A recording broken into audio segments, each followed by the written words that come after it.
Audiobooks presents Your Forces and How to Use Them by Christian Larson.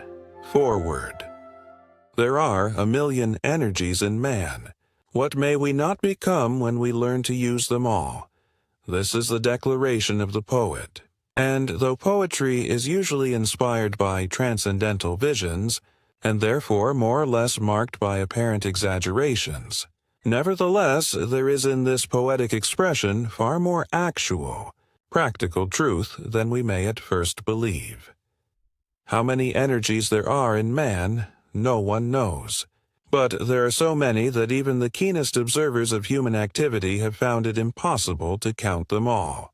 And as most of these energies are remarkable, to say the least, and some of them so remarkable as to appear both limitless in power and numberless in possibilities, we may well wonder what man will become when he learns to use them all.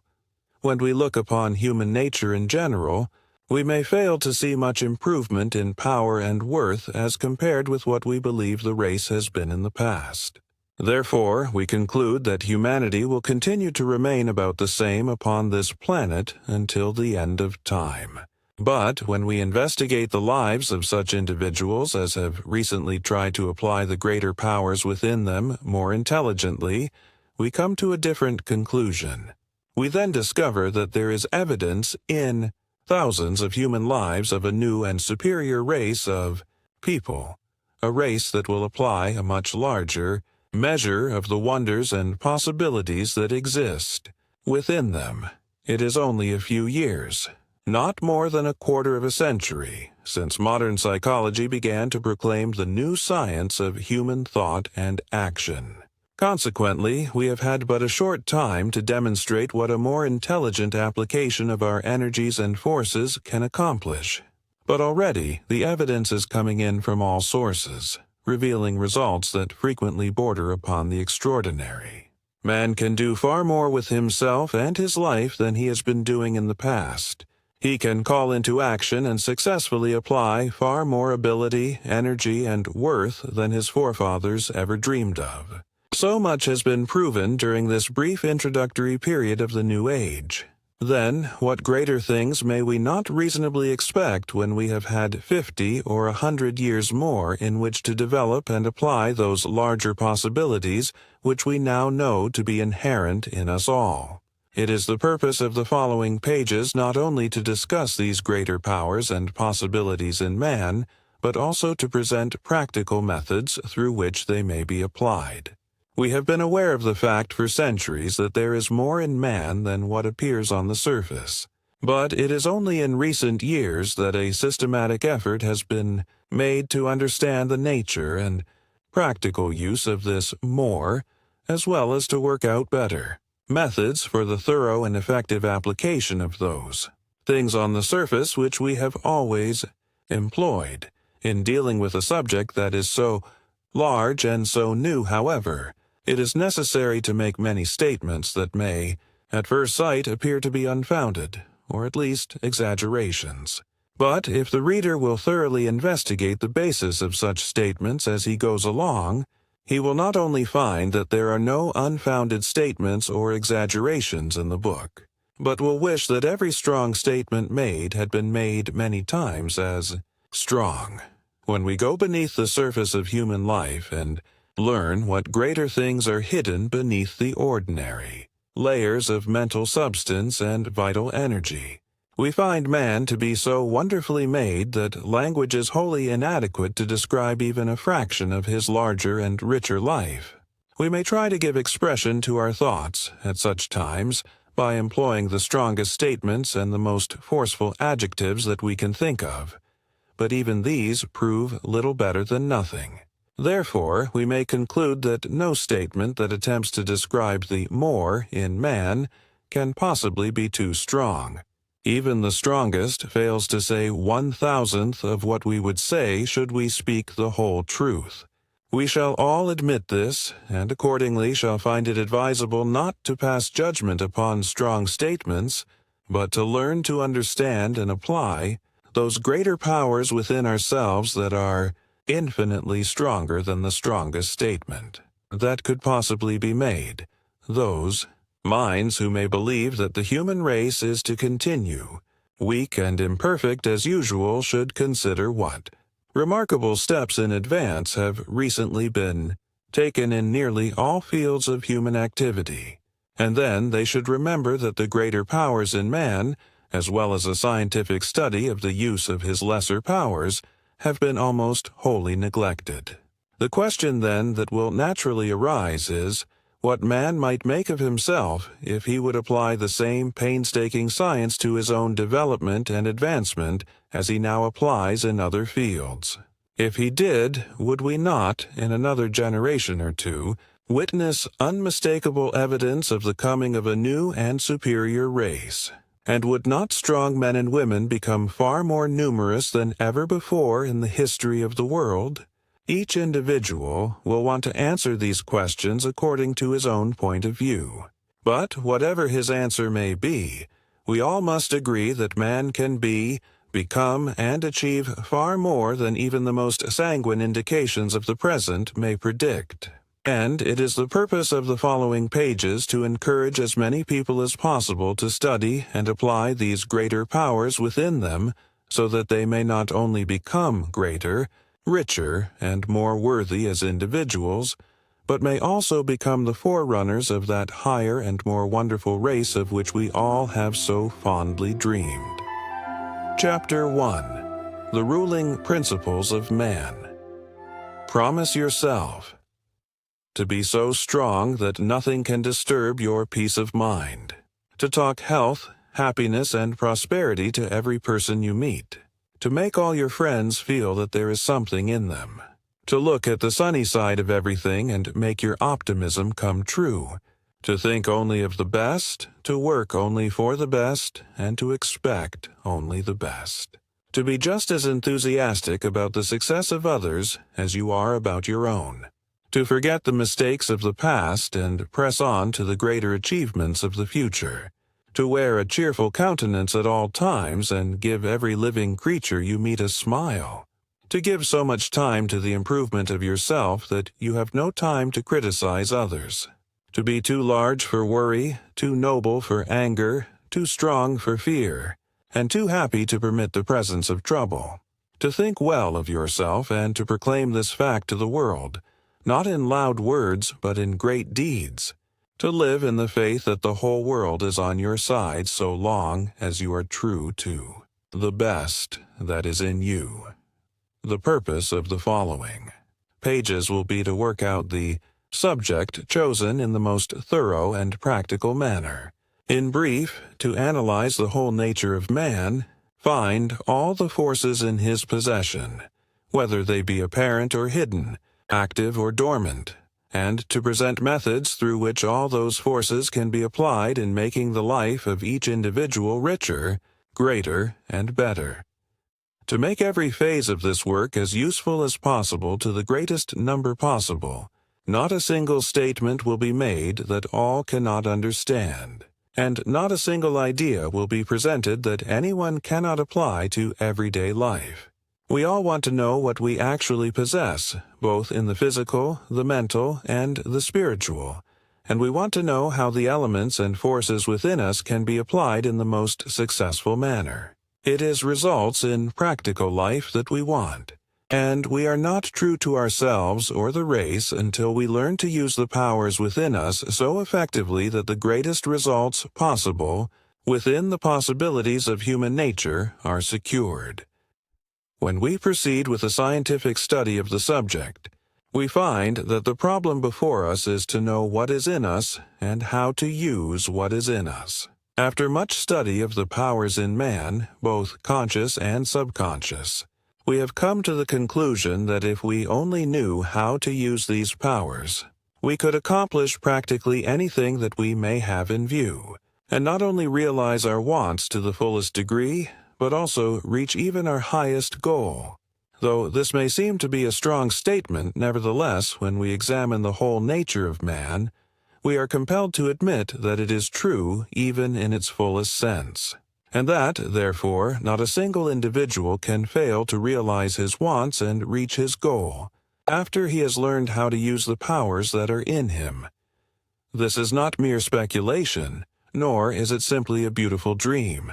The more we study the lives of people who have achieved, and the more we study our own experience every day, the more convinced we become that there is no reason whatever why any individual should not realize all his ambitions and much more. The basis of this study will naturally be found in the understanding of the whole nature of man, as we must know what we are before we can know and use what we inherently possess. In analyzing human nature, a number of methods have been employed, but there are only 3 in particular that are of actual value for our present purpose.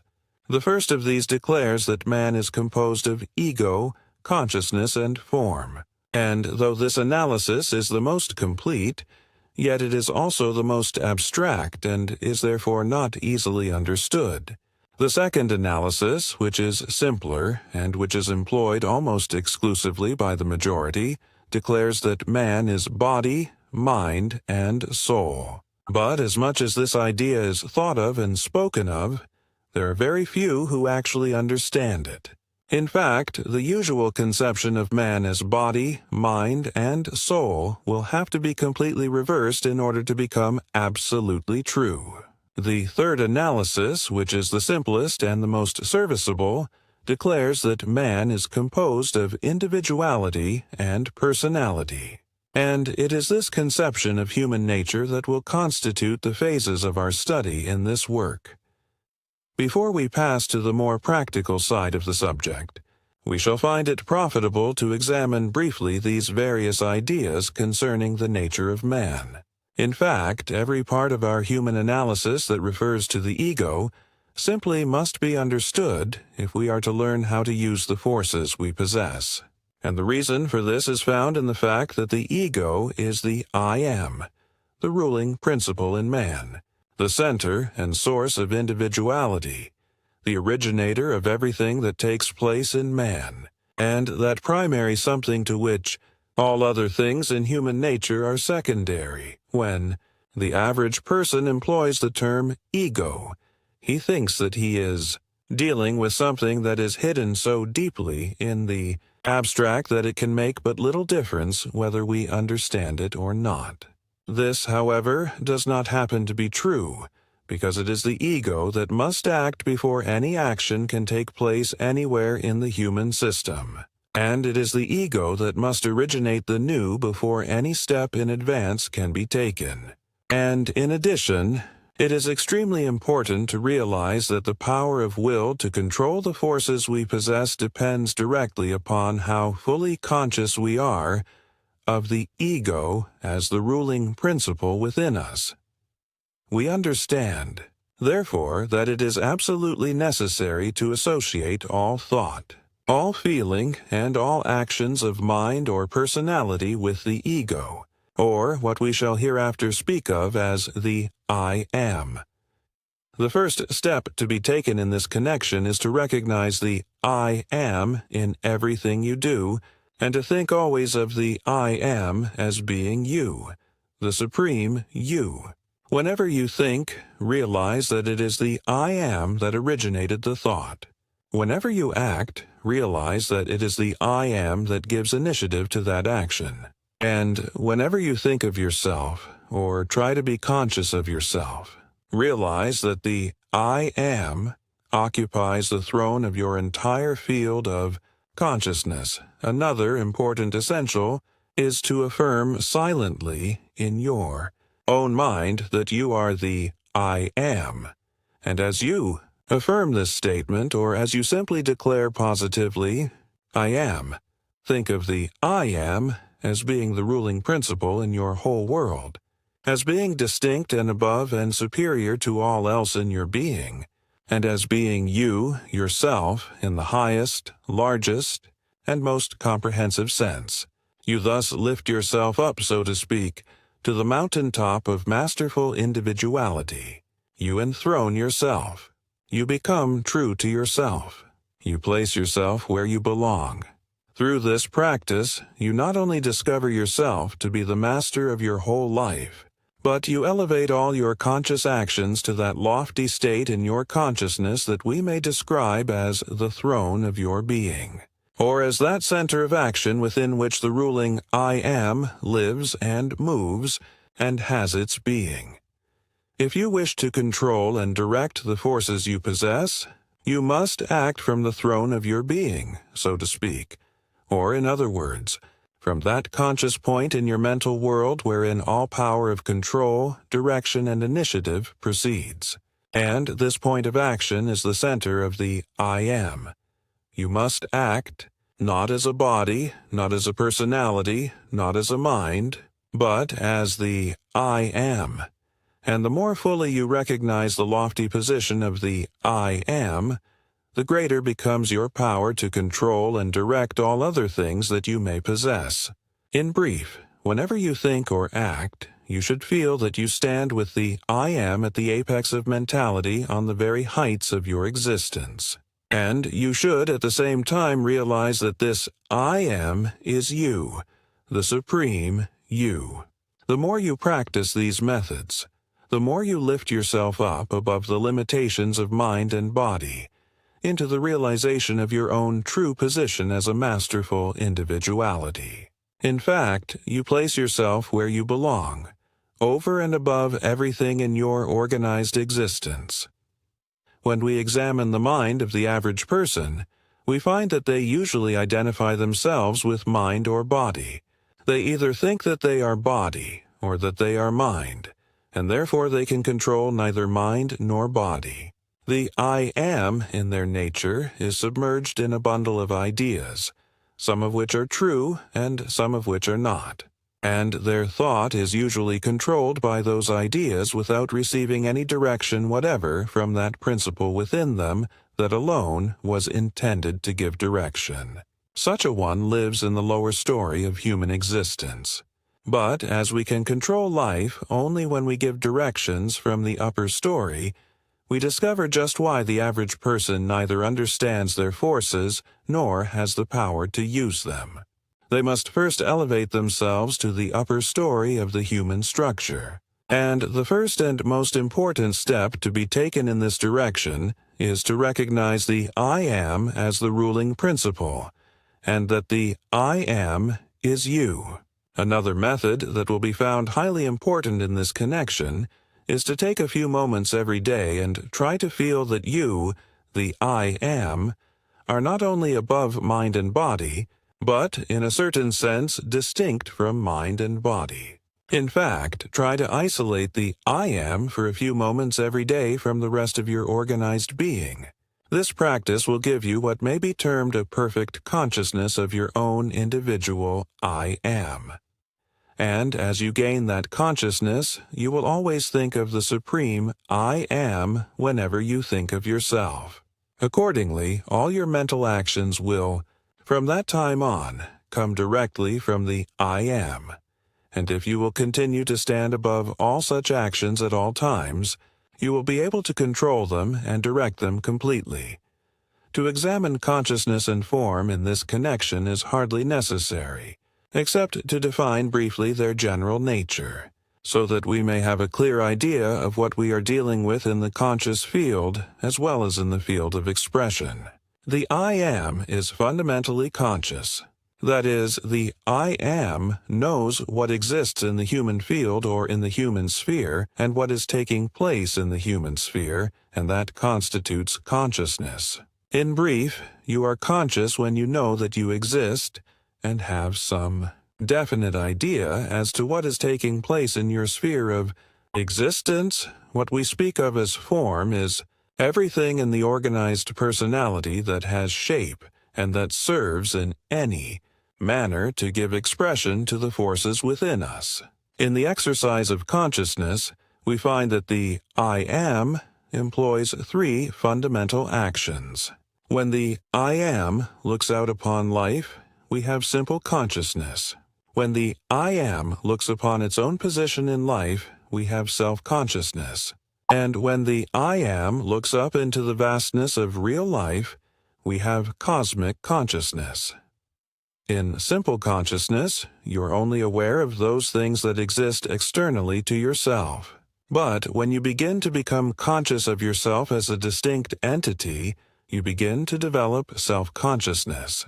When you begin to turn your attention to the great within and begin to look up into the real source of all things, you become conscious of that world that seemingly exists within all worlds.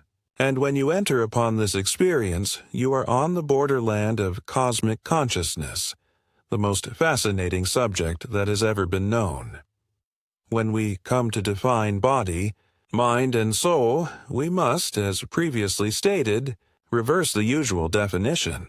In the past, we have constantly used the expression, "I have a soul," which naturally implies the belief that I am a body. And so deeply has this idea become fixed in the average mind that nearly everybody thinks of the body whenever the term me or myself is employed. But in this attitude of mind, the individual is not above the physical states of thought and feeling. In fact, he is more or less submerged in what may be called a bundle of physical facts and ideas, of which he has very little control. You cannot control anything in your life, however, until you are above it. You cannot control what is in your body until you realize that you are above your body.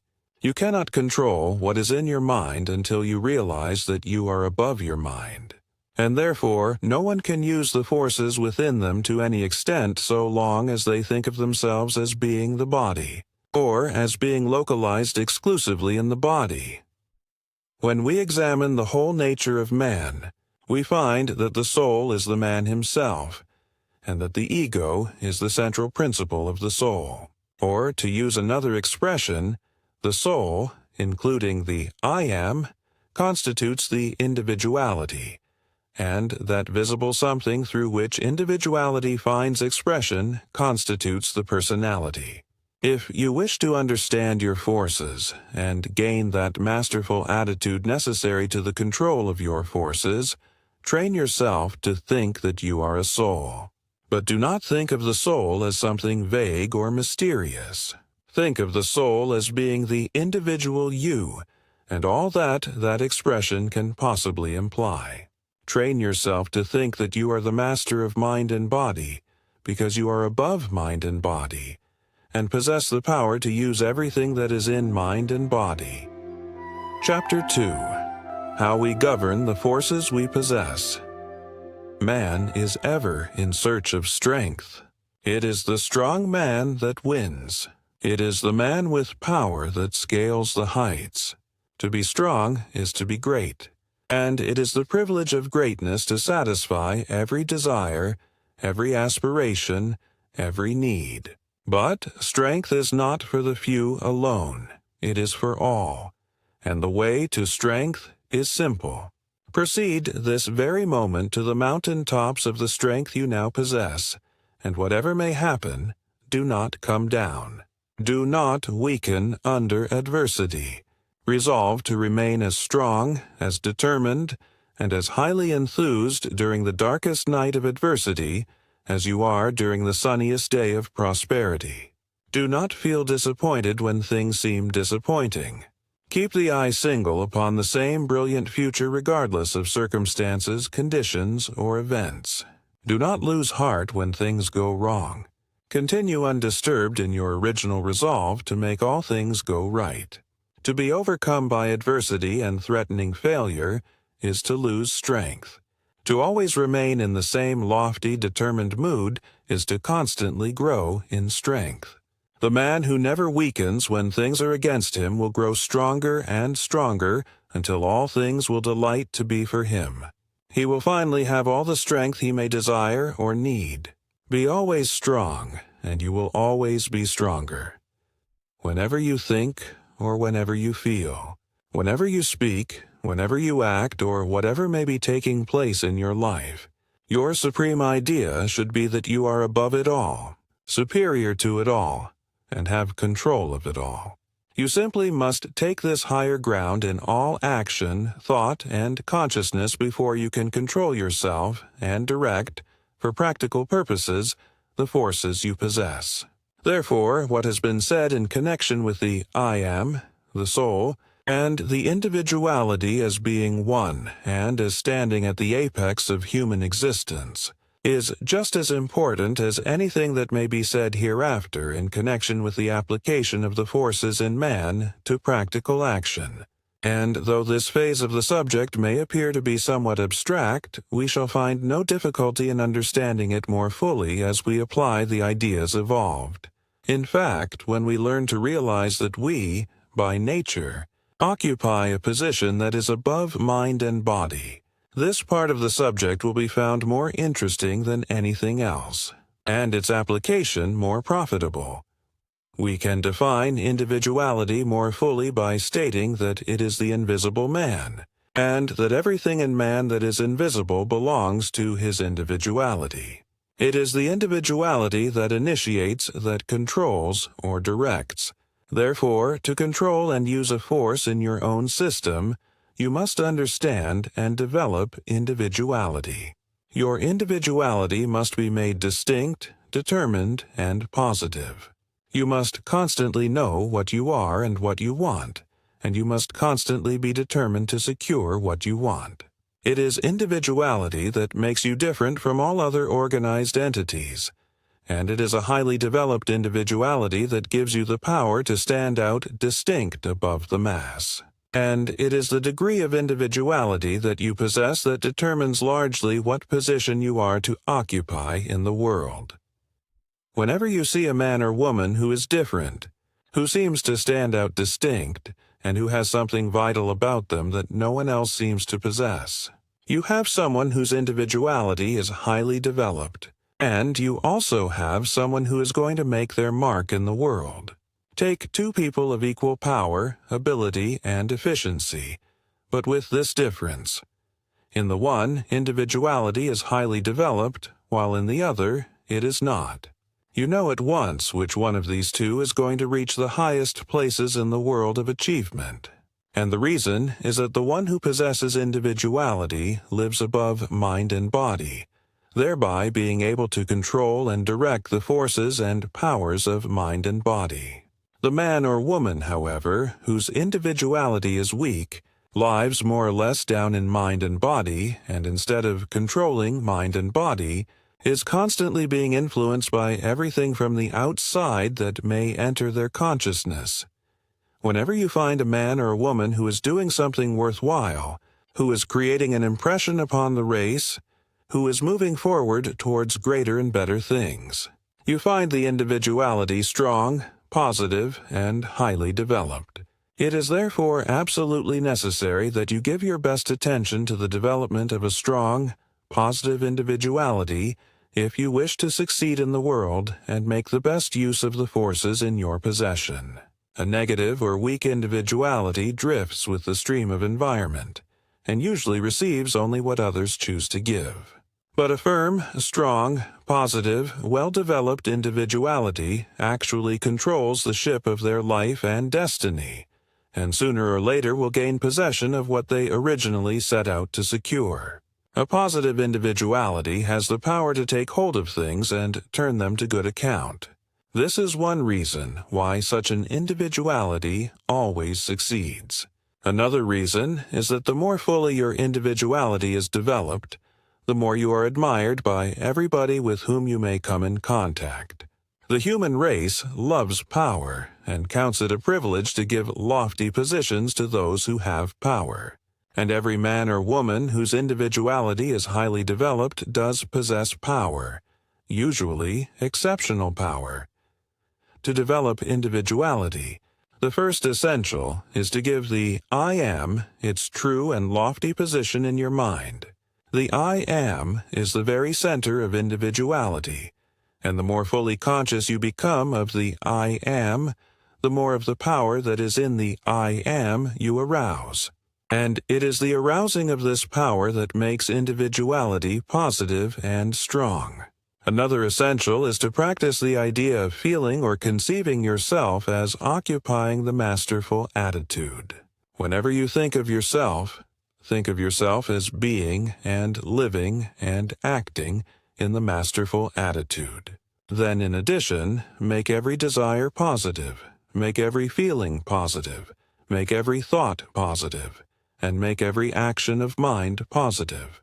To make your wants distinct and positive, that is, to actually and fully know what you want, and then proceed to want what you want with all the power that is in you, will also tend to give strength and positiveness to your individuality. And the reason is that such actions of mind will tend to place in positive, constructive action every force that is in your system.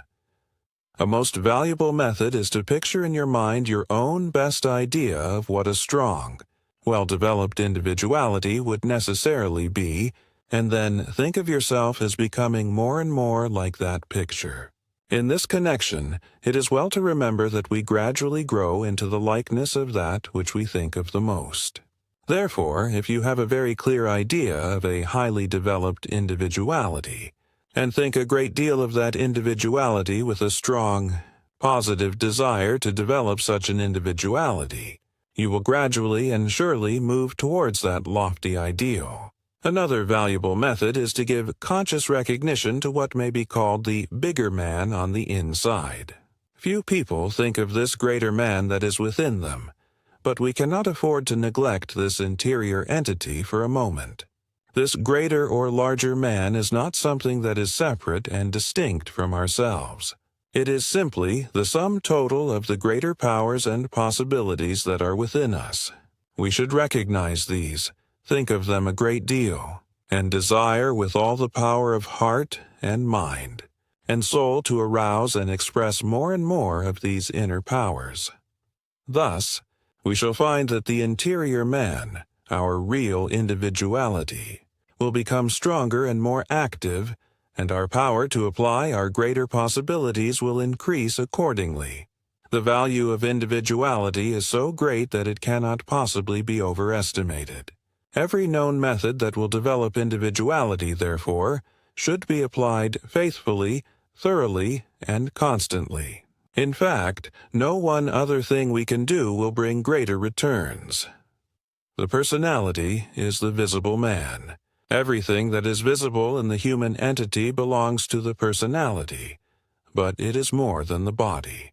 To say that someone has a fine personality may or may not mean that that personality is beautiful in the ordinary sense of the term. There might be no physical beauty, and yet the personality might be highly developed. There might be nothing striking about such a personality, and yet there would be something extremely attractive, something to greatly admire. On the other hand, when the personality is not well developed, there is nothing in the visible man that you can see besides ordinary human clay. Everything existing in such a personality is crude and even gross. But there is no excuse for any personality being crude, unrefined, or undeveloped. There is not a single personality that cannot be so refined and perfected as to become strikingly attractive, and there are scores of reasons why such development should be sought. The most important reason is that all the forces of man act through the personality, and the finer the personality, the more easily can we direct and express the forces we possess. When the personality is crude, we find it difficult to apply in practical life the finer elements that are within us. And here we find one reason why talent or ability so frequently fails to be its best. In such cases, the personality has been neglected, and is not a fit instrument through which finer things and greater things can find expression. The personality is related to the individual as the piano is to the musician. If the piano is out of tune, the musician will fail no matter how much of a musician they may be. And likewise, if the piano or instrument is crude in construction, the finest music cannot be expressed through it as a channel. To develop the personality, the principal essential is to learn how to transmute all the creative energies that are generated in the human system, a subject that will be given thorough attention in another chapter. When we proceed to apply the forces within us, we find 3 fields of action. The first is the conscious field. the field in which the mind acts when we are awake. The second field is the subconscious, that field in which the mind acts when it goes beneath consciousness. It is also the field in which we act when asleep. The term falling asleep is therefore literally true, as when we go to sleep the ego goes down, so to speak, into another world, a world so vast that only portions of it have thus far been explored. The third field is the superconscious, the field in which the mind acts when it touches the upper realm, and it is when acting in this field that we gain real power and real inspiration. In fact, when we touch the superconscious, we frequently feel as if we have become more than mere man. To know how to act in the superconscious field is therefore highly important, even though the idea may at first sight seem to be vague and somewhat mystical. We are constantly in touch, however, with the superconscious whether we know it or not. We frequently enter the superconscious when we listen to inspiring music, when we read some book that touches the finer intellect, when we listen to someone who speaks from what may be termed the inner throne of authority, or when we witness some soul-stirring scene in nature. We also touch the superconscious when we are carried away with some tremendous ambition, and herein we find practical value in a great measure. When men of tremendous ambition are carried away, so to speak, with the power of that ambition, they almost invariably reach the higher and finer state of mind, a state where they not only feel more power and determination than they ever felt before, but a state in which the mind becomes so extremely active that it almost invariably gains the necessary brilliancy to work out those plans or ideas that are required in order that the ambition may be realized. It can readily be demonstrated that we get our best ideas from this lofty realm, and it is a well-known fact that no one ever accomplishes great or wonderful things in the world without touching frequently this sublime, inspiring state. When we train the mind to touch the superconscious at frequent intervals, we always find the ideas we want. We always succeed in providing the ways and means required.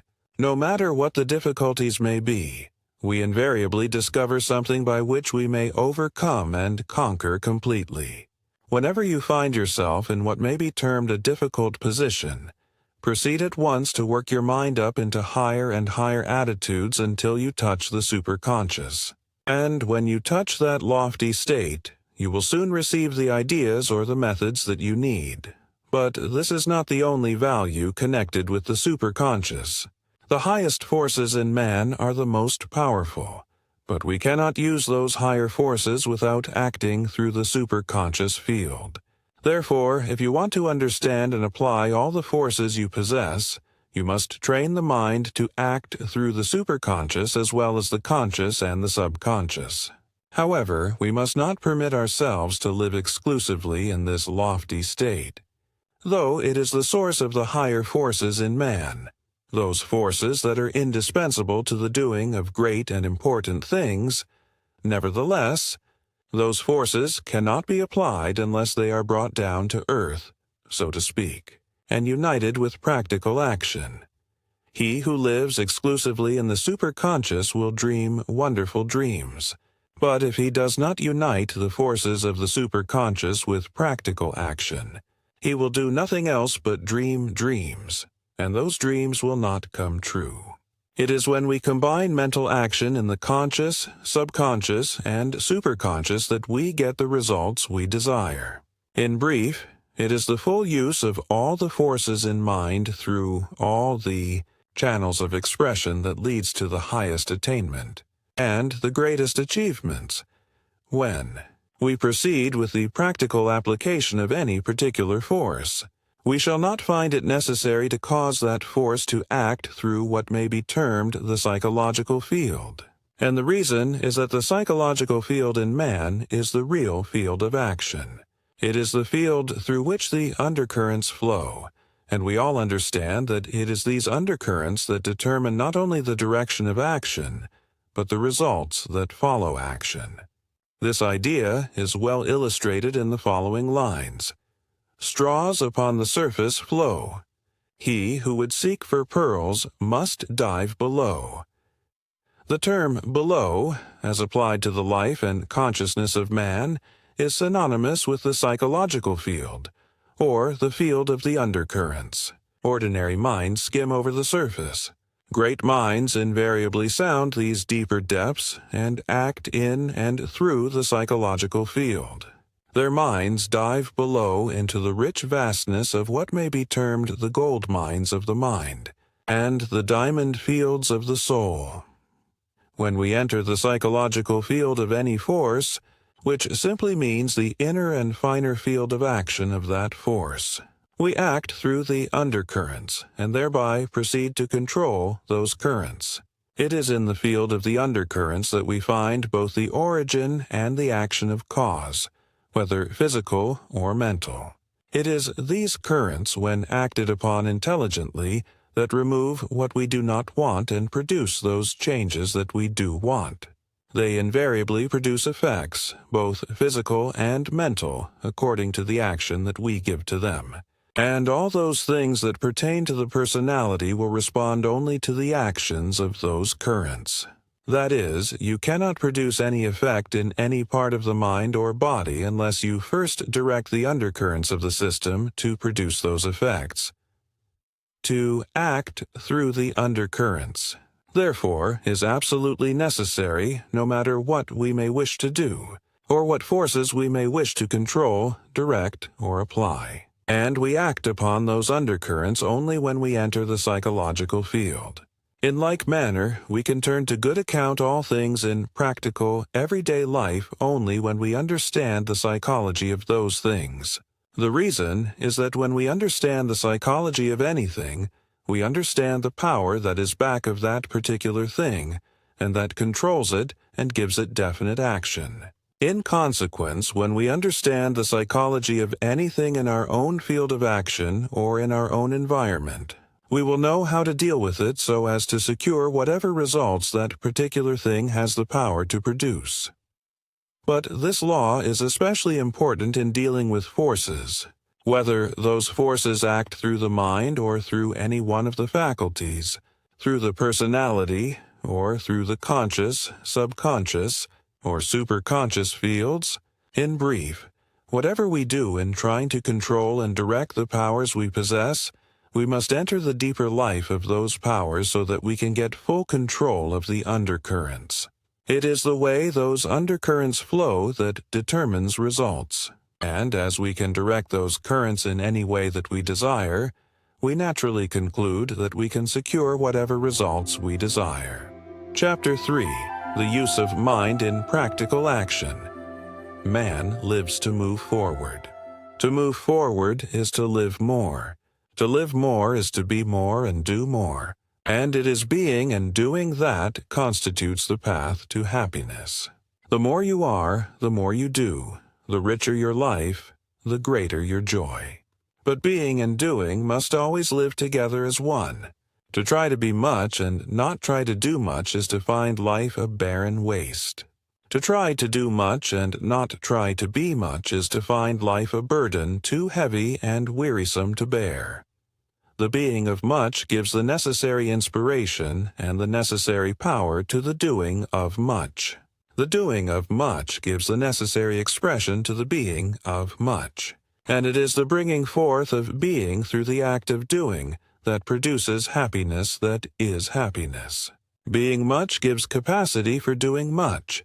Doing much gives expression to the richest and the best that is within us.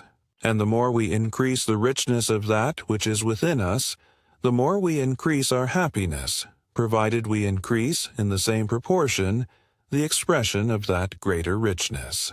The first essential is provided for by the being of much, the second by the doing of much, and the secret of both may be found by him who lives to move forward.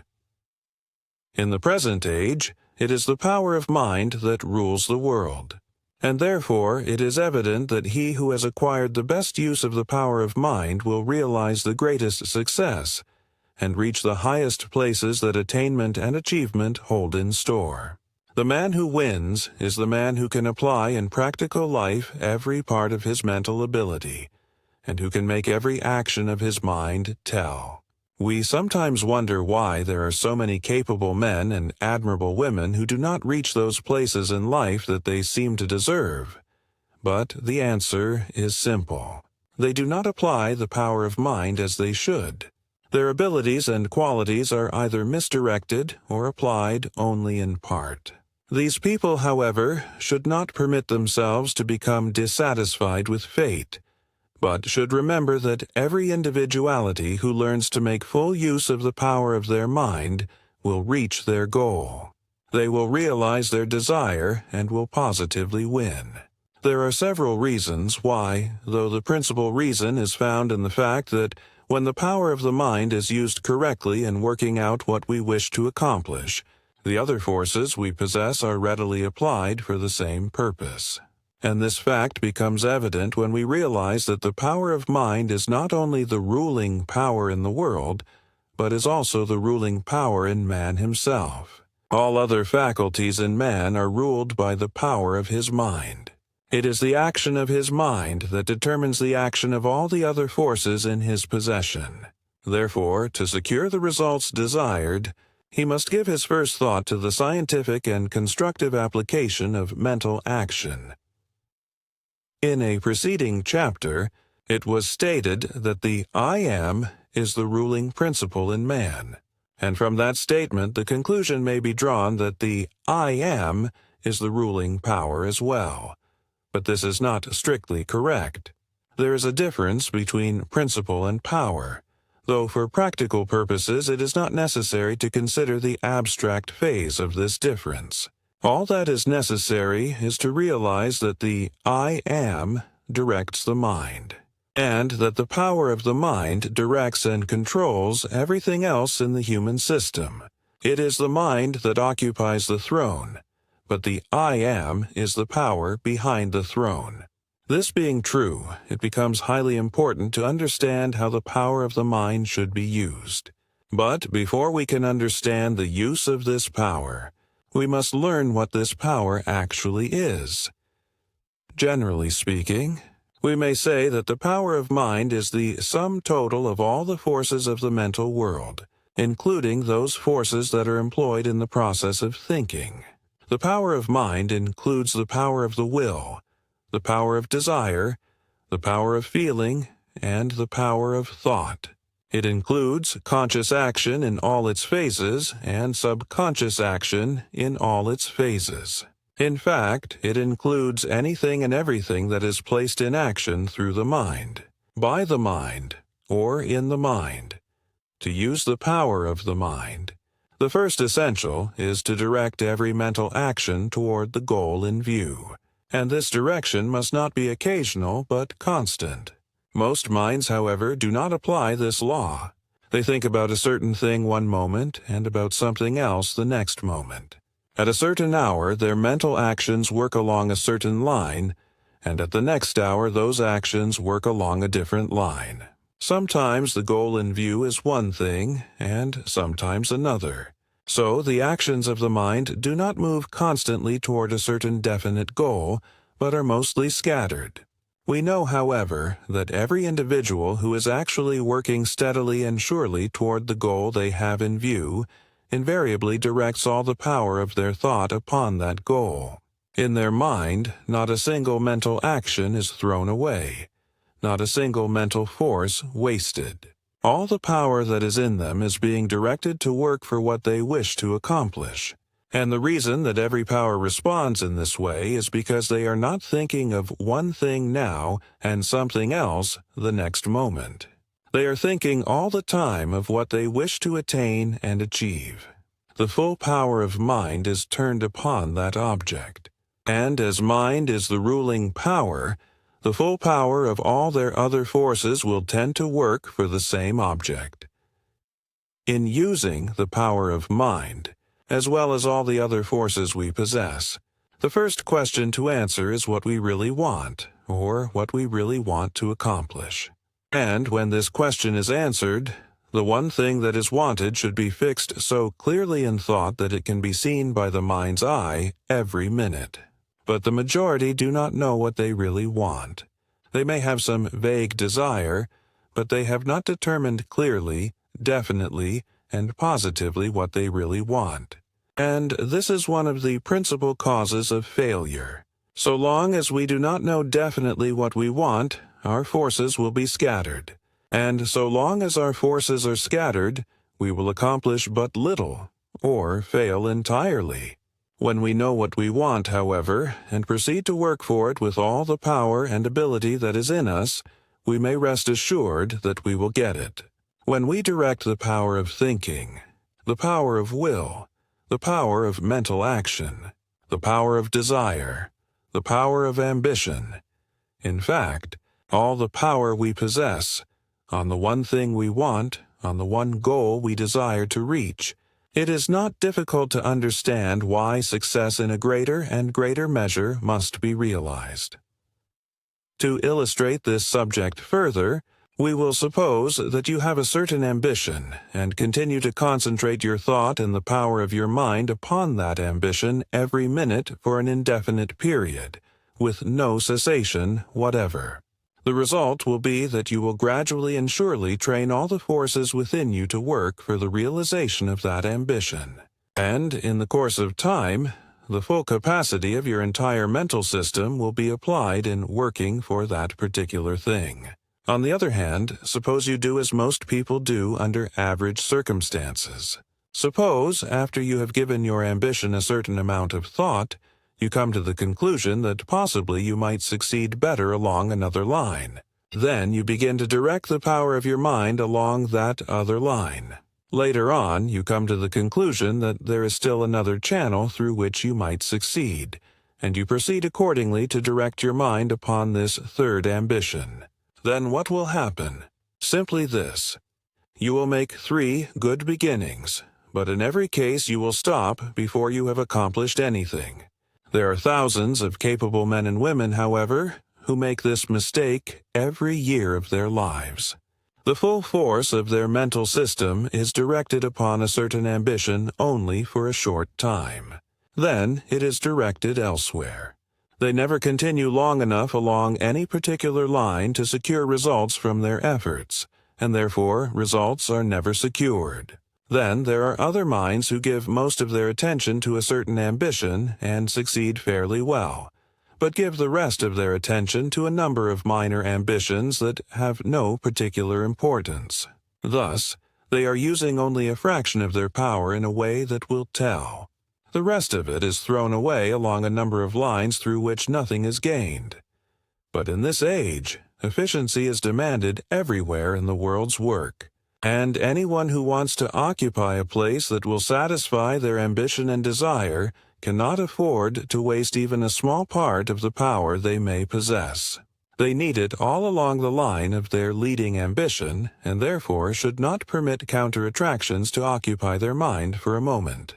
If you have a certain ambition or a certain desire, think about that ambition at all times. Keep that ambition before your mind constantly, and do not hesitate to make your ambition as high as possible. The higher you aim, the greater will be your achievements. Though that does not necessarily mean that you will realize your highest aims as fully as you have pictured them in your mind. But the fact is that those who have low aims usually realize what is even below their aims, while those who have high aims usually realize very nearly, if not fully, what their original ambition calls for. The principle is to direct the power of mind upon the very highest, the very largest, and the very greatest mental conception of that which we intend to achieve. The first essential, therefore, is to direct the full power of mind and thought upon the goal in view, and to continue to direct the mind in that manner every minute, regardless of circumstances or conditions. The second essential is to make every mental action positive. When we desire certain things, or when we think of certain things we wish to attain or achieve, the question should be if our mental attitudes at the time are positive or negative. To answer this, we only have to remember that every positive action always goes toward that which receives its attention, while a negative action always retreats. A positive action is an action that you feel when you realize that every force in your entire system is pushed forward, so to speak, and that it is passing through what may be termed an expanding and enlarging state of feeling or consciousness. The positive attitude of mind is also indicated by the feeling of a firm, determined fullness throughout the nervous system. When every nerve feels full, strong, and determined, you are in the positive attitude. And whatever you may do at the time will produce results along the line of your desire or your ambition. When you are in a positive state of mind, you are never nervous or disturbed. You are never agitated or strenuous. In fact, the more positive you are, the deeper your calmness and the better your control over your entire system. The positive man is not one who rushes helter-skelter here and there regardless of judgment or constructive action, but one who is absolutely calm and controlled under every circumstance, and yet so thoroughly full of energy that every atom in his being is ready, under every circumstance, to accomplish and achieve. This energy is not permitted to act, however, until the proper time arrives, and then its action goes directly to the goal in view. The positive mind is always in harmony with itself, while the negative mind is always out of harmony, and thereby loses the greater part of its power. Positiveness always means strength stored up, power held in the system under perfect control until the time of action, and during the time of action, directed constructively under the same perfect control. In the positive mind, all the actions of the mental system are working in harmony and are being fully directed toward the object in view, while in the negative mind, those same actions are scattered, restless, nervous, disturbed, moving here and there, sometimes under direction, but most of the time not. That the one should invariably succeed is therefore just as evident as that the other should invariably fail. Scattered energy cannot do otherwise but fail, while positively directed energy simply must succeed. A positive mind is like a powerful stream of water that is gathering volume and force from hundreds of tributaries all along its course. The further on it goes, the greater its power, until when it reaches its goal, that power is simply immense. A negative mind, however, would be something like a stream that, the further it flows, the more divisions it makes, until, when it reaches its goal, instead of being one powerful stream, it has become 100 small, weak, shallow streams. To develop positiveness, it is necessary to cultivate those qualities that constitute positiveness. Make it a point to give your whole attention to what you want to accomplish, and give that attention firmness, calmness, and determination. Try to give depth to every desire until you feel as if all the powers of your system were acting, not on the surface, but from the greater world within. As this attitude is cultivated, positiveness will become more and more distinct until you can actually feel yourself gaining power and prestige. And the effect will not only be noticed in your own ability to better direct and apply your talents, but others will discover the change. Accordingly, those who are looking for people of power, people who can do things, will look to you as the one to occupy the position that has to be filled. Positiveness, therefore, not only gives you the ability to make a far better use of the forces you possess, but it also gives you personality, that much admired something that will most surely cause you to be selected where people of power are needed. The world does not care for negative personalities. Such personalities look weak and empty and are usually ignored, but everybody is attracted to a positive personality. And it is the positive personality that is always given the preference. Nor is this otherwise but right, because the positive personality has better use of their power, and therefore is able to act with greater efficiency wherever they are called upon to act. The third essential in the right use of the mind is to make every mental action constructive. And a constructive mental action is one that is based upon a deep-seated desire to develop, to increase, to achieve, to attain. In brief, to become larger and greater, and to do something of far greater worth than has been done before. If you will cause every mental action you entertain to have that feeling, constructiveness will soon become second nature to your entire mental system. That is, all the forces of your mind will begin to become building forces, and will continue to build you up along any line through which you may desire to act. Inspire your mind constantly with a building desire, and make this desire so strong that every part of your system will constantly feel that it wants to become greater, more capable, and more efficient. An excellent practice in this connection is to try to enlarge upon all your ideas of things whenever you have spare moments for real thought. This practice will tend to produce a growing tendency in every process of your thinking. Another good practice is to inspire every mental action with more ambition. We cannot have too much ambition. We may have too much aimless ambition, but we cannot have too much real constructive ambition. If your ambition is very strong and is directed toward something definite, every action of your mind, every action of your personality, and every action of your faculties will become constructive. That is, all those actions will be inspired by the tremendous force of your ambition to work for the realization of that ambition. Never permit restless ambition. Whenever you feel the force of ambition, direct your mind at once in a calm, determined manner upon that which you really want to accomplish in life.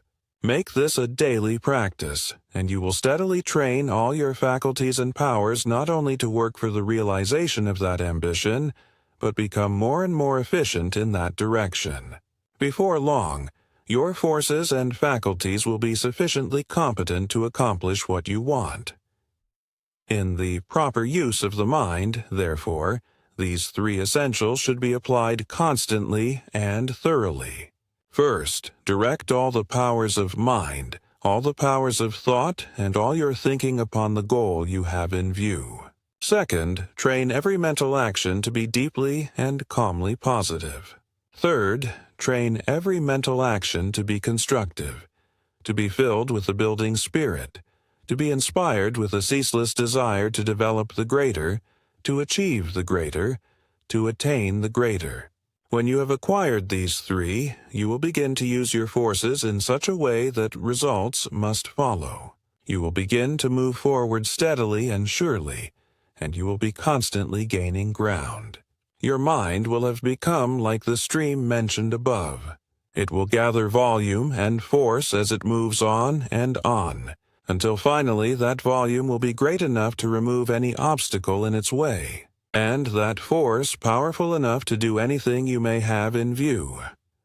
In order to apply these three essentials in the most effective manner, there are several misuses of the mind that must be avoided. Avoid the forceful, the aggressive, and the domineering attitudes, and do not permit your mind to become intense unless it is under perfect control. Never attempt to control or influence others in any way whatever. You will seldom succeed in that manner, and when you do, the success will be temporary. Besides, such a practice always weakens your mind. Do not turn the power of your mind upon others, but turn it upon yourself in such a way that it will make you stronger, more positive, more capable, and more efficient. And as you develop in this manner, success must come of itself. There is only one way by which you can influence others legitimately, and that is through the giving of instruction. But in that case, there is no desire to influence. You desire simply to impart knowledge and information, and you exercise a most desirable influence without desiring to do so. A great many men and women, after discovering the immense power of mind, have come to the conclusion that they might change circumstances by exercising mental power upon those circumstances in some mysterious manner. But such a practice means nothing but a waste of energy.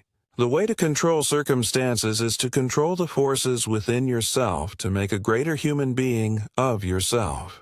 And as you become greater and more competent, you will naturally gravitate into better circumstances. In this connection, we should remember that like attracts like. If you want that which is better, make yourself better.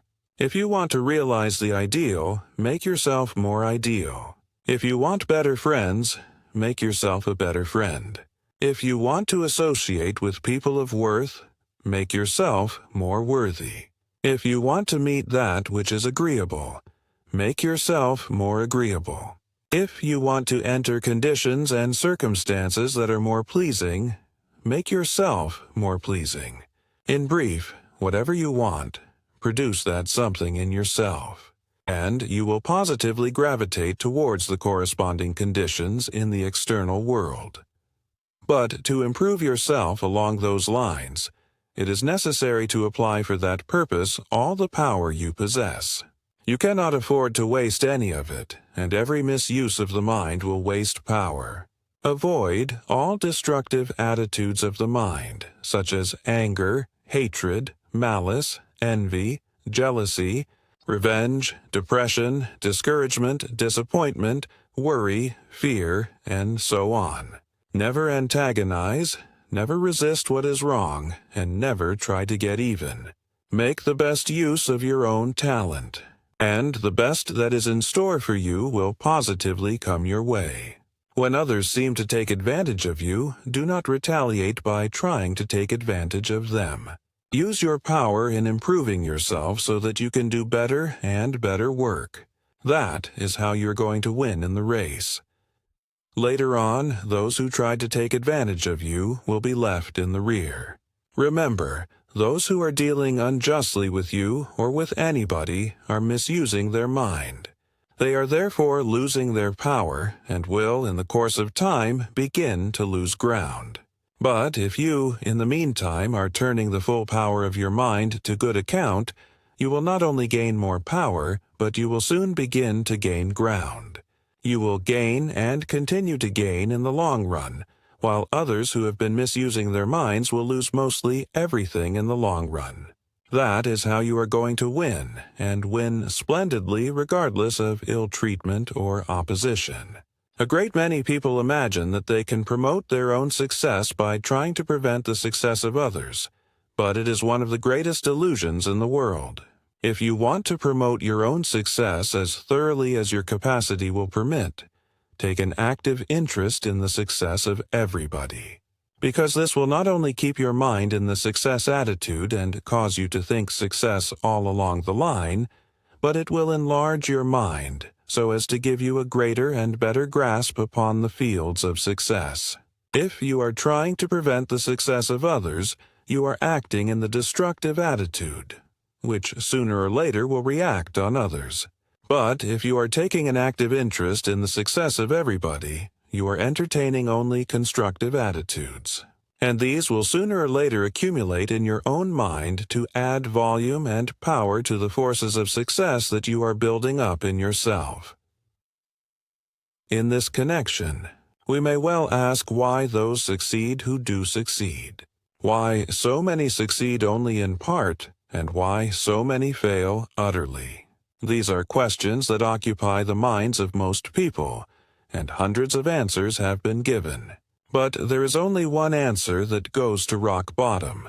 Those people who fail, and who continue to fail all along the line, fail because the power of their minds is either in a habitual negative state, or is always misdirected. If the power of mind is not working positively and constructively for a certain goal, you are not going to succeed. If your mind is not positive, it is negative, and negative minds float with the stream. We must remember that we are in the midst of all kinds of circumstances, some of which are for us and some of which are against us. And we will either have to make our own way or drift. And if we drift, we go wherever the stream goes. But most of the streams of human life are found to float in the world of the ordinary and the inferior. Therefore, if you drift, you will drift with the inferior, and your goal will be failure. When we analyze the minds of people who have failed, we invariably find that they are either negative, non-constructive, or aimless. Their forces are scattered, and what is in them is seldom applied constructively. There is an emptiness about their personality that indicates negativeness. There is an uncertainty in their facial expression that indicates the absence of definite ambition. There is nothing of a positive, determined nature going on in their mental world. They have not taken definite action along any line. They are dependent upon fate and circumstances. They are drifting with some stream. And that they should accomplish little, if anything, is inevitable.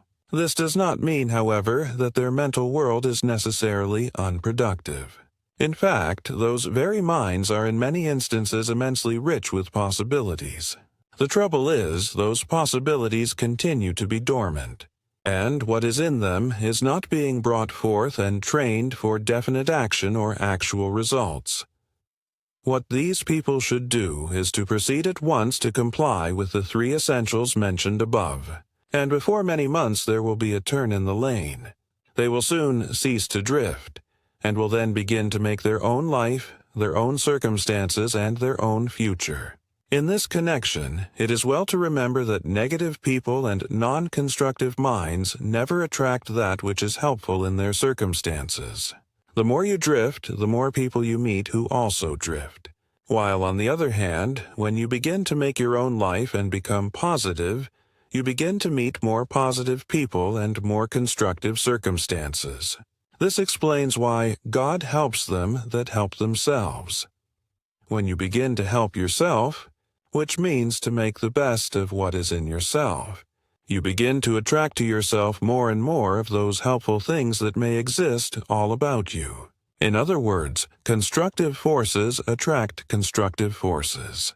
Positive forces attract positive forces. A growing mind attracts elements and forces that help to promote growth. And people who are determined to make more and more of themselves are drawn more and more into circumstances through which they will find the opportunity to make more of themselves. And this law works not only in connection with the external world, but also the internal world. When you begin to make a positive, determined use of those powers in yourself that are already in positive action, you draw forth into action powers within you that have been dormant. And as this process continues, you will find that you will accumulate volume, capacity, and power in your mental world, until you finally become a mental giant. As you begin to grow and become more capable, you will find that you will meet better and better opportunities. Not only opportunities for promoting external success, but opportunities for further building yourself up along the lines of ability, capacity, and talent. You thus demonstrate the law that nothing succeeds like success, and 2. Him that hath shall be given. And here it is well to remember that it is not necessary to possess external things in the beginning to be counted among them that hath. It is only necessary in the beginning to possess the interior riches.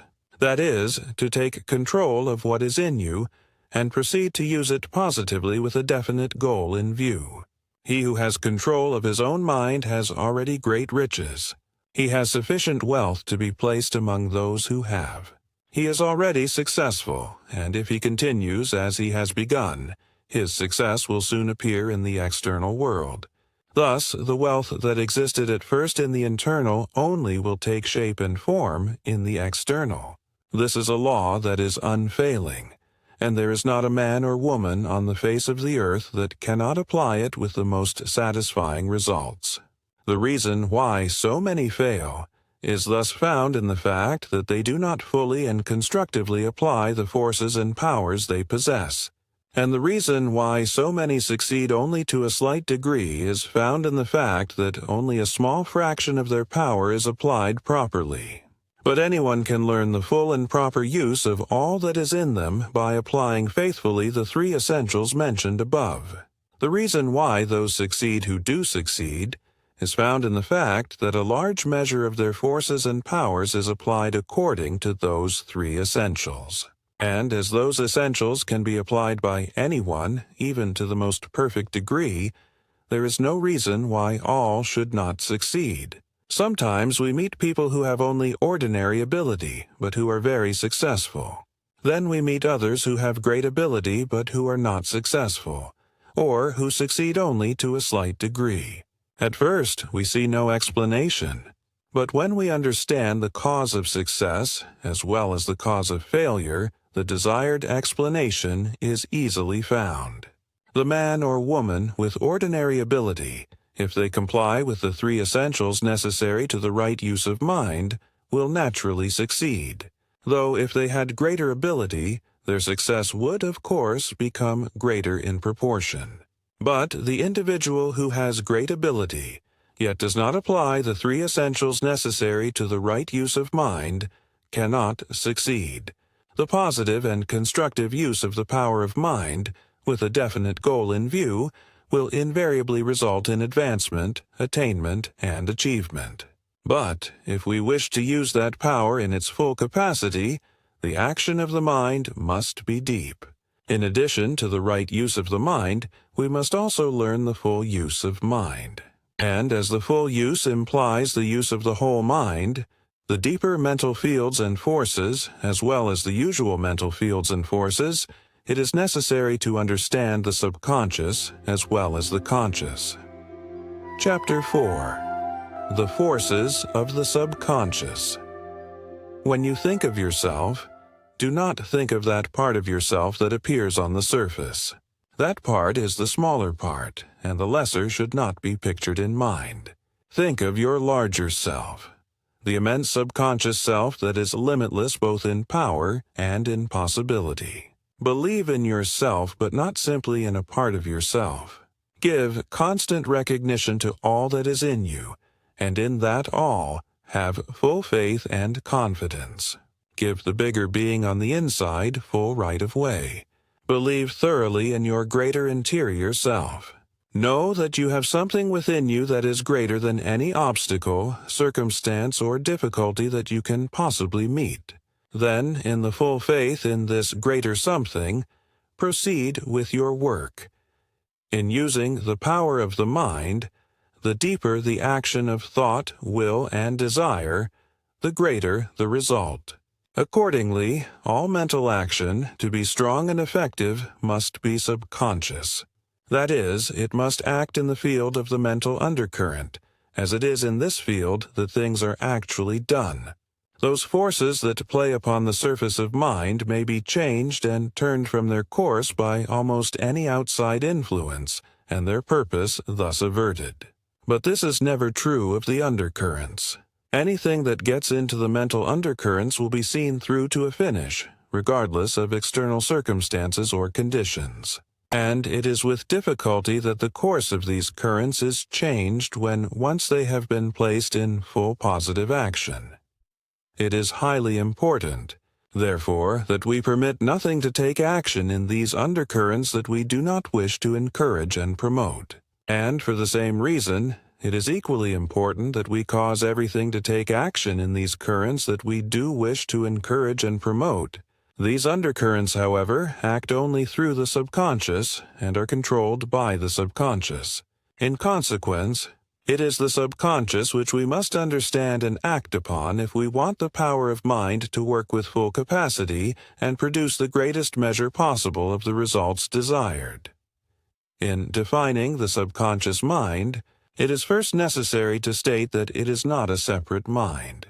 There are not two minds. There is only one mind in man, but it has two phases, the conscious and the subconscious.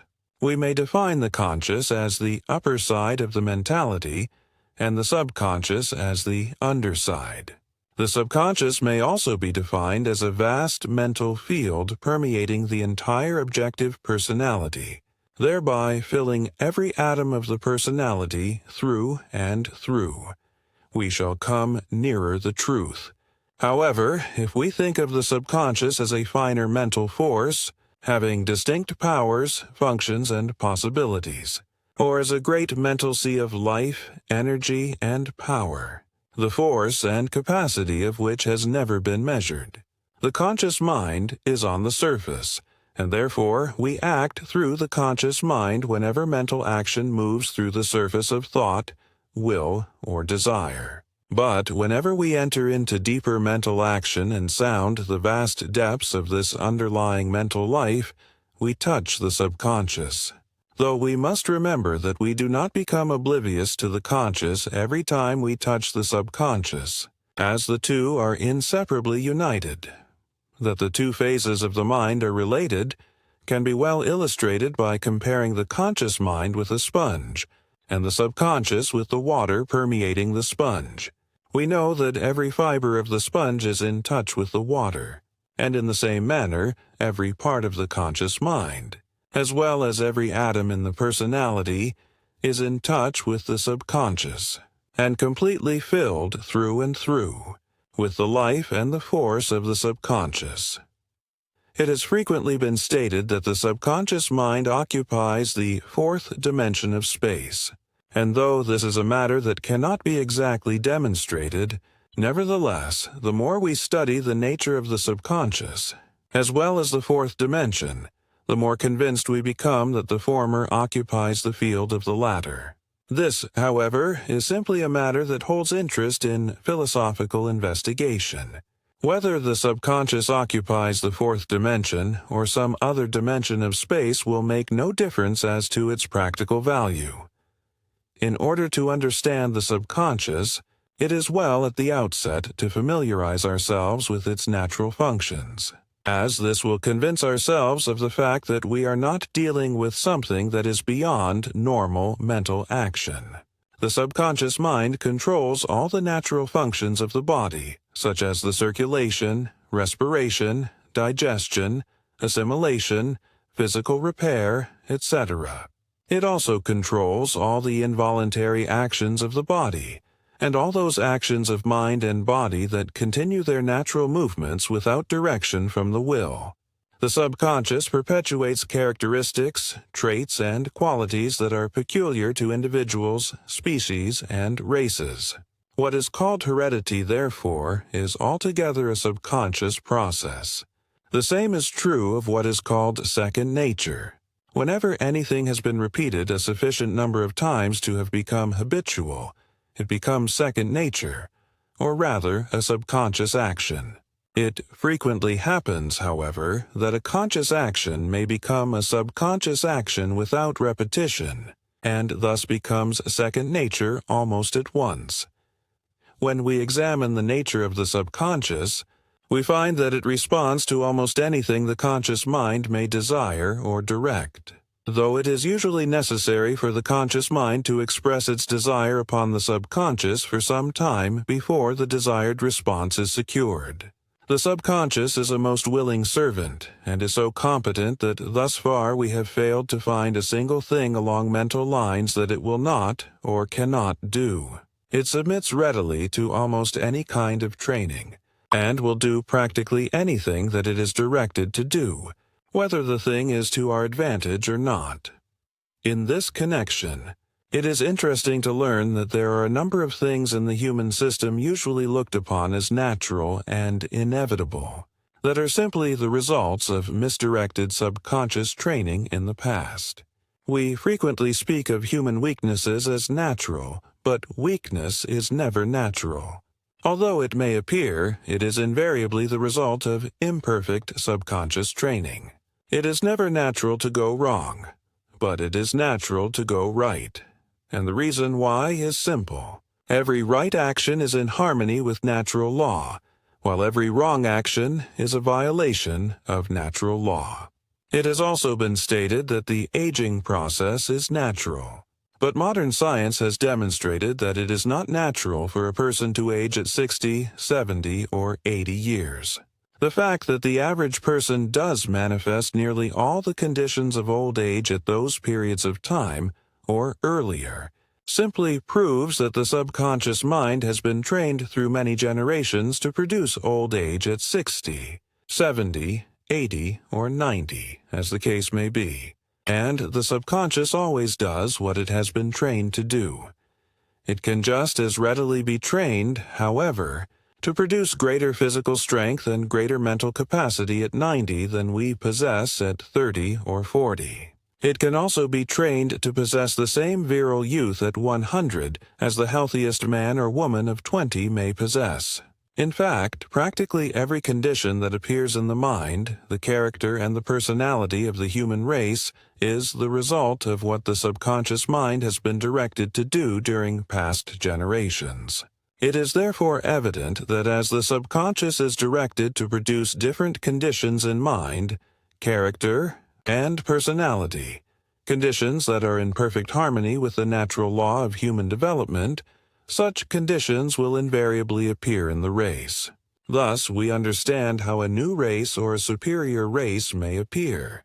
Upon this planet, there are a great many people who are disturbed over the fact that they have inherited certain characteristics or ailments from their parents.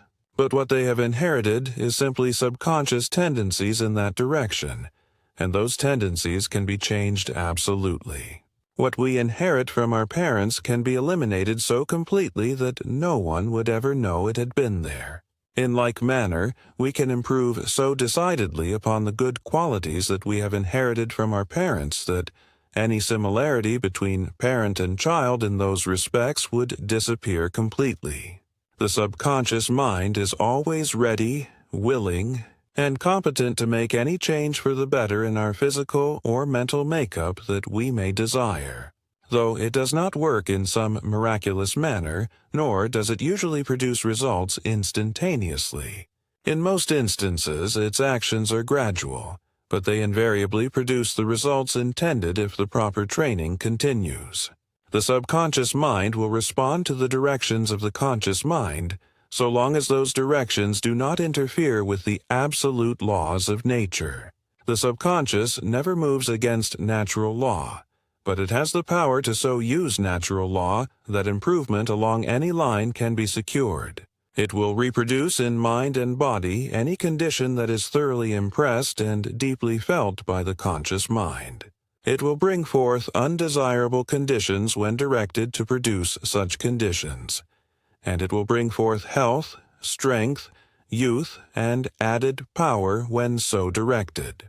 If you continue to desire a strong physical body and fully expect the subconscious to build for you a stronger body, you will find that this will gradually or finally be done. You will steadily grow in physical strength. If you continue to desire greater ability along a certain line, and expect the subconscious to produce greater mental power along that line, your ability will increase as expected. But it is necessary in this connection to be persistent and persevering. To become enthusiastic about these things for a few days is not sufficient. It is when we apply these laws persistently for weeks, months, and years that we find the results to be not only what we expected, but frequently far greater. Everything has a tendency to grow in the subconscious. Whenever an impression or desire is placed in the subconscious, it has a tendency to become larger, and therefore the bad becomes worse when it enters the subconscious, while the good becomes better. We have the power, however, to exclude the bad from the subconscious and cause only the good to enter that immense field. Whenever you say that you are tired and permit that feeling to sink into the subconscious, you will almost at once feel more tired. Whenever you feel sick and permit that feeling to enter the subconscious, you always feel worse. The same is true when you are weak, sad, disappointed, or depressed. If you let those feelings sink into your subconscious, they will become worse. On the other hand, when we feel happy, strong, persistent, and determined, and permit those feelings to enter the subconscious, we always feel better. It is therefore highly important that we positively refuse to give in to any undesirable feeling. Whenever we give in to any feeling, it becomes subconscious, and if that feeling is bad, it becomes worse. But so long as we keep undesirable feelings on the outside, so to speak, we will hold them at bay, until nature can readjust itself or gather reserve force, and thus put them out of the way altogether. We should never give in to sickness, though that does not mean that we should continue to work as hard as usual when not feeling well, or cause mind and body to continue in their usual activities. When we find it necessary, we should give ourselves a complete rest, but we should never give in to the feeling of sickness. The rest that may be taken will help the body to recuperate, and when it does, the threatening ailment will disappear. When you feel tired or depressed, do not admit it, but turn your attention at once upon something that is extremely interesting, something that will completely turn your mind towards the pleasing, the more desirable, or the ideal. Persist in feeling the way you want to feel, and permit only wholesome feelings to enter the subconscious. Thus, wholesome feelings will live and grow, and after a while, your power to feel good at all times will have become so strong that you can put out of the way any adverse feeling that may threaten at any time. In this connection, we may mention something that holds more than usual interest. It has been stated by those who are in a position to know that no one dies until they give up. That is, gives in to those adverse conditions that are at work in their system, tending to produce physical death. So long as he or she refuses to give in to those conditions, they continue to live. How long a person could refuse to give in even under the most adverse circumstances is a question. But one thing is certain, that thousands and thousands of deaths could be prevented every year if the patient in each case refused to give in. In many instances, the forces of life and death are almost equally balanced. Which one is going to win depends upon the mental attitude of the patient. If he or she gives over the mind and will to the side of the forces of life, those forces are most likely to win. But if they permit the mind to act with death, the forces of death are most certain to win.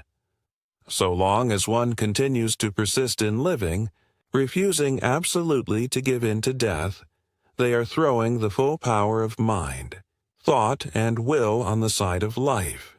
They thereby increase the power of life and may increase that power sufficiently to overcome death. Again, we say that it is a question how many times a person could overcome death by this method, but the fact remains that this method alone can save life repeatedly in the majority of cases, and all will admit after further thought on this subject that the majority will be very large. This is a method, therefore, that deserves the best of attention in every sick room. No person should be permitted to die until all available methods for prolonging life have been exhausted. And this last mentioned method is one that will accomplish far more than most of us may expect. And its secret is found in the fact that whenever we give in to any condition or action, it becomes stronger, due to the tendency of the subconscious to enlarge, increase, and magnify whatever it receives. Give in to the forces of death, and the subconscious mind will increase the powers of that force. Give in to the forces of life, and the subconscious mind will increase the power of your life, and you will continue to live. Concerning the general possibilities of the subconscious, we should remember that every faculty has a subconscious side, and that it becomes larger and more competent as this subconscious side is developed. This being true, it is evident that ability and genius might be developed in any mind even to a remarkable degree, as no limit has been found to the subconscious in any of its forces. In like manner, every cell in the body has a subconscious side, and therefore, if the subconscious side of the personality were developed, we can realize what improvement would become possible in that field. There is a subconscious side to all the faculties in human nature, and if these were developed, we understand how man could become ideal, even far beyond our present dreams of a new race.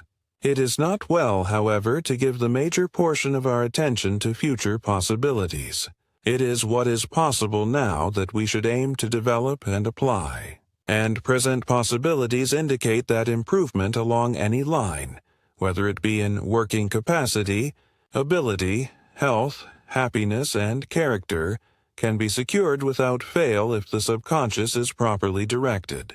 To direct the subconscious along any line, it is only necessary to desire what you want, and to make those desires so deep and so persistent that they become positive forces in the subconscious field. When you feel that you want a certain thing, give in to that feeling and also make that feeling positive. Give in to your ambitions in the same manner and also to every desire that you wish to realize.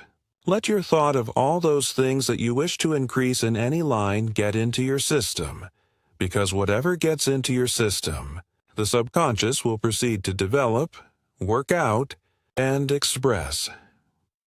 In using the subconscious, we should remember that we are not using something that is separated from normal life.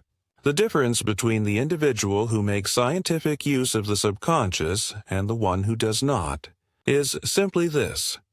The latter employs only a small part of their mind, while the former employs the whole of their mind. And this explains why those who employ the subconscious intelligently have greater working capacity, greater ability, and greater endurance. In consequence, they sometimes do the work of 2 or 3 people, and do excellent work in addition. To train the subconscious for practical action is therefore a matter of common sense.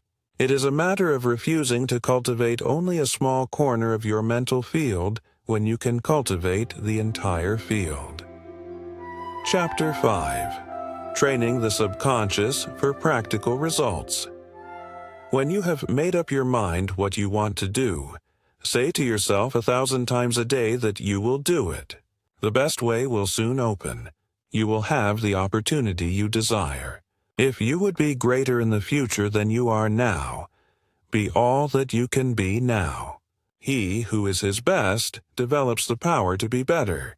He who lives his ideals is creating a life that actually is ideal. There is nothing in your life that you cannot modify, change, or improve when you learn to regulate your thought. Our destiny is not mapped out for us by some exterior power. We map it out for ourselves. What we think and do in the present determines what shall happen to us in the future. When we proceed to train the subconscious along any line, or for special results, we must always comply with the following law. The subconscious responds to the impressions, the suggestions, the desires, the expectations, and the directions of the conscious mind, provided that the conscious touches the subconscious at the time. The secret, therefore, is found in the 2 phases of the mind touching each other as directions are being made. And to cause the conscious to touch the subconscious, it is necessary to feel conscious action penetrating your entire interior system. That is, you should feel at the time that you are living not simply on the surface, but through and through. At such times the mind should be calm and in perfect poise, and should be conscious of that finer, greater something within you that has greater depth than mere surface existence.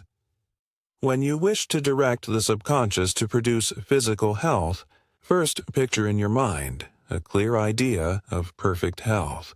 Try to see this idea with the mind's eye, and then try to feel the meaning of this idea with consciousness. And while you are in the attitude of that feeling, permit your thought and your attention to pass into that deep, quiet, serene state of being, wherein you can feel the mental idea of wholeness and health entering into the very life of every atom in your system. In brief, try to feel perfectly healthy in your mind, and then let that feeling sink into your entire physical system. Whenever you feel illness coming on, you can nip it in the bud by this simple method. Because if the subconscious is directed to produce more health, added forces of health will soon begin to come forth from within, and put out of the way, so to speak, any disorder or ailment that may be on the verge of getting a foothold in the body. Always remember that whatever is impressed on the subconscious will be expressed from the subconscious into the personality. And where the physical conditions that you wish to remove are only slight, enough subconscious power can be aroused to restore immediate order, harmony, and wholeness. When the condition you wish to remove has continued for some time, however, repeated efforts may be required to cause the subconscious to act in the matter. But one thing is certain, that if you continue to direct the subconscious to remove that condition, it positively will be removed. The subconscious does not simply possess the power to remove undesirable conditions from the physical or mental state. It can also produce those better conditions that we may want and develop further those desirable conditions that we already possess. To apply the law for this purpose, deeply desire those conditions that you do want and have a very clear idea in your mind as to what you want those conditions to be. In giving the subconscious directions for anything desired in our physical or mental makeup, we should always have improvement in mind, as the subconscious always does the best work when we are thoroughly filled with the desire to do better. If we want health, we should direct the subconscious to produce more and more health. If we want power, we should direct the subconscious not simply to give us a great deal or a certain amount of power, but to give us more and more power. In this manner, we shall secure results from the very beginning. If we try to train the subconscious to produce a certain amount, it might be some time before that amount can be developed. In the meantime, we should meet disappointment and delay. But if our desire is for steady increase along all lines from where we stand now, we shall be able to secure, first, a slight improvement, and then added improvement to be followed with still greater improvement, until we finally reach the highest goal we have in view. No effort should be made to destroy those qualities that we may not desire. Whatever we think about deeply or intensely, the subconscious will take up and develop further. Therefore, if we think about our failings, shortcomings, or bad habits, the subconscious will take them up and give them more life and activity than they ever had before.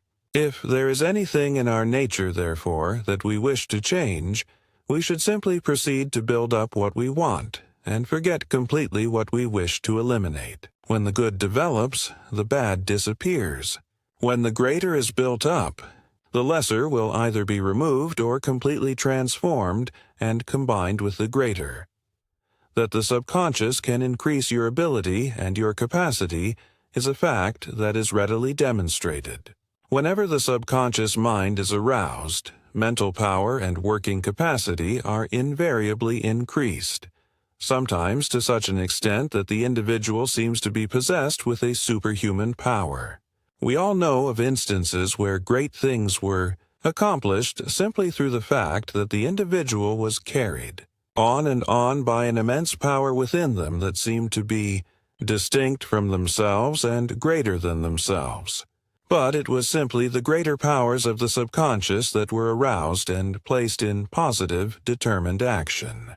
These instances, however, need not be exceptions. Any individual, under any circumstances, can so increase the power of their mind, their thought, and their will, as to be actually carried away with the same tremendous force. That is, the power within them becomes so strong that they are actually pushed through to the goal they have in view, regardless of circumstances, conditions, or obstacles. This being true, we should arouse the subconscious no matter what it is we have to do. No day is complete unless we begin that day by making alive everything that we possess in our whole mind, conscious and subconscious.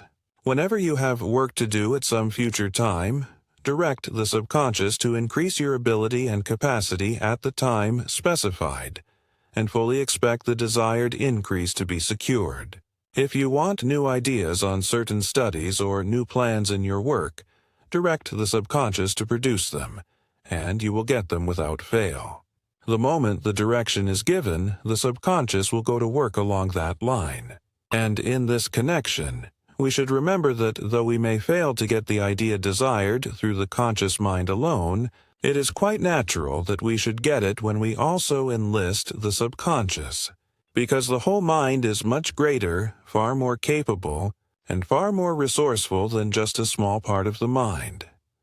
When demands are urgent, the subconscious responds more readily, especially when feelings at the time are also very deep. When you need certain results, say that you must have them, and put your whole energy into the must. Whatever you make up your mind that you must do, you will in some manner get the power to do.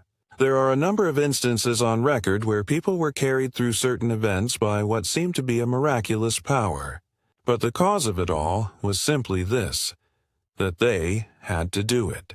And whatever you have to do, the subconscious mind will invariably give you the power to do. The reason for this is found in the fact that when you feel that you must do a thing and that you have to do it, your desires are so strong and so deep that they go into the very depths of the subconscious, and thus call to action the full power of that vast interior realm. If you have some great ambition that you wish to realize, direct the subconscious several times each day and each night before you go to sleep to work out the necessary ways and means. And if you are determined, those ways and means will be forthcoming. But here it is necessary to remember that we must concentrate on the one thing wanted. If your mind scatters, sometimes giving attention to one ambition and sometimes to another, you will confuse the subconscious and the desired ways and means will not be secured. Make your ambition a vital part of your life, and try to feel the force of that ambition every single moment of your existence. If you do this, your ambition will certainly be realized. It may take a year, it may take 5 years, it may take 10 years or more, but your ambition will be realized. This being true, no one need feel disturbed about the future, because if they actually know what they want to accomplish, and train the subconscious to produce the idea, the methods, the necessary ability, and the required capacity, all these things will be secured. If there is any condition from which you desire to secure emancipation, direct the subconscious to give you that information through which you may find a way out. The subconscious can. We all remember the saying, "Where there is a will, there is a way." And it is true, because when you actually will to do a certain thing, the power of the mind becomes so deep and so strong along that line, that the entire subconscious mind is put to work on the case, so to speak. And under such circumstances, the way will always be found. When you put your whole mind, conscious and subconscious, to work on any problem, you will find the solution.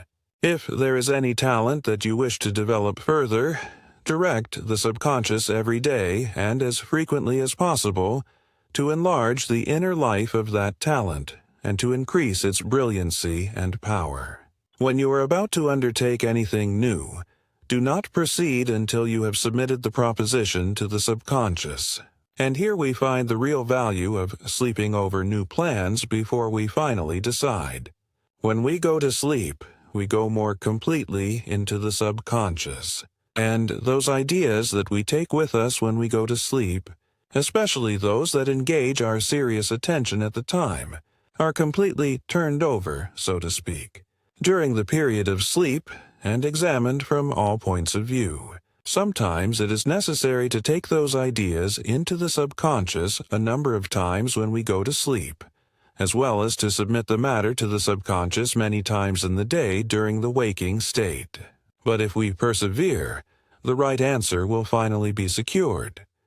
The whole mind, conscious and subconscious, does possess the power to solve any problem that may come up, or provide the necessary ways and means through which we can carry out or finish anything we have undertaken. Here, as elsewhere, practice makes perfect. The more you train the subconscious to work with you, the easier it becomes to get the subconscious to respond to your directions. And therefore, the subconscious mind should be called into action no matter what comes up. In other words, make it a practice to use your whole mind, conscious and subconscious, at all times, not only in large matters, but in all matters. Begin by recognizing the subconscious in all thought and in all action. Think that it can do what you have been told it can do, and eliminate doubt absolutely. Take several moments every day and suggest to the subconscious what you want to have done. Be thoroughly sincere in this matter. Be determined. Have unbounded faith, and you can expect results. But do not permit the mind to become wrought up when giving directions. Always be calm and deeply poised when thinking out or suggesting to the subconscious. And it is especially important that you be deeply calm before you go to sleep. Do not permit any idea, suggestion, or expectation to enter the subconscious unless it is something that you actually want developed or worked out. And here we should remember that every idea, desire, or state of mind that is deeply felt will enter the subconscious. When there are no results, do not lose faith. You know that the cause of the failure was the failure of the conscious to properly touch the subconscious at the time the directions were given. So, therefore, try again, giving your thought a deeper life and a more persistent desire. Always be prepared to give these methods sufficient time. Some have remarkable results at once, while others secure no results for months. But whether you secure results as soon as you wish or not, continue to give your directions every day, fully expecting results. Be determined in every effort you may make in this direction, but do not be over-anxious. Make it a point to give special directions to the subconscious every day for the steady improvement of mind, character, and personality along all lines. You cannot give the subconscious too much to do because its power is immense, and as far as we know, its capacity limitless. Every effort you may make to direct or train the subconscious will bring its natural results in due time, provided you are always calm, well-balanced, persistent, deeply poised, and harmonious in all your thoughts and actions. Chapter 6. The Power of Subjective Thought. The Path to Greater Things. Dream constantly of the ideal. Work ceaselessly to perfect the real. Believe in yourself. Believe in everybody. Believe in all that has existence. Give the body added strength. Give the mind added brilliancy. Give the soul added inspiration. Do your best under every circumstance, and believe that every circumstance will give its best to you. Live for the realization of more life and for the more efficient use of everything that proceeds from life. Desire eternally what you want, and act always as if every expectation were coming true. The first important factor to consider in connection with the study of thought is that every thought does not possess power. In modern times, when thinking has been studied so closely, a great many have come to the conclusion that every thought is itself a force, and that it invariably produces certain definite results. But this is not true, and it is well. For if every thought had power, we couldn't last very long, as the larger part of ordinary human thinking is chaotic and destructive.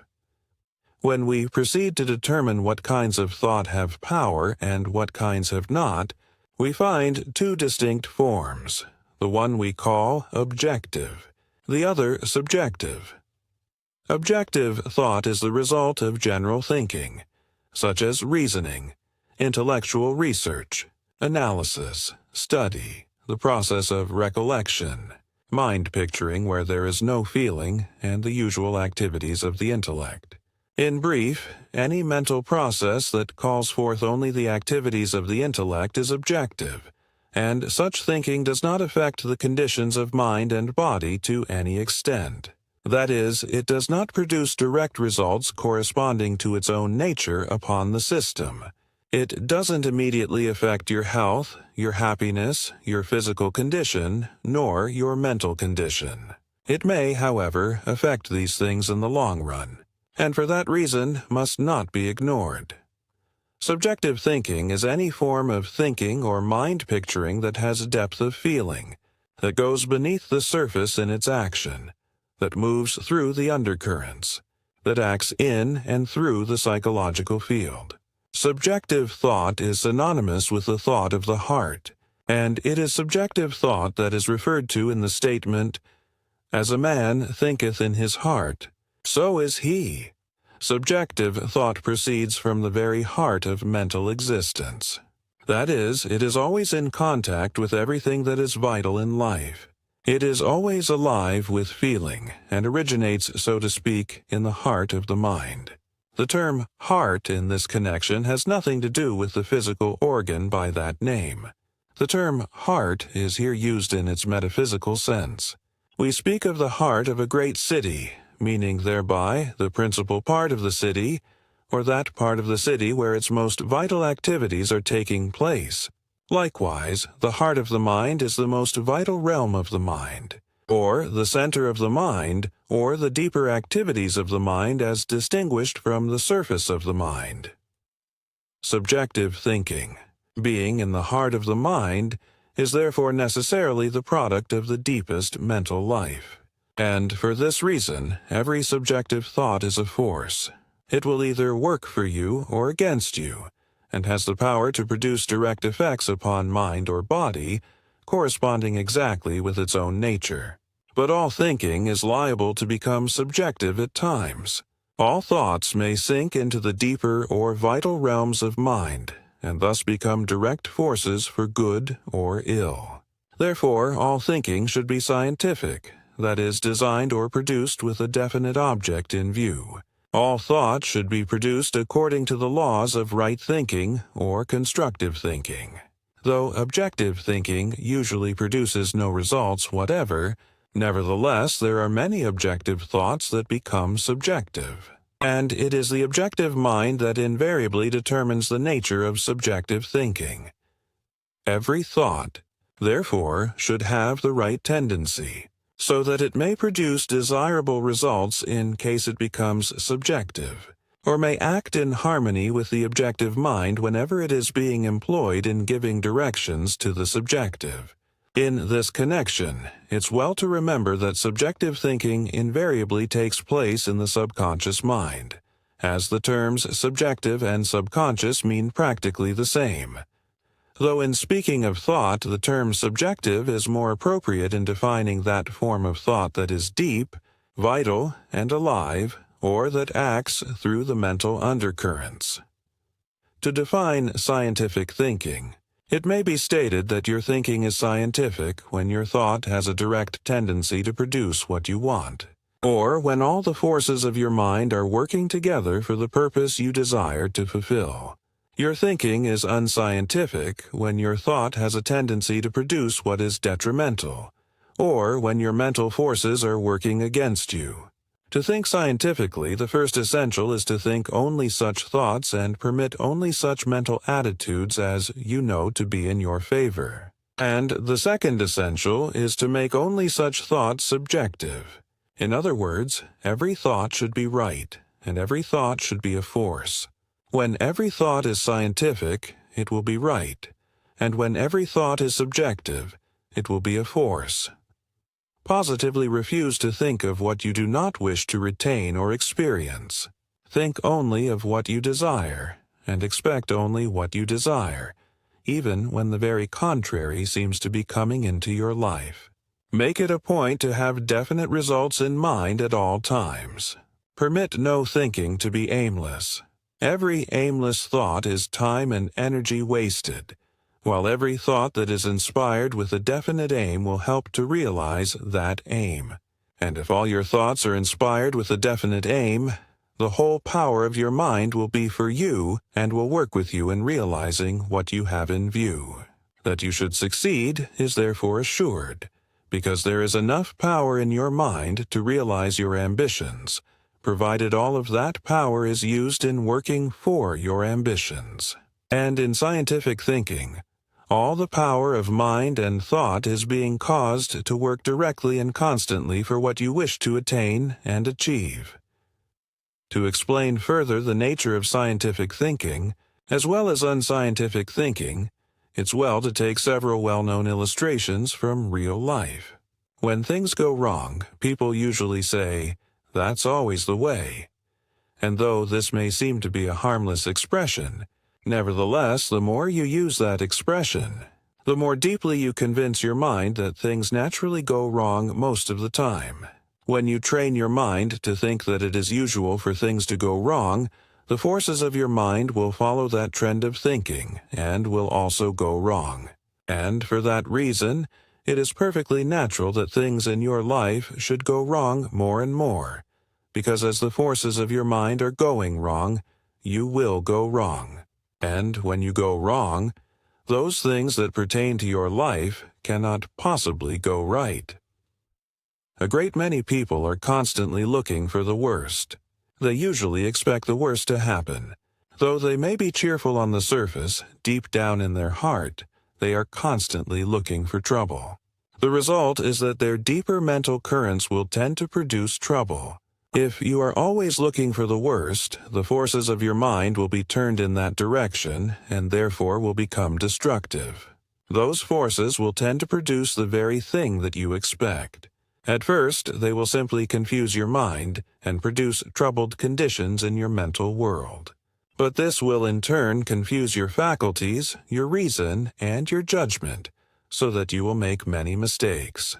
And he who is constantly making mistakes will certainly find the worst on many or all occasions. When things go wrong, do not expect the wrong to appear again. Look upon it as an exception. Call it past and forget it. To be scientific under these circumstances, always look for the best. By constantly expecting the best, you will turn the different forces of your mind and thought to work for the best. Every power that is in you will have a higher and finer ideal upon which to turn its attention, and accordingly, results will be better, which is perfectly natural when your whole system is moving towards the better. A number of people have a habit of saying, "Something is always wrong."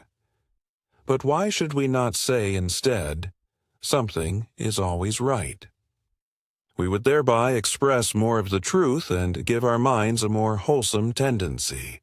It is not true that something is always wrong. When we compare the wrong with the wrong is always in the minority. However, it is the effect of such thinking upon the mind that we wish to avoid, whether the wrong be in our midst or not. When you think that there is always something wrong, your mind is more or less concentrated on the wrong and will therefore create the wrong in your own mentality. But when you train yourself to think there is always something right, your mind will concentrate upon the right, and accordingly will create the right. And when the mind is trained to create the right, it will not only produce right conditions within itself, but all thinking will tend to become right. And right thinking invariably leads to health, happiness, power, and plenty. The average person is in the habit of saying, "The older I get," and they thereby call the attention of the mind to the idea that they are getting older. In brief, they compel their mind to believe that they are getting older and older, and thereby direct the mind to produce more and more age. The true expression in this connection is, "The longer I live." This expression calls the mind's attention to the length of life, which will, in turn, tend to increase the power of that process in you that can prolong life. When people reach the age of 60 or 70, they usually speak of "the rest of my days," thus implying the idea that there are only a few more days remaining. The mind is thereby directed to finish life in a short period of time, and accordingly, all the forces of the mind will proceed to work for the speedy termination of personal existence. The correct expression is, "from now on," as that leads thought into the future indefinitely without impressing the mind with any end whatever. We frequently hear the expression, "I can never do anything right," and it is quite simple to understand that such a mode of thought would train the mind to act below its true ability and capacity. If you are fully convinced that you can never do anything right, it will become practically impossible for you to do anything right at any time. But on the other hand, if you continue to think, "I am going to do everything better and better," it is quite natural that your entire mental system should be inspired and trained to do things better and better. Hundreds of similar expressions could be mentioned, but we are all familiar with them. And from the comments made above, anyone will realize that such expressions are obstacles in our way, no matter what we may do. In right thinking, the purpose should be never to use any expression that conveys to your mind what you do not want, or what is detrimental or unwholesome in any manner whatever. Think only what you wish to produce or realize. If trouble is brewing, think about the greater success that you have in mind. If anything adverse is about to take place, do not think of what that adversity may bring, but think of the greater good that you are determined to realize in your life. When trouble is brewing, the average person usually thinks of nothing else. Their mind is filled with fear, and not a single faculty in their possession can do justice to itself. And as trouble is usually brewing in most places, more or less, people have what may be called a chronic expectation for trouble.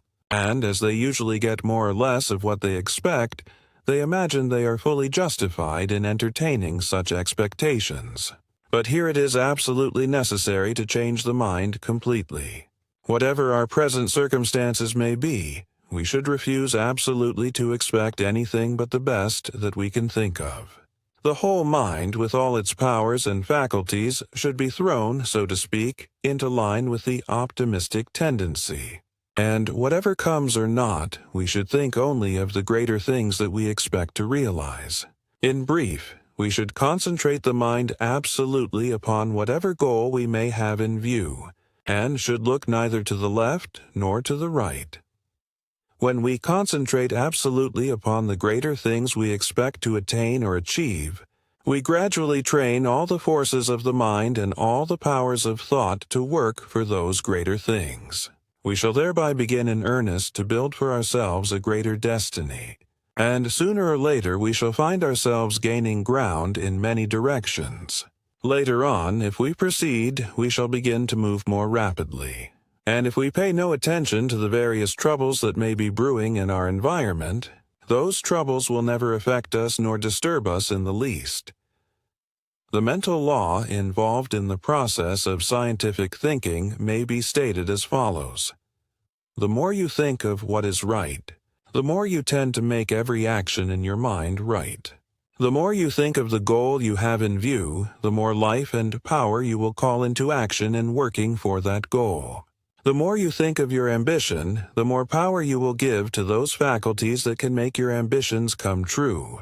The more you think of harmony, of health, of success, of happiness, of things that are desirable, of things that are beautiful, of things that have true worth, the more the mind will tend to build all those things in yourself, provided, of course, that all such thinking is subjective. To think scientifically, therefore, is to train your every thought and your every mental action to focus the whole of attention upon that which you wish to realize, to gain, to achieve, or attain in your life. In training the mind along the lines of scientific thinking, begin by trying to hold the mind upon the right, regardless of the presence of the wrong. And here we should remember that the term right does not simply refer to moral actions, but to all actions. When the wrong is coming your way, persist in thinking of the right.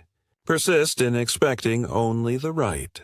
And there is a scientific reason for this attitude, besides what has been mentioned above. We know that the most important of all is to keep the mind right or moving along right lines, and if we persistently expect the right, regardless of circumstances, the mind will be kept in the lines of right action. But there is another result that frequently comes from this same practice. It sometimes happens that the wrong which is brewing in your environment has such a weak foundation that only a slight increase in the force of the right would be necessary to overthrow that wrong completely. In fact, we shall find that most wrongs that threaten can be overcome in a very short time, if we continue to work for the right in a positive, constructive, determined manner. It is when the individual goes all to pieces, so to speak, that adversity gets the best of them. But no individual will go to pieces unless their thinking is chaotic, destructive, scattered, confused, and detrimental. Continue to possess your whole mind, and you will master the situation no matter what it may be. And it is scientific thinking that will enable you to perform this great feat. To make thinking scientific, there are 3 leading essentials to be observed. 1. Cultivate constructive mental attitudes. All mental attitudes are constructive when mind, thought, feeling, desire, and will constantly face the greater and the better. A positive and determined optimism has the same effect, and the same is true of the practice of keeping the mental eye single on the highest goal in view. To make every mental attitude constructive, the mind must never look down, and mental depression must be avoided completely. Every thought and every feeling must have an upward look, and every desire must desire to inspire the same rising tendency in every action of mind. 2. Constructive mental imagery. Use the imagination to picture only what is good, what is beautiful, what is beneficial, what is ideal, and what you wish to realize. Mentally, see yourself receiving what you deeply desire to receive. What you imagine, you will think, and what you think, you will become. Therefore, if you imagine only those things that are in harmony with what you wish to obtain or achieve, all your thinking will soon tend to produce what you want to attain or achieve. 3. Constructive mental action. Every action of the mind should have something desirable in view and should have a definite, positive aim. Train yourself to face the sunshine of life, regardless of circumstances. When you face the sunshine, everything looks right, and when everything looks right, you will think right. It matters not whether there is any sunshine in life just now or not. We must think of sunshine just the same. If we do not see any silver lining, we must create one in our own mental vision. However dark the dark side may seem to be, we cannot afford to see anything but the bright side. And no matter how small or insignificant the bright side may be, we must continue to focus attention on that side alone. Be optimistic, not in the usual sense of that term, but in the real sense of that term. The true optimist not only expects the best to happen, but goes to work to make the best happen. The true optimist not only looks upon the bright side, but trains every force that is in them to produce more and more brightness in their life, and therefore complies with the 3 essentials just mentioned. Their mental attitudes are constructive because they are always facing greater things. Their imagination is constructive because it is always picturing the better and the ideal. And their mental actions are constructive because they are training the whole of their life to produce those greater and better things that their optimism has inspired them to desire and expect. In this connection, we must remember that there is a group of mental forces at work in every mental attitude. And therefore, if that attitude is downcast, those forces will become detrimental. That is, they will work for the lesser and the inferior. On the other hand, if every mental attitude is lifted up or directed towards the heights of the great and the true and the ideal, those forces will become constructive and will work for the greater things in view. In the perusal of this study, we shall find it profitable to examine our mental attitudes closely, so as to determine what our minds are actually facing the greater part of the time. If we find that we are mentally facing things and conditions that are beneath our expectations, or find that our imaginations are concerned too much about possible failure, possible mistakes, possible trouble, possible adversity, etc., our thinking is unscientific, and no time should be lost in making amends. When you are looking into the future, do not worry about troubles that might come to pass. Do not mentally see yourself as having a hard time of it. Do not imagine yourself in this hostile condition or that adverse circumstance. Do not wonder what you would do if you should lose everything, or if this or that calamity should befall. Such thinking is decidedly unscientific and most detrimental. If you entertain such thoughts, you are causing the ship of your life to move directly towards the worst precipice that may exist in your vicinity. Besides, you are so weakening this ship through wrong treatment that it will someday spring a leak and go down. Think of the future whenever it is unnecessary for you to give your attention to the present. But let your thought of the future be wholesome, constructive, optimistic, and ideal. Mentally, see yourself gaining the best that life has to give, and you will meet more and more of the best. Think of yourself as gaining ground along all lines, as finding better and better circumstances, as increasing in power and ability, and as becoming more healthful in body, more vigorous and brilliant in mind, more perfect in character and more powerful in soul. In brief, associate your future with the best that you can think of along all lines. Fear nothing for the days that are to be, but expect everything that is good, desirable, enjoyable, and ideal. This practice will not only make your present happier, but it will tend to strengthen your mind and your life along wholesome, constructive lines to such a degree that you will actually gain the power to realize, in a large measure, those beautiful and greater things that you have constantly expected in your optimistic dreams. In living and building for a larger future, we should remember that our mind and thoughts invariably follow the leadership of the most prominent mental picture. The man or woman who clearly and distinctly pictures for themselves a brilliant future will inspire the powers of their entire mental world to work for such a future. In fact, all the forces of thought, mind, life, personality, character, and soul will move in that direction. They may not realize as brilliant a future as they have pictured, but their future is certainly going to be brilliant. And it is quite possible, as is frequently the case, that it may become even more brilliant than they dreamed of in the beginning. When the average mind thinks of the future, they usually picture a variety of conflicting events and conditions. They have nothing definite in mind. There is no actual leadership, therefore, in their mind, and nothing of great worth can be accomplished. When we look into the lives of men and women who have reached high places, we always find that they were inspired with some great idea. That idea was pictured again and again in their mental vision, and they refused to let it go. They clung tenaciously to that idea, and thereby actually compelled every force and element within them to enlist in the working out of that idea. It is therefore simple enough that they should realize every aim and reach the highest places that achievement has in store. Such men and women possibly did not understand the science or the process, but they were nevertheless thinking scientifically to a most perfect degree. Their ambition pictured only that lofty goal which they wanted to reach.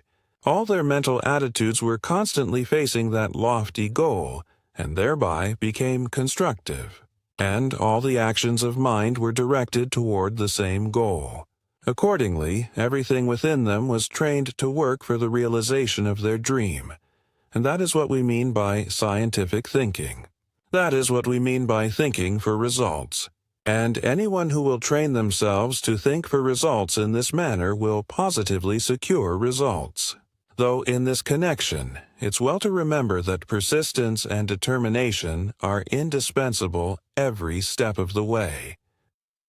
When we do not secure results at once, we sometimes become discouraged and conclude that it is no use to try. At such times, friends will usually tell us that we are simply dreaming, and they will advise us to go to work at something practical, something that we really can accomplish. But if we ignore the advice of our friends and continue to be true to the great idea that we have resolved to work out, we shall finally reach our goal. And when we do, those very same friends will tell us that we took the proper course. So long as the man with ambition is a failure, the world will tell him to let go of his ideal. But when his ambition is realized, the world will praise him for the persistence and the determination that he manifested during his dark hours, and everybody will point to his life as an example for coming generations. This is invariably the rule. Therefore, pay no attention to what the world says when you are down. Be determined to get up, to reach the highest goal you have in view, and you will. There are a great many ambitious men and women who imagine that they will succeed, provided their determination is strong and their persistence continuous, regardless of the fact that their thinking may be unscientific. But the sooner we dispel this illusion, the better.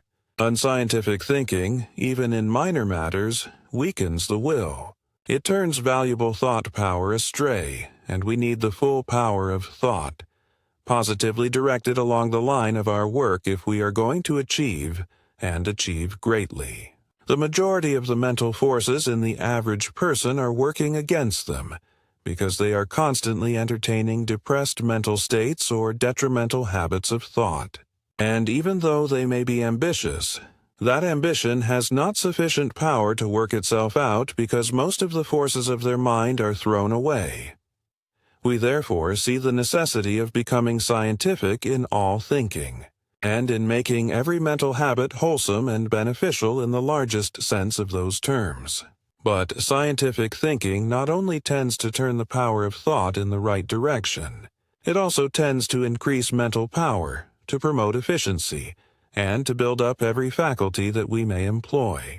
To illustrate the effect of right thinking upon the faculties, we will suppose that you have musical talent and are trying to perfect that talent. Then we will suppose that you are constantly expressing dissatisfaction with the power of that talent. What will be the result? Your mental action upon that faculty will tend to lower its efficiency, because you are depressing its action instead of inspiring those actions. On the other hand, if you encourage this talent, you will tend to expand its life and thereby increase its capacity for results. In this respect, talents are similar to people. Take two people of equal ability and place them in circumstances that are direct opposites. We will suppose that the one is mistreated every day by those with whom he is associated. He is constantly being criticized and constantly being told that he will never amount to anything.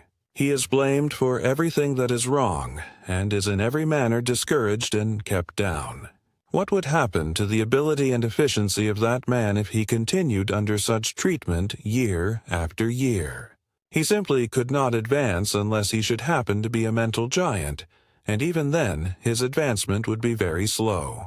But if he was not a mental giant, just an average man, he would steadily lose ambition, self-confidence, initiative, judgment, reasoning power, and in fact, everything that goes to make up ability and capacity.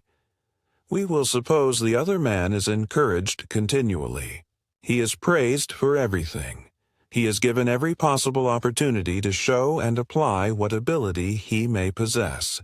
He is surrounded by an optimistic atmosphere, and is expected by everybody to advance and improve continually. What will happen to this man? The best will be brought out in his power and ability. He will be pushed to the fore constantly, and he will climb steadily and surely until he reaches the top.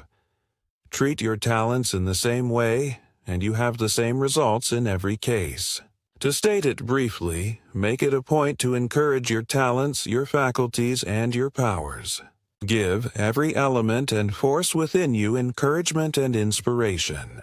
Expect them all to do their best, and train yourself to think and feel that they positively will. Train yourself to think of your whole system as all right. Deal with your mental faculties in this manner under all circumstances, and deal with your physical organs in the same way. Most people among those who do not have perfect health have a habit of speaking of their stomachs as bad, their livers as always out of order, their eyes as weak, their nerves as all upset, and the different parts of their systems as generally wrong. But what are they doing to their physical organs through this practice? The very same as was done to the unfortunate man just mentioned.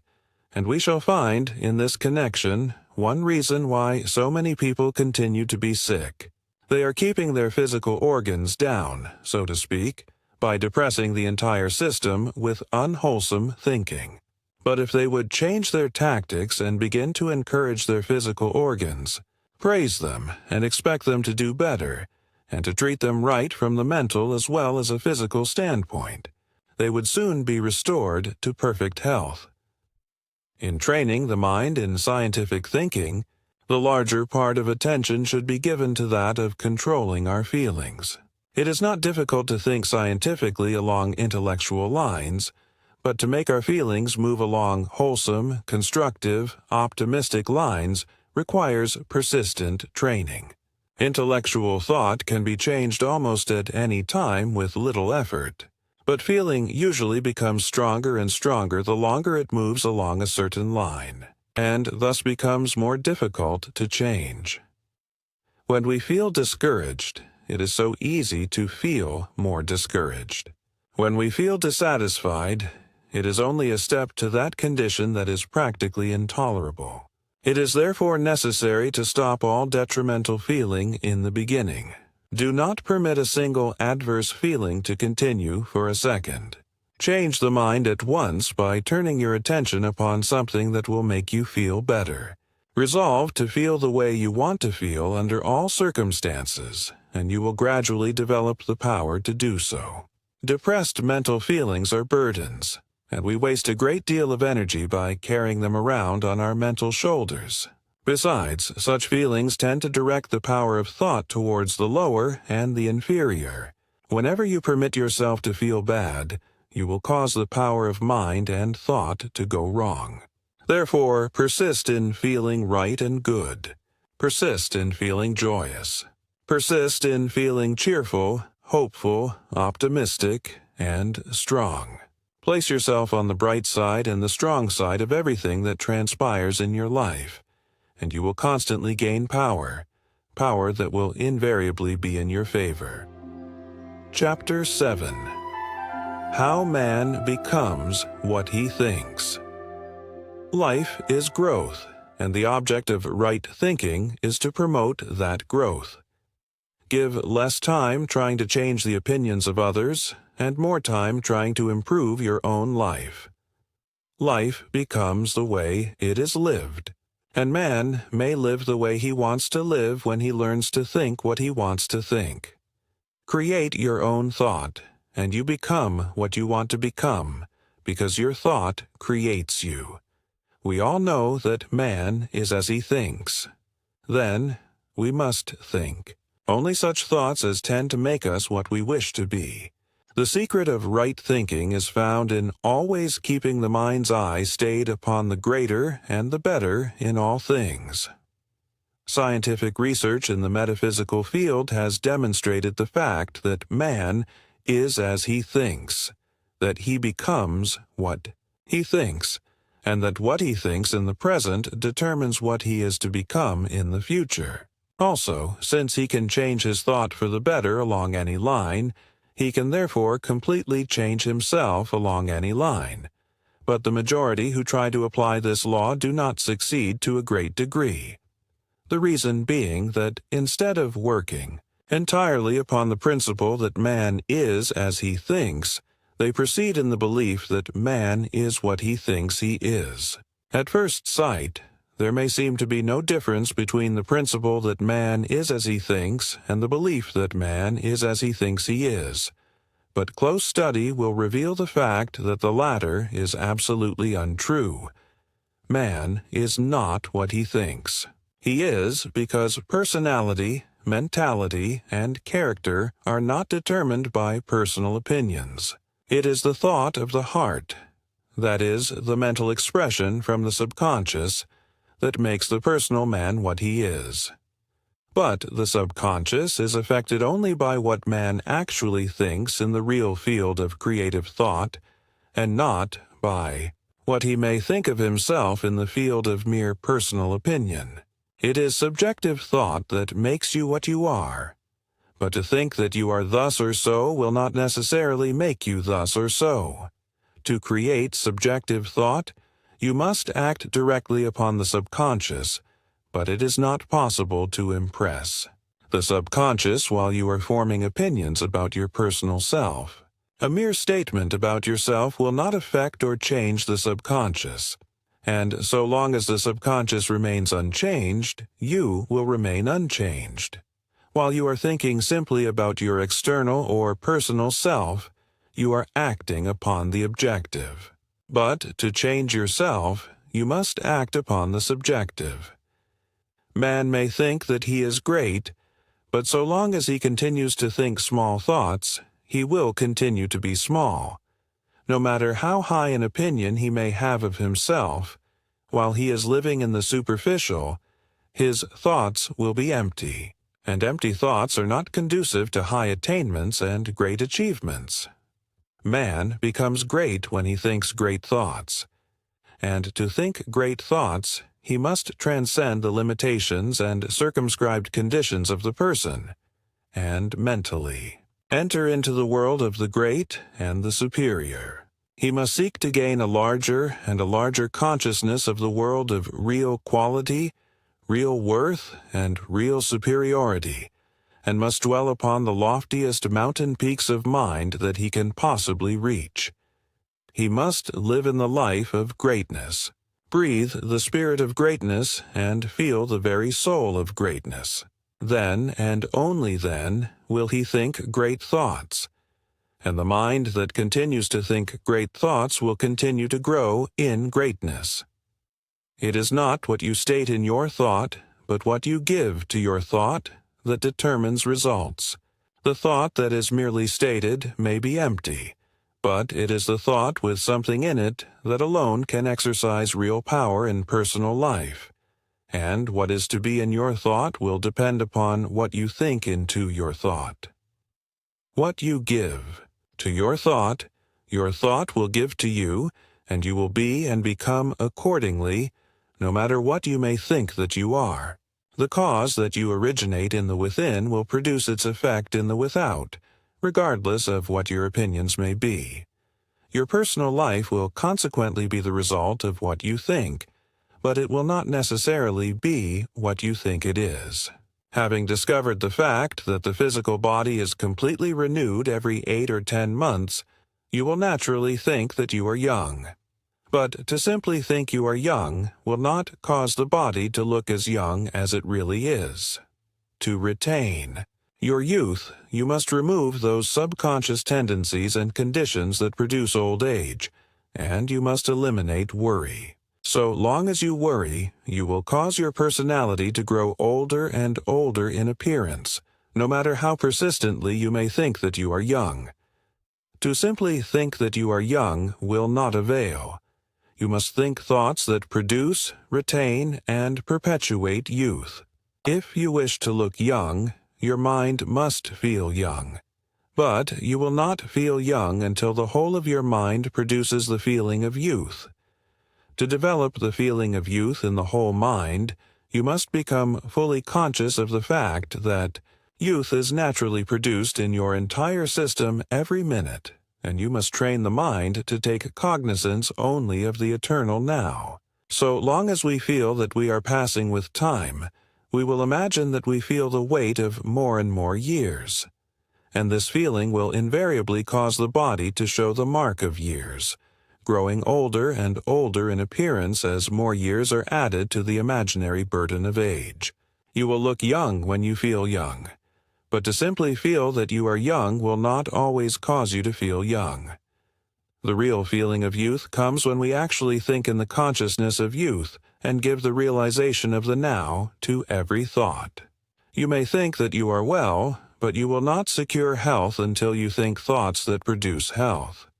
You may persistently affirm that you are well, but so long as you live in discord, confusion, worry, fear, and other wrong states of mind, you will be sick.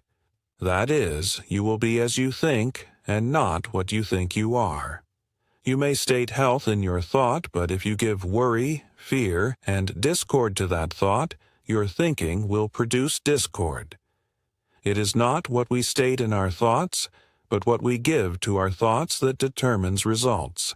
To produce health, thought itself must be healthful and wholesome. It must contain the quality of health and the very life of health. This, however, is not possible unless the mind is conscious of health at the time when such thought is being produced. Therefore, to think thoughts that can produce health, the mind must enter into the realization of the being of health, and not simply dwell in the objective belief about health. Again, to produce health, all the laws of life must be observed. That is, the mind must be in that understanding of law, and in that harmony with law, where the guiding thought will naturally observe law. To simply think that you are well will not teach the mind to understand the laws of life and health, nor will that thinking place you in harmony with those laws. That thinking that does understand the laws of life will not come from the mere belief that you are well, but from the effort to enter into the understanding of all law, the spirit of all law, the very life of health, and into the very soul of all truth. You may think that your mind is brilliant and may undertake most difficult tasks in the belief that you are equal to the occasion. But the question is if your conception of brilliancy is great or small. If your conception of brilliancy is small, you may be right to that degree in thinking you are brilliant. That is, you may be brilliant as far as your understanding of brilliancy goes. Whether that is sufficient or not to carry out the task that is before you is another question. Your opinion of your mental capacity may be great, but if your idea of intelligence is crude, your intelligence-producing thought will also be crude and can produce only crude intelligence. It is therefore evident that to simply think that you are brilliant will not produce brilliancy, unless your understanding of brilliancy is made larger, higher, and finer. What you understand and mentally feel concerning intelligence, mental capacity, and brilliancy is what you actually think on those subjects. And it is this understanding, or feeling, or realization that will determine how much intelligence you will give to your thought. Your thought will be as brilliant as the brilliancy you think into your thought. And how much brilliancy you will think into your thought will depend upon how high your realization of brilliancy happens to be at the time. When your thinking is brilliant, you will be brilliant. But if your thinking is not brilliant, you will not be brilliant, no matter how brilliant you may think you are. To make your thinking more brilliant, try to enter into the consciousness of finer intelligence, larger mental capacity, and the highest order of mental brilliancy that you can possibly realize. Do not call yourself brilliant at any time, or do not think of yourself as lacking in brilliancy. Simply fix the mental eye upon absolute brilliancy, and desire with all the power of mind and soul to go on and on into higher steps of that brilliancy. When all the elements and forces of your system are working in such a way that beauty will naturally be produced, you will be beautiful, whether you think you are beautiful or not. And it is the actions of the subconscious that determine how the elements and forces of the system are to work. Therefore, the beautiful person is beautiful because her real interior thinking is conducive to the creation of the beautiful. That person, however, who is not beautiful, does not necessarily think ugly thoughts, but her interior mental actions have not been brought together in such a way as to produce the expression of beauty. That is, the subconscious actions have not been arranged according to the most perfect pattern. But these actions can be arranged in that manner, not by thinking that one is beautiful, but by thinking thoughts that are beautiful. When you think that you are beautiful, you are liable to think that you are more beautiful than others, and such a thought is not a beautiful thought. To recognize or criticize ugliness and inferiority in others is to create the inferior and the ugly in yourself, and what you create in yourself will sooner or later be expressed through your mind and personality. So long as you worry, hate, or fear, your thought will make you disagreeable in mind and character, and later on in the person as well. And no amount of affirming or thinking that you are beautiful will overcome those ugly states of mind that you have created. You will thus be as you think, worried, hateful, and ugly, and not beautiful as you may try to think you are. The personal man is the result, not of beliefs or opinions, but of the quality of all the mental actions that are at work throughout the whole mind. Man is as he thinks in every thought, and not what he thinks he is in one or more isolated parts of his personal self. You may think that you are good, but your idea of goodness may be wrong. Your thought, therefore, will not be conducive to goodness. On the contrary, the more you praise yourself for being good, the less goodness you will express in your nature. In addition, to think of yourself as good will have a tendency to produce a feeling of self-righteousness. This feeling will cause the mind to look down upon the less fortunate, and a mind that looks down will soon begin to go down, and you will be no better than those whom you criticized before. You are only as good as the sum total of all your good thoughts, and these can be increased in number indefinitely by training the mind to perpetually grow in the consciousness of absolute goodness. To grow in the consciousness of goodness, keep the mental eye upon the highest conception of absolute goodness. Try to enlarge, elevate, and define this conception or understanding of goodness perpetually. Pattern your whole life, all your thoughts and all your actions after the likeness of this highest understanding. Then never look back nor try to measure the goodness that you may think you now possess. Press on eternally to the higher and larger realization of absolute goodness, and leave results to the law. More and more, real goodness will naturally appear in all your thoughts and actions. You will therefore become good, not by thinking that you are good, but by thinking thoughts that are created in the image and likeness of that which is good. From the foregoing, it is evident that man is as he thinks, and not necessarily what he thinks he is. But there is still more evidence that your personal self is the result of your thought has been demonstrated. But what thought? To make yourself thus or so, the necessary thought must first be created. But to think that you are thus or so will not create the thought that can make you thus or so. The reason is because it is subconscious thought alone that can produce effects in your nature, physical or mental. And you cannot enter the subconscious while you are thinking exclusively of your personal self.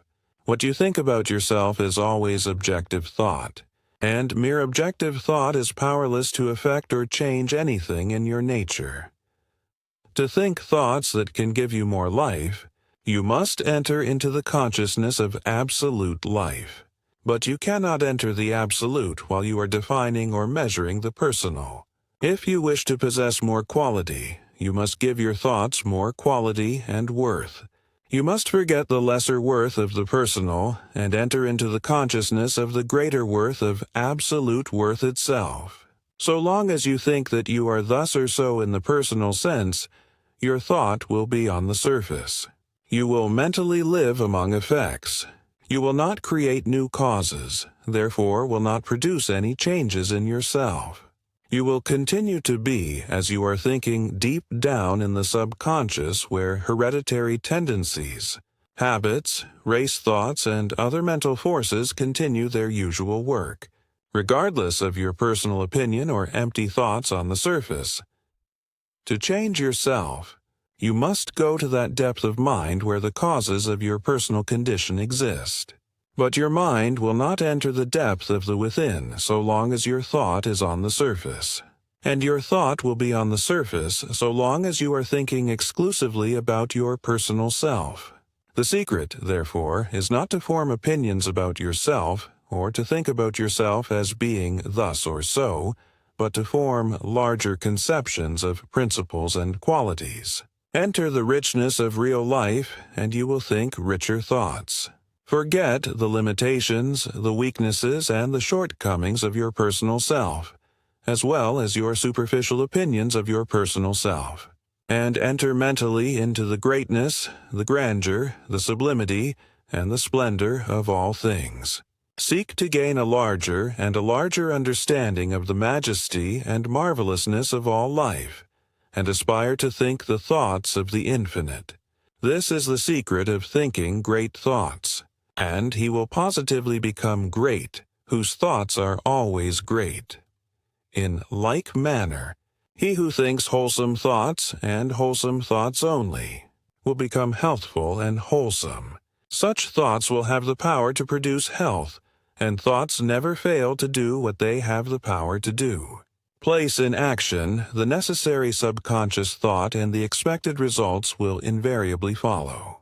Man, therefore, is not what he thinks he is, because such thinking is personal and consequently superficial and powerless. The thought that determines his personality, his character, his mentality, and his destiny is his subjective thought. The thought that is produced in the subconscious during those moments when he forgets his personal opinions about himself and permits his mind to act with deep feeling and subjective conviction. But those thoughts that enter the subconscious are not always good thoughts. Man's subjective thinking is not always conducive to the true, the wholesome, and the best, as his thinking is not always right. For this reason, man himself is not always good, nor his life as beautiful as he might wish to be. His thinking is in his own hands, however. He can learn to think what he wants to think. And as he is and becomes as he thinks, we naturally conclude that he may, in the course of time, become what he wants to become. Chapter 8. The Art of Changing for the Better. The greatest remedy in the world is change, and change implies the passing from the old to the new. It is also the only path that leads from the lesser to the greater, from the dream to the reality, from the wish to the heart's desire fulfilled.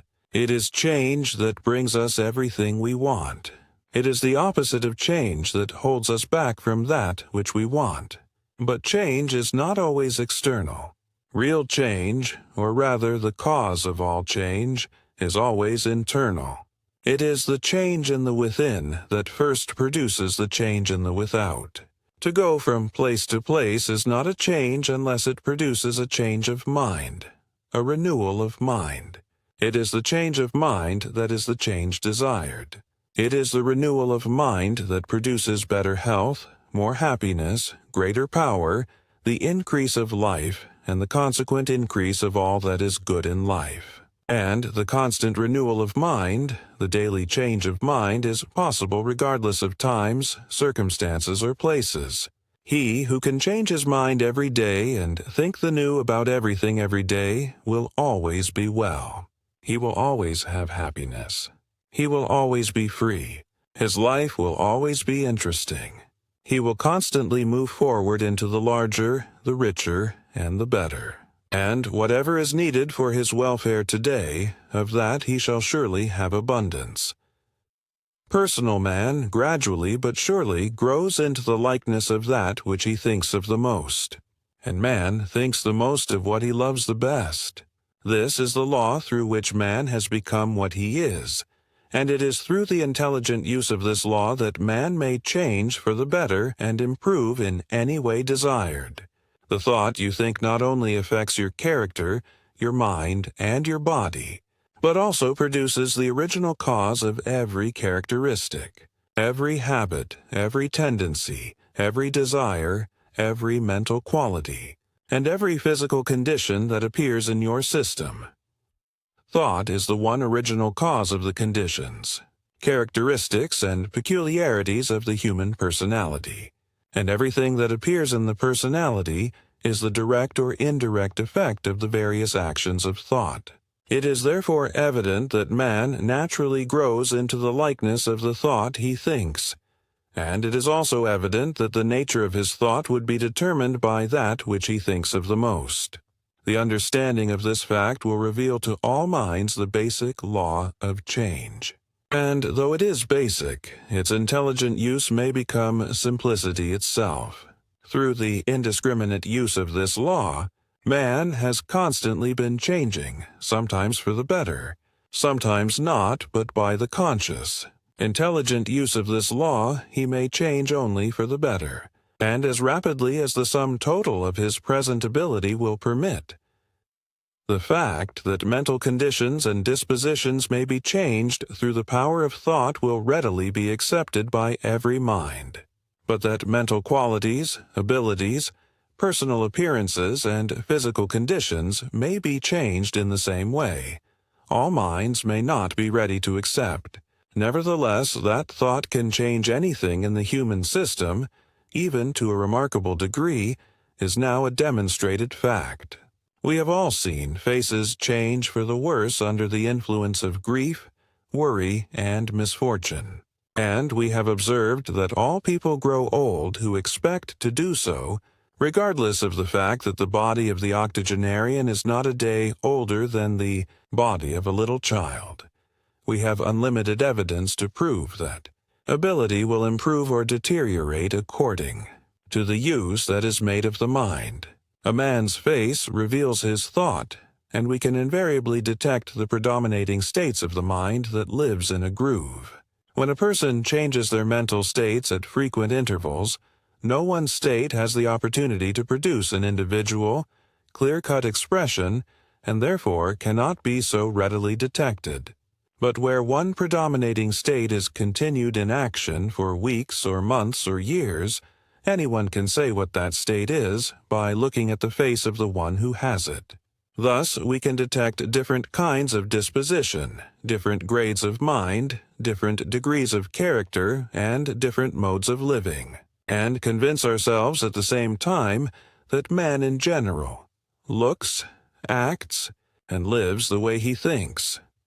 The fact that every mental state will express its nature in body, mind, and character proves that we can, through the intelligent use of mental action, cause the body to become more beautiful, the mind more brilliant, character more powerful, and the soul life more ideal. To accomplish these things, however, it is necessary to apply the law continuously in that direction where we desire to secure results. When a person thinks of the ordinary for a few weeks, they invariably begin to look ordinary. Then, when something impels them to think for a while of the ideal, the true, and the beautiful, they begin to look like a new creature. But if reverses threaten, they will feel worried, dejected, and afraid, and everybody observes that they look bad. Then, if the tide turns in their favor, they will begin to look content. And if something should suggest to their mind the thought of the wholesome, the sound, and the harmonious, they will begin to look remarkably well. In this manner, they are daily using the law of change, but never intelligently. They do not take the law into their own hands, but use the law only as suggestions from their environment may direct. They advance one day and fall back the next. One week, their physical mansion is painted with colors of health and beauty. The next week, only the conditions of age and disease are in evidence. They plant a flower seed today, and tomorrow they hoe it up to plant a weed in its place. Thus, the average person continues to live, and every change comes from the unconscious, indiscriminate use of the power of their thought. This power, however, can be employed more wisely, and when the many begin to do so, the progress of the race will be remarkable indeed. The basic law of change must be taken into our own hands, and must be employed directly for producing the change we have in view. And to accomplish this, the love nature must be so trained that we shall love only what we want to love, only what is greater and better than that which we have realized up to the present time. In this respect, strong, highly developed souls will have no difficulty because they have the power to see the great, the beautiful, and the ideal in all things. But those who have not as yet acquired that power must train their feelings with care, lest love frequently turns thought upon the low, the common, or the ordinary. What you admire in others will develop in yourself. Therefore, to love the ordinary in anyone is to become ordinary, while to love the noble and the lofty in all minds is to grow into the likeness of that which is noble and lofty. When we love the person of someone who is in the earth earthy, we tend to keep ourselves down in the same place. We may give our kindness and our sympathies to all, but we must not love anything and anyone that is not ideal. It is a misdirection of love to love exclusively the visible person. It is the ideal, the true, and the beautiful in every person that should be loved. And as all persons have these qualities, we can love everybody with a whole heart in this more sublime manner. In this connection, a great problem presents itself to many men and women who aspire to a life of great quality. These people feel that they cannot give their personal love to husbands, wives, relatives, or friends that persist in living in the mere animal world. But the problem is easily solved. We must not love what is ordinary in anyone. In fact, the ordinary must not be recognized. But we can love the real life in everyone. And if we will employ our finer perceptions, we will find that this real life is ideal in every living creature in the world. We need not love the perversions of a person, but we can love the greater possibilities and the superior qualities that are inherent in the individual. It is not the imperfections or appearances that should be loved, but the greatness that is within. And what we love in others, we not only awaken in others, but we develop those very things more or less in ourselves. To promote the best welfare of individuals under all sorts of circumstances, personal loves should be exchanged only by persons who live in the same world. When the woman has found the superior world, the man must not expect her personal love unless he also goes up to live in the same world. It is simply fair that he should do so. The woman who lives in a small world must not expect the love of a man who lives in a great world. He would lose much of his greatness if he should give his personal love to such a woman. The tendency of all life is onward and upward. Therefore, to ask anything to come down is to violate the very purpose of existence. If we wish to be with the higher, the greater, and the superior, we must change ourselves and become higher, greater, and superior. And this we all can do. In the application of the basic law of change, no factor is more important than that of pleasure. We are controlled to a great extent by the pleasures we enjoy, oft-times so much so that they may even determine our destiny. The reason why is found in the fact that we deeply love what we thoroughly enjoy. And since we think the most of what we love the best, we naturally become like the pleasures we thoroughly enjoy, because man gradually grows into the likeness of his predominating thought. It is therefore unwise to permit ourselves to enjoy anything that is beneath our most perfect conception of the ideal, and it is likewise unwise to associate personally with people who care only for the ordinary and the common. What we enjoy becomes a part of ourselves, and for the good of everybody, we cannot afford to go down. But when we love only those pleasures that are as high as our own ideal of joy, then we are truly on the great ascending path. To overlook the wrongs, the defects, and the perversions of life, and to look only for that beautiful something in every soul that we simply want to love, even without trying, is one of the greatest things that we can do. But we must not permit our conception of the beautiful within to become a mere, cold abstraction. It is most important that we be as emotional as we possibly can without permitting ourselves to be controlled by our emotions. The heart should be most tender and warm, and every feeling constantly on fire. But if all such feelings are turned into the secret realms of soul life, we shall find that the forces of love are drawn insistently towards the highest, the truest, the most noble, and the most beautiful that our inspired moments have revealed. When this is done, we can readily love with the whole heart any noble quality or high art or great work upon which we may direct our attention, and what we can love at will, that we can think of as deeply and as long as we may desire. When we have formulated in our minds what changes we wish to make, the course to pursue is to love the ideal that corresponds to those changes.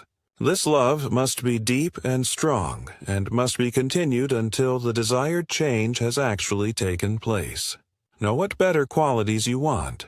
Then love those qualities with all your mind and heart and soul. To love the higher and the greater qualities of life is to cause the creative qualities of mind to produce those same qualities in our own nature, and in consequence, we steadily grow into the likeness of that which we constantly love.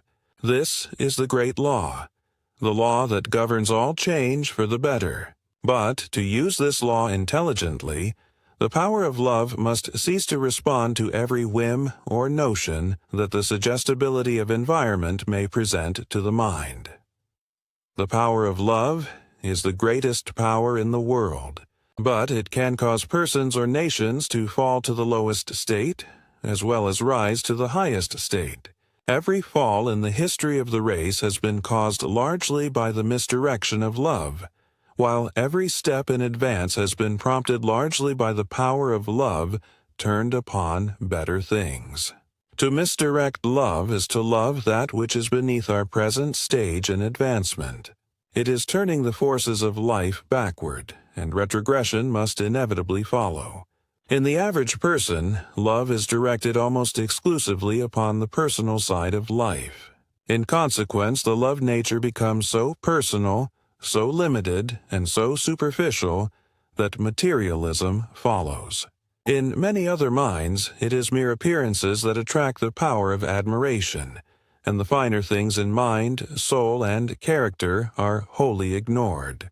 The result is that the finer qualities of such people gradually disappear, and grossness, both in thought and in appearance, naturally follow.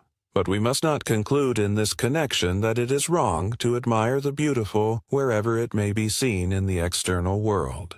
We should love the beautiful everywhere, no matter where it may be found. We should admire the richness of life, both in the external and in the internal. And by living a complete life, we shall enjoy more and more of the richness and the beautiful in life, in the within as well as in the without. But the power of love must direct the greater part of its attention upon that which is rich and beautiful in mind and soul. It is that which is finer than the finest of external things that must be loved if man is to grow into the likeness of the great, the superior, and the ideal, because man is as he thinks, and he thinks the most of what he loves the best. When any individual begins to love the finer qualities in life, and gives all the power of mind and soul to that love, they have taken the first step in the changing of their destiny. They are laying the foundation for a great and a better future, and if they continue as they have begun, they will positively reach the loftiest goal that they may have in view. There are many laws to apply in the beginning of a great life, but the law that lies at the foundation of them all is the law of love. It is love that determines what we are to think, what we are to work for, where we are to go, and what we are to accomplish. Therefore, among all great essentials, the principal one is to know how to love, to apply this essential for all practical purposes. The secret is to love the great, the beautiful, and the ideal in everybody and in everything, and to love with such a strong, passionate love that its ascending power becomes irresistible. The whole of life will thus change and go up with the power of love into the great, the superior, and the ideal. Everything, both in the being of man and in his environment, will advance and change accordingly, and the dreams of the soul will come true. The ideal will become real, the desires of the heart will be granted, and what man has hoped to make his own will be absent no more. Chapter 9. He can who thinks he can. When failure comes, be more determined than ever to succeed. The more feeling there is in your thought, the greater its power. You steadily and surely become in the real what you constantly and clearly think that you are in the ideal. The more you believe in yourself, the more of your latent powers and possibilities you place in action. And the more you believe in your purpose, the more of your power you apply in promoting that purpose. To him who thinks he can, everything is an opportunity. Depend only upon yourself, but work in harmony with all things. Thus, you call forth the best that is in yourself, and secure the best that external sources have to give. The discovery of the fact that man is as he thinks has originated a number of strange ideas concerning the power of thought. One of the principal of these is the belief that thought is a domineering force to be used in controlling things and in compelling fate to come our way. But that this belief is unscientific in every sense of the term has been demonstrated any number of times. Those who have accepted this belief and who have tried to use thought as a compelling force have seemingly succeeded in the beginning, but later on have utterly failed. And the reason is that the very moment we proceed to apply thought in this manner, we place ourselves out of harmony with everything, both within ourselves and in our environment. The seeming success that such people have had in the beginning, or for a season, is due to the fact that a strong, compelling force can cause the various elements of life to respond for a while. But the force that compels weakens itself through the very act of compelling, and finally loses its power completely. And then whatever has been gathered begins to slip away. This explains why thousands of ardent students of metaphysics have failed to secure the results desired, or have succeeded only in spurts. They have taken the wrong view of the power of thought, and therefore have caused their power to work against them during the greater part of the time. The power of thought is not a compelling force. It is a building force, and it is only when used in the latter sense that desirable results can be produced. The building capacity of thought, however, is practically unlimited. Therefore, there is actually no end to what might be accomplished, so long as this power is employed intelligently. To apply the full building power of thought, we should proceed upon the principle that he can, who thinks he can. And we should act in the full conviction that whatever man thinks he can do, because there is no limit to the power that such thinking can bring forth. The majority among intelligent minds admit that there is some truth in the statement that he can, who thinks he can, but they do not, as a rule, believe it to be a very large truth.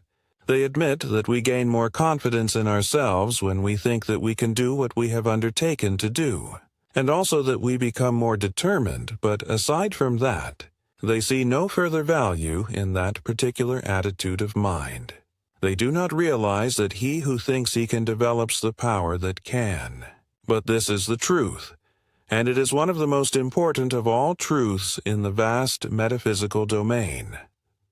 The law that governs this idea, and its process while in action, is absolutely unlimited in its possibilities, and therefore is in a position to promise almost anything to one who is faithful.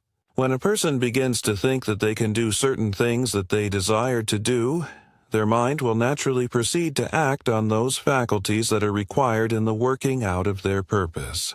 And so long as the mind acts upon a certain faculty, more and more life, nourishment, and energy will accumulate in that faculty. In consequence, that faculty will steadily develop. It will become larger, stronger, and more efficient, until it finally is competent to do what we originally wanted done. Thus, we understand how he who thinks he can develops the power that can. When someone begins to think that they can apply the power of invention, their mind will begin to act upon the faculty of invention. The latent powers of this faculty will be aroused.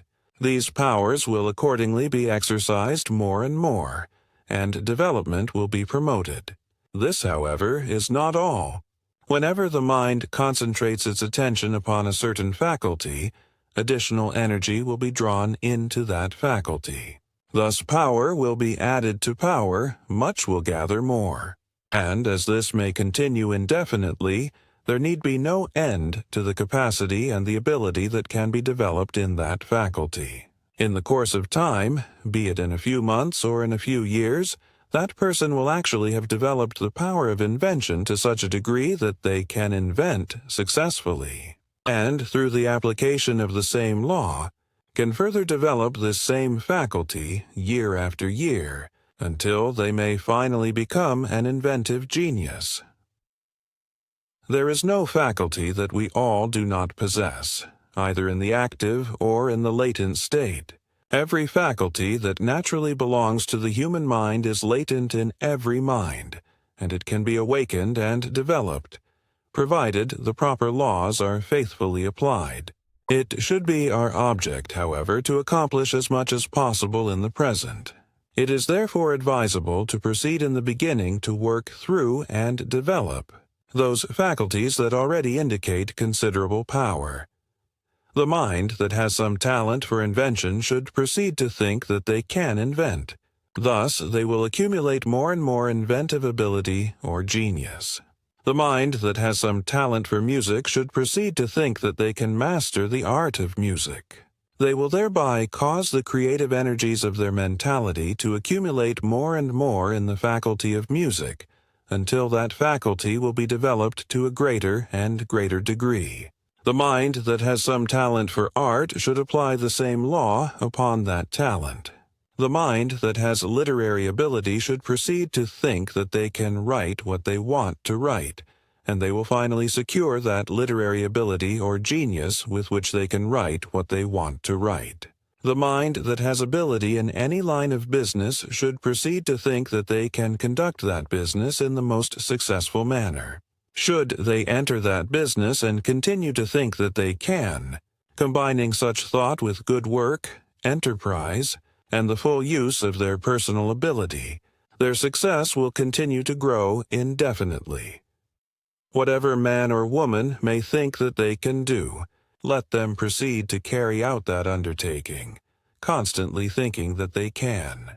They will succeed from the beginning, and their advancement will be continuous. However, no mind need be confined to a single purpose. If we have talent for something better than we are doing now, or if we wish to awaken some talent that we long to possess, we may proceed now to think that we can do what we long to do. We shall thus give more and more power to that faculty until it becomes sufficiently strong to be applied in actual practice. In the meantime, we should continue to think that we can do better and better what we are doing now. We shall thereby advance steadily in our present work, and at the same time prepare ourselves for a greater work in the coming days. When we think that we can, we must enter into the very soul of that thought and be thoroughly in earnest. It is in this manner that we awaken the finer creative energies of mind, those forces that build talent, ability, and genius, those forces that make man great. We must be determined to do what we think we can do. This determination must be invincible, and must be animated with that depth of feeling that arouses all the powers of being into positive and united action. The power that can do what we think we can do will thus be placed at our command, and accordingly we may proceed successfully to do what we thought we could do. Chapter 10. How we secure what we persistently desire. The fact that you have failed to get the lesser proves conclusively that you deserve the greater. So, therefore, dry those tears and go in search of the worthier prize. Count nothing lost.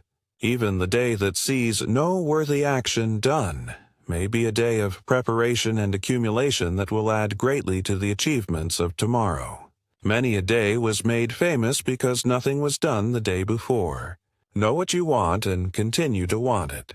You will get it if you combine desire with faith. The power of desire, when combined with faith, becomes invincible.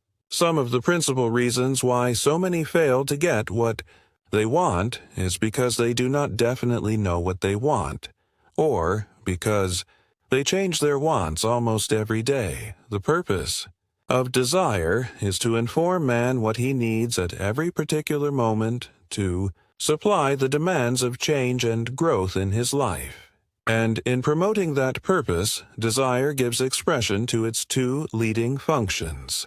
The first of these is to give the forces of the human system something definite to do, and the second is to arouse those forces or faculties that have the natural power to do what is to be done. In exercising its first function, desire not only promotes concentration of action among the forces in man, but also causes those forces to work for the thing that is wanted. Therefore, it is readily understood why the wish, if strong, positive, determined, and continuous, will tend to produce the thing wished for. If you can cause all the elements and powers in your being to work for the one thing that you want, you are almost certain to get it. In fact, you will get it unless it is so large that it is beyond you, or beyond the power of your present capacity to produce. Though in that case you have exercised poor judgment. You have permitted yourself to desire what lies outside of your sphere, and what you could neither appreciate nor use were you to get it. What you can appreciate, enjoy, and use in your present sphere of existence, you have the power, in your present state of development, to produce. That is, you can produce it if all your power is applied in your effort to produce it. And when you desire any particular thing with the full force and capacity of your desire, you cause all your power to be applied in producing that particular thing. In exercising its second function, desire proceeds directly into that faculty or group of forces that can, if fully applied, produce the very thing that is desired. In its first function, it tends to bring all the forces of the system together and inspires them with the desire to work for what is wanted. It acts upon the system in general and gives everything in the system something definite to do, that something definite in each case being the one thing desired. In its second function, it acts upon certain parts of the system in particular, always upon those parts that can do what is wanted done, and it tends to arouse all the life and power that those particular parts may contain. How desire proceeds, and how it secures results in this respect is easily illustrated. We will take, for example, a man who is not earning as much as he feels that he needs. Naturally, he will begin to desire more money, and we will suppose that this desire becomes stronger and stronger until it actually stirs every atom of his being. Now what happens? He is not only arousing a great deal of latent and unused energy, but all of his active energy is becoming more and more alive. But what becomes of all this energy? It goes directly into his money-making faculties, and tends to increase decidedly the life, the power, the capacity, and the efficiency of those faculties. There is in every mind a certain group of faculties that is made by nature for financial purposes. In some minds, these faculties are small and sluggish, while in other minds they are large and active, and that the latter kind should be able to make more money and accumulate things in a greater measure is quite natural. But is it possible to take those faculties that are small and sluggish and make them large and active? If so, those who now have limited means may in the course of time have abundance. To answer this question, we will ask what it is that can arouse any faculty to become larger and more active, and we find that it is more energy, and energy that is more alive. No matter how sluggish a faculty may be, if it is thoroughly charged, so to speak, with highly active energy, it simply must become more active. And no matter how small it may be, if it continues to receive a steady stream of added life, energy, and power, day after day, month after month, year after year, it simply must increase in size and capacity. And whenever any faculty becomes greater in capacity and more alive in action, it will do better work. That is, it will gradually gain in ability and power until it has sufficient ability and power to produce what you wished for. Returning to the man in our illustration, we will see how the principle works. His money-making faculties are too small and too sluggish to produce as much money as he needs. He begins to desire for more. This desire becomes strong enough to arouse every element and force in his money-making faculties. For here be it remembered that the force of any desire goes directly into that faculty that can, by nature, produce the thing desired. This is one of the laws of mind. In addition, the action of his desire tends to arouse all the other forces of his system, and tends to concentrate those forces upon the idea of making more money. In the beginning, no important change in his financial ability may be noticed, except that he feels more and more confidence in his power to secure the greater amount desired. In a short time, however, possibly within a few months, he begins to get new ideas about the advancement of his work. His mind is beginning to work more actively upon the idea of increased gain. Accordingly, suggestions as to how he might increase the earning capacity of his business are constantly coming up in his mind, and ways and means and plans are taking shape and form more and more completely. The actions of his money-making faculties are also beginning to change.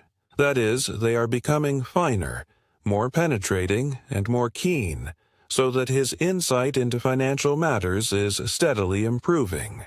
He is therefore securing the necessary essentials to greater financial gain, and as he applies them, all things will naturally begin to take a turn. To state it briefly, his strong, persistent desire for more money has aroused his money-making faculties. They have become stronger, more active, more wide-awake, and more efficient. And as a strong, wide-awake faculty can do many times as good work as one that is only partly alive, we understand how his desire for more money has given him the ability to make more money.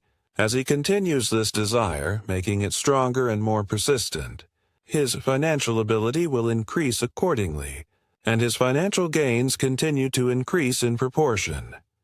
Many may doubt the efficiency of the plan just presented, because, as is well known, most people desire more money but do not always get it. But do they always wish hard enough? It is not occasional desire, or half-hearted desire that gets the thing desired. It is persistent desire, and persistent desire not only desires continually, but with all the power of life and mind and soul. The force of a half-alive desire, when acting upon a certain faculty, cannot cause that faculty to become fully alive. Nor can such a desire marshal all the unused forces of the system and concentrate them all upon the attainment of the one thing wanted. And it is true that the desires of most people are neither continuous nor very deep. They are shallow, occasional wishes without enough power to stir to action a single atom. Then we must also remember that results do not necessarily follow the use of a single force. Sometimes the force of persistent desire alone may do wonders, but usually it is necessary to apply in combined action all the forces of the human system. The force of desire, however, is one of the greatest of these, and when fully expressed in connection with the best talents we may possess, the thing desired will certainly be secured. We may take several other illustrations. Suppose you have a strong desire for more and better friends. The action of that desire, if deep, wholehearted, and persistent, will tend to impress the qualities of friendship upon every element of your character. In consequence, you will in time become the very incarnation of friendship. That is, you will become a better and a better friend.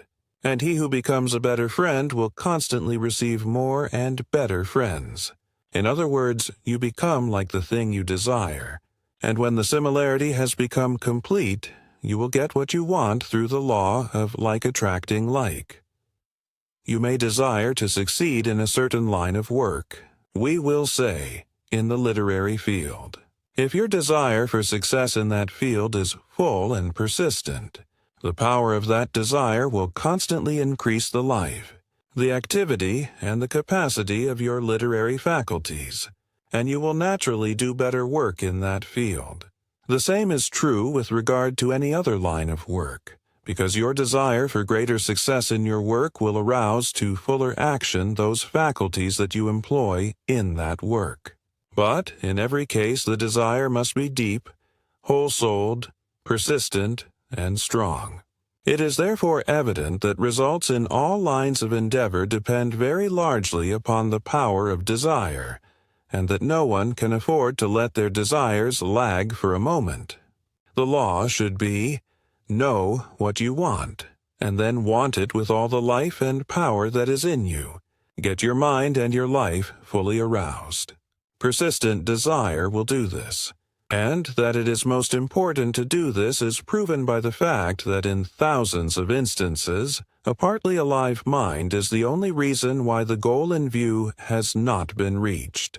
It is necessary, however, that your desires continue uninterruptedly along the lines you have chosen. You may desire a score or more of different things, but continue each desire without change, unless you should find that certain changes are necessary to secure the greater results you have in mind. To desire one thing today and another tomorrow means failure. To work for one thing this year and another thing next year is the way to empty-handedness at the end of every year. Before you begin to apply the power of desire, know with a certainty what you want, because when you get what you have desired, you may have to take it. If you do not know definitely what you really do want, desire a better judgment, a clearer understanding, and a more balanced life. Desire to know what is best for you, and the force of that desire will tend to produce normal action in every part of your system. Then you will feel distinctly what the highest welfare of your nature actually demands. In deciding upon what you want, however, do not be timid, and do not measure the possible with the yardstick of general appearances. Let your aspirations be high, only be sure that you are acting within the sphere of your own inherent capacity. Though in this connection it is well to remember that your inherent capacity is many times as great as it has been supposed to be, and also that it can be continuously enlarged. In choosing what you are to desire, act within reason, but go after the best. If the full power of desire is applied upon all the elements of your mind and character, what is latent within you will be aroused, developed, and expressed. You will become much more than you are, and thereby will not only desire the best, but be able to be of service to the best. And this latter fact is important.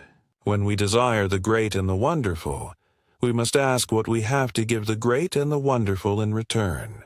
It is not only necessary to get the best, to realize our ideal, but it is also necessary to be so good and so great that we can give to the best as much as we are receiving from the best.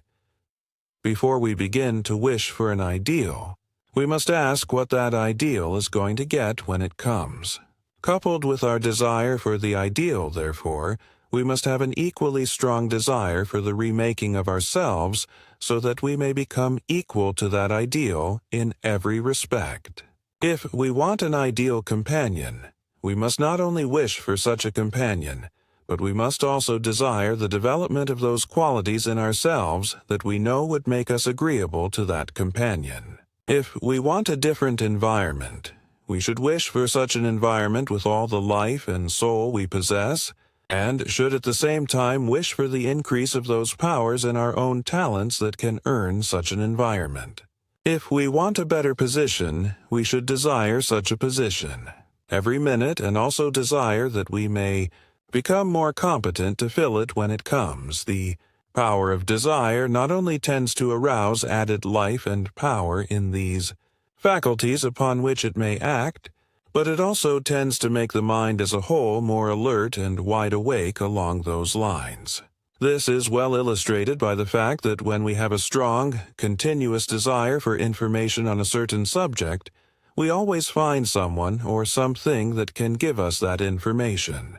And the reason is that all the faculties of the mind are prompted by the force of this desire to be constantly on the lookout for that information.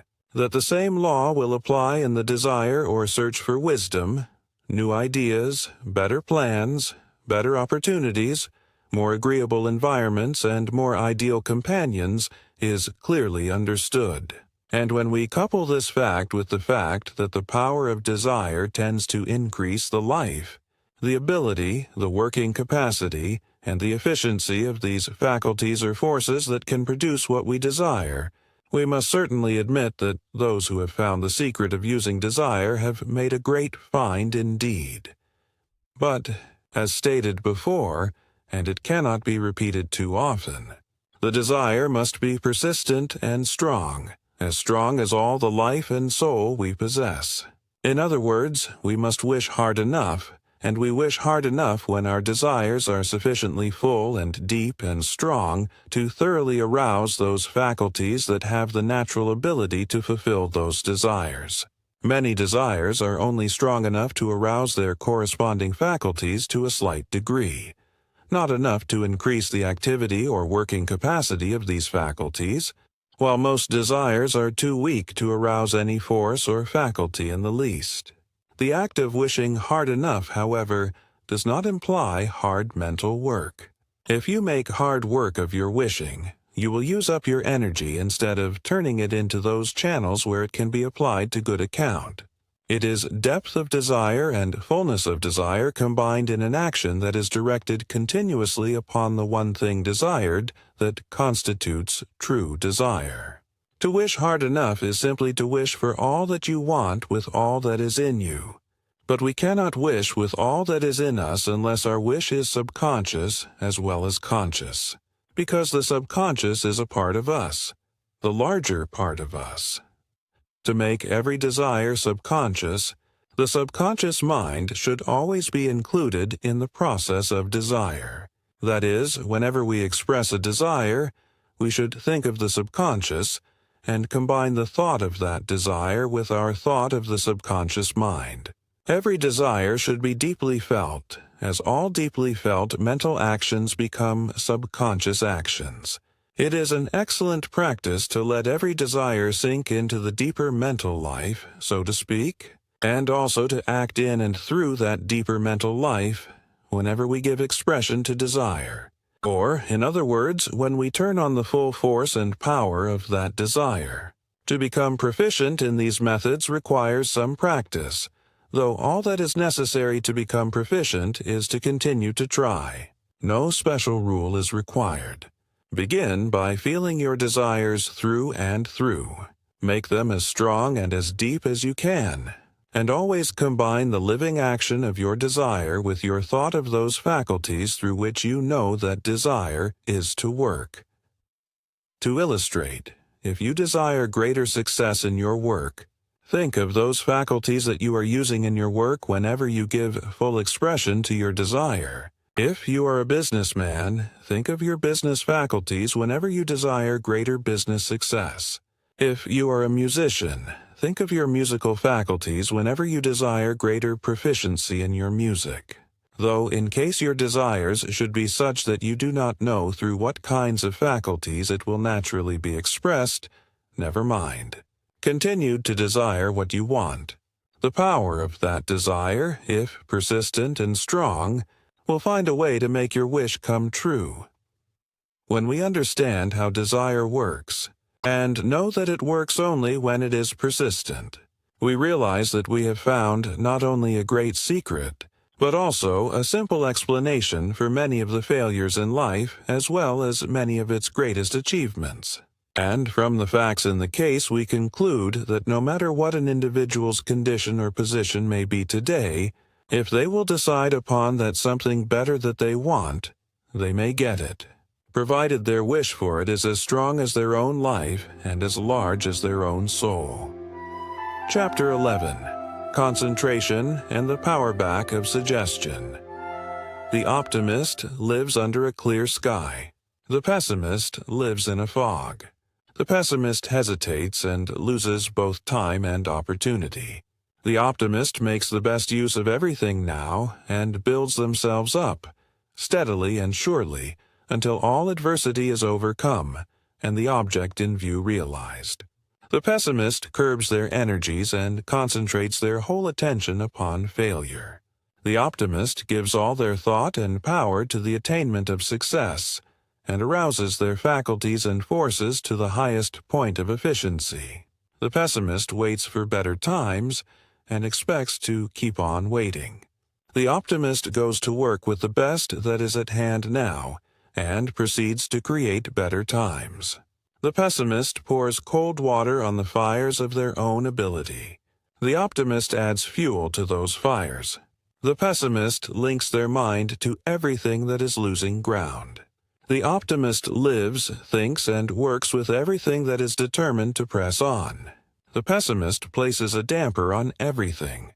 The optimist gives life, fire, and go to everything. The optimist is a building force. The pessimist is always an obstacle in the way of progress. The pessimist lives in a dark, soggy, unproductive world. The optimist lives in that mental sunshine that makes all things grow. The purpose of concentration is to apply all the active forces of mind and personality upon that one thing which is being done now, and it may therefore be called the master key to all attainments and achievement. In its last analysis, the cause of all failure can be traced to the scattering of forces, and the cause of all achievement to the concentration of forces. This does not imply, however, that concentration is the only essential, but it does imply that concentration must be perfect, or failure is inevitable no matter how many good methods one may employ. The ruling thought of concentration is, "This one thing I do," and it can be stated as an absolute truth that whenever the mind works completely in the attitude of that thought, concentration is perfect. The value of concentration is very easily illustrated by taking, for example, a wheel of 20 spokes with every spoke a pipe, and all those pipes connected with another conveying steam. The steam will thereby pass out through 20 channels. Then connect an engine with one of the pipes. That engine will accordingly receive only 1/20th of the steam conveyed through the wheel, while 19/20ths will pass out in waste. But suppose the other 19 pipes were plugged so that all the steam would pass out through the one pipe connected with the engine. The engine would then have 20 times as much power as before. The average mind is quite similar to such a wheel. An enormous amount of energy is generated at the hub, so to speak, or at the vital center of mental life. But as a rule, that power passes out through a score of channels, so that the channel of action receives only a fraction of the power generated in the human system. But here we must remember that you can apply your power effectively only in one direction at a time. Therefore, if all your power is to be applied in that one direction, all other channels must be closed up for the time being. Or, in other words, all the power of mind and thought must be concentrated where you are acting at the time. In learning how to concentrate, it is necessary in the beginning to remember that the usual methods are of no value. You cannot develop concentration by fixing thought or attention upon some external object. Real concentration is subjective, and subjective thought is deep. That is, it acts through the deeper or interior realms of mind. When you fix your attention, however, upon some external object like a spot on the wall, as has been suggested by some would-be instructors in this field, your thought goes out towards the surface, so that you are actually getting away from the true field of concentration. Any method or any line of thinking that tends to draw the mind out towards the surface will produce a superficial attitude, and when the mind is in such an attitude, deep mental action is not possible. But deep mental action is absolutely necessary in all concentration. There is no use trying to concentrate unless the action of the mind is deep. That is the first essential. In other words, the mind must go into the psychological field.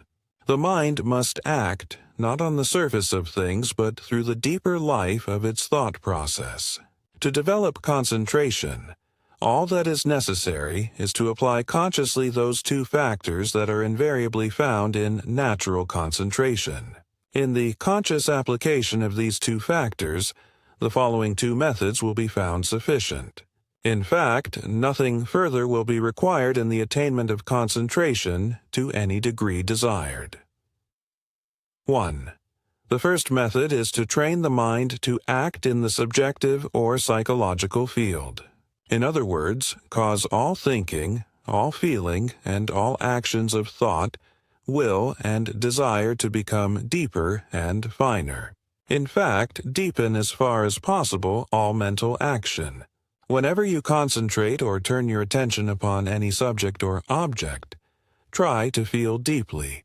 Try to think deeply and try to turn thought into deeper realms of feeling. The moment your mental action begins to deepen, you will find your attention directed upon the object in mind with perfect ease and with full force. Whenever you are thinking about anything, try to feel your thought getting into the vital life of that something. And wherever you turn your attention, try to feel that the force of that attention acts through your whole mind, instead of simply on the surface of your mind. To state it briefly, whenever you concentrate, deepen your thought. And the deeper your thought becomes, the more perfectly will the full force of your mind and thought focus upon the point of concentration. Whatever you have to do, deepen your thought while giving that work your attention. You will find that you will thereby give all your energy to that work, and this is your purpose. 2. The second method is to become interested in that upon which you desire to concentrate. If you are not interested in that subject or object, begin at once to look for the most interesting point of view.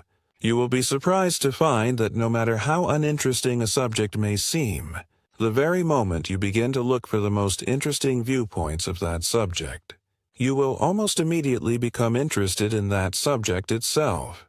And it is a well-known fact that whenever we are thoroughly interested in a subject, we concentrate thoroughly and naturally upon that subject.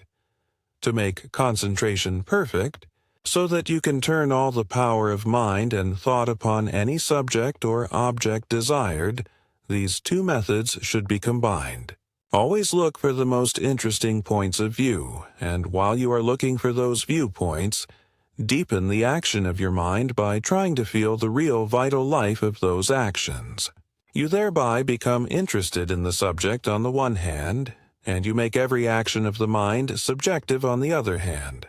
And when perfect interest is combined with subjective mental action, you have perfect concentration. The constant practice of these two methods will develop the power of concentration to such an extent that you can concentrate completely at any time and for any length of time, by simply deciding to do so. And that such an attainment is of enormous value is evident when we understand how much power there is in man, and how concentration can turn all of that power upon the one thing that is being done now. All modern psychologists agree that there is enough power in any human being to accomplish what they have in view, provided it is all constructively applied in that one direction. And when man can concentrate perfectly, he can use all of his power wherever he may choose to act. Then, if we combine scientific thinking and constructive mental action with concentration, nothing can prevent us from realizing our very highest ambition. Another important essential in the use of the forces of mind and thought is that of understanding suggestion and the power back of suggestion. And this becomes especially true when we realize that there is no factor or condition that we may come in contact with anywhere or under any circumstances that does not suggest something. To define suggestion, it may be stated that anything is a suggestion that brings into mind some thought, idea, or feeling that tends to undermine some similar idea, thought or feeling that happens to be in the mind at the time. When you have certain ideas or feelings, and you meet circumstances that tend to remove those ideas or feelings, the power of suggestion is working in your mind. If your mind is in a wholesome state and an unwholesome picture removes that wholesome state by replacing something that is degrading, your mind is in the power of suggestion. If you feel joyous and some idea given to you makes your mind depressed, you are in the hands of suggestion. In fact, when anything enters your mind in such a manner as to remove certain similar or opposite states already in your mind, It exercises the power of suggestion. It is therefore necessary to understand how this power works, so that we can take advantage of good suggestions and avoid those that are not good. The great majority are receiving all sorts of suggestions every hour, and they respond to a very large number of them. In fact, we can truthfully say that most people are controlled, most of the time, by suggestions that come to them from their environment. Those minds, however, who understand the power of thought, and who know the difference between detrimental and beneficial suggestions, can close their minds to the former and open them fully to the latter. And the method to apply is this, that whenever you are in the presence of an adverse suggestion, concentrate your attention upon some idea or mental state which you know will act as a counter-suggestion. In other words, when adverse suggestion is trying to produce in your mind what you do not want, persist in suggesting to yourself what you do want. This practice, if employed frequently, will soon make you so strong in this direction that you will unconsciously, so to speak, be on your guard. In fact, the very moment that an adverse suggestion is given, your mind will spring up of its own accord with a wholesome suggestion to meet the requirements. 2. Avoid becoming a victim to adverse suggestions. And we have such suggestions about us almost constantly. Fill your mind so full of good, wholesome thoughts and suggestions that there is no room for anything else. Feel right at all times, and nothing from without can tempt you to think wrong. Make every good thought subconscious, and no adverse thought from without can possibly get into your subconscious mind at any time. A great many suggestions do not produce results, a fact which should be perfectly understood, because every thought that we think does contain some suggestion. When we are trying to impress good thoughts upon our minds, we want the good suggestions conveyed by those thoughts to take effect, but frequently they do not. And the reason is that a suggestion takes effect only when we exercise the power that is back of suggestion. The outward suggestion itself is simply the vehicle through which another power is acting, and that other power is nothing more nor less than the real life of that idea which the suggestion intends to convey. To simplify this matter, we will suppose that you are suggesting to yourself that you are well. The suggestion itself is simply a vehicle conveying the idea of health, but if your mind is not in touch with the interior or living force of that idea of health at the time you are giving the suggestion, you have not exercised the power back of suggestion, and the idea of health will not be conveyed to your subconscious mind. On the other hand, if you can actually feel the power of this interior idea of health when you are giving the suggestion, you are in mental touch with the power back of that suggestion. And whenever you touch the power back of suggestion, you use that power. Results, therefore, will be forthcoming. To explain further, we might say that you use the power back of suggestion whenever you mentally feel that vital idea which the suggestion aims to convey. When you feel that idea, you respond to the suggestion, but when you do not feel it, you do not respond. This explains why the power of suggestion so frequently fails, not only in everyday life, but also in mental healing. When you think health, you will produce health in your system if you feel the real or interior life of health at the time.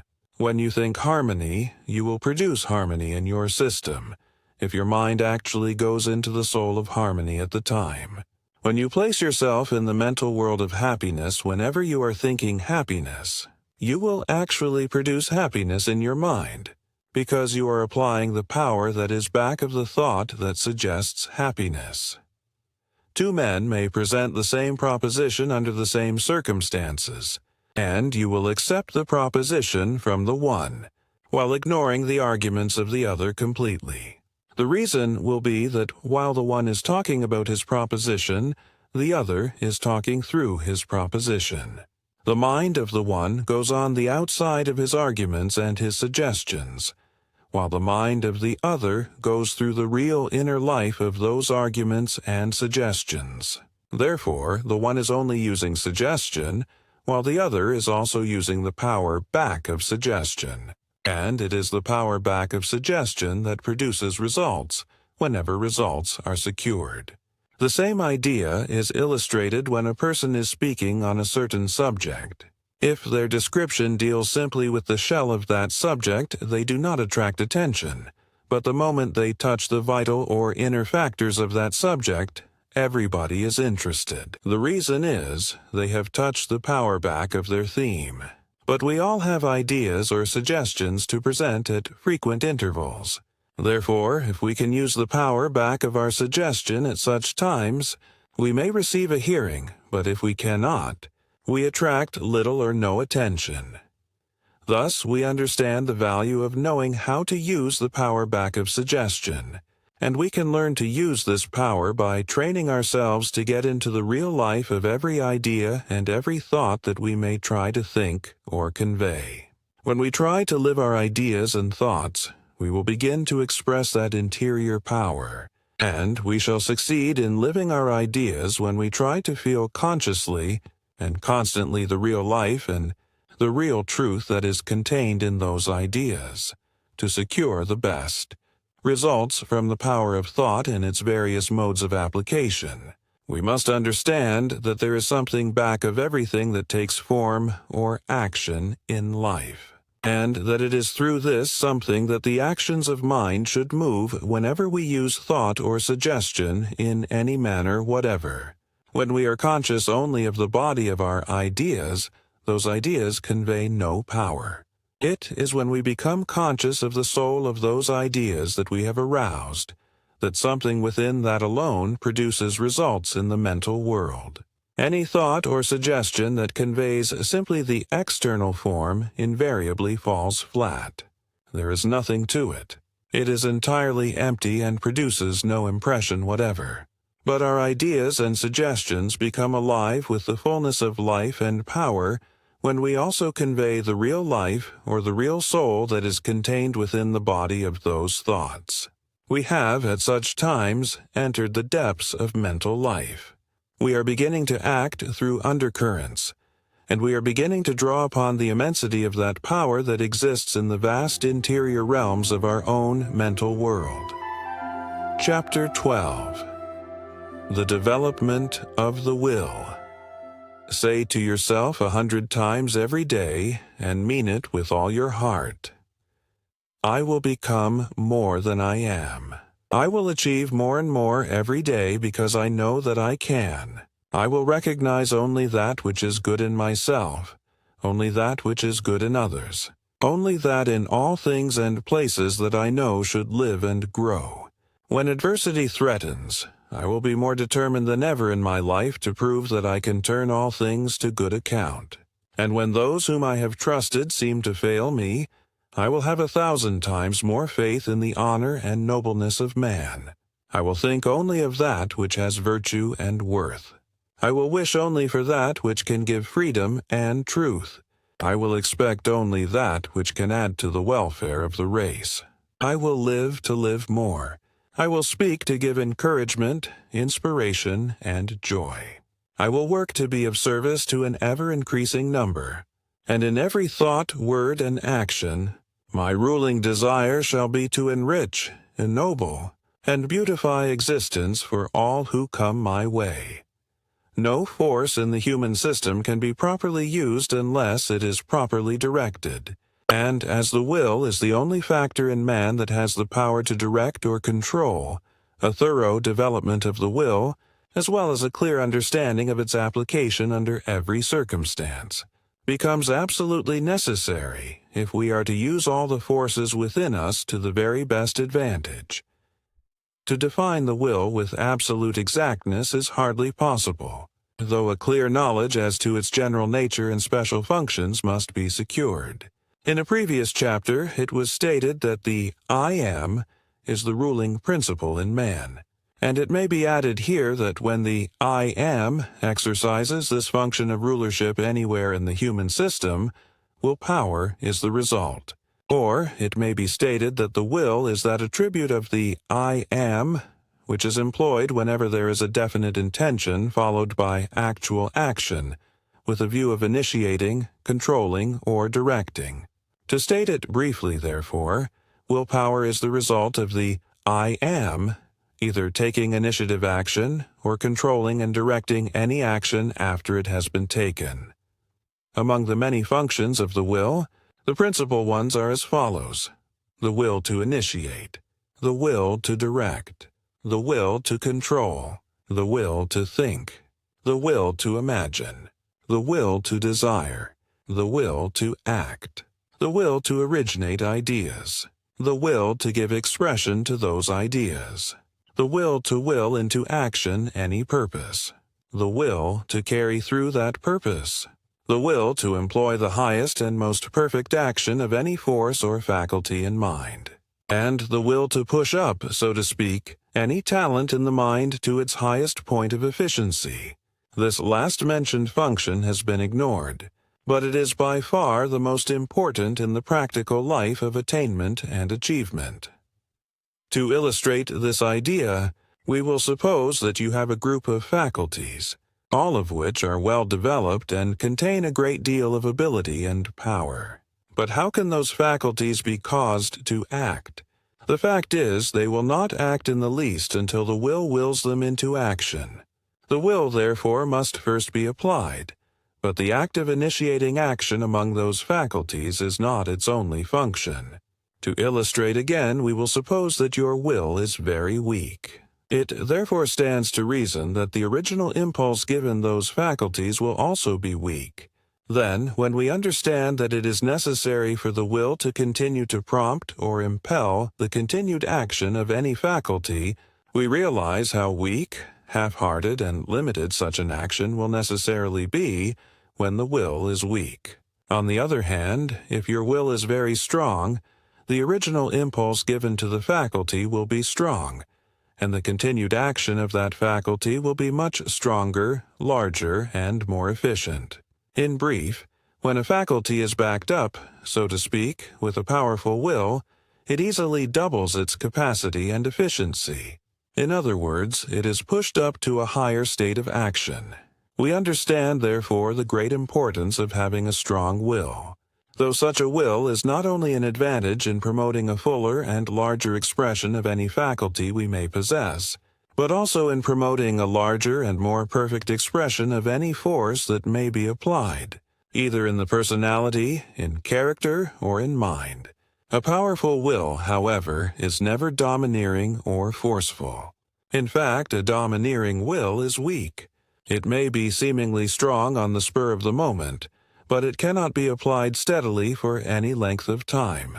A strong will, however, is deep, continuous, and persistent. It calls into action your entire individuality, and as you exercise such a will, you feel as if a tremendous power from within yourself had been calmly, though persistently aroused. When we analyze the human mind, in the majority we find the will to be weak and, in fact, almost absent in a great many. Such people do not have the power to take a single original step. They have no initiative and accordingly drift with the stream.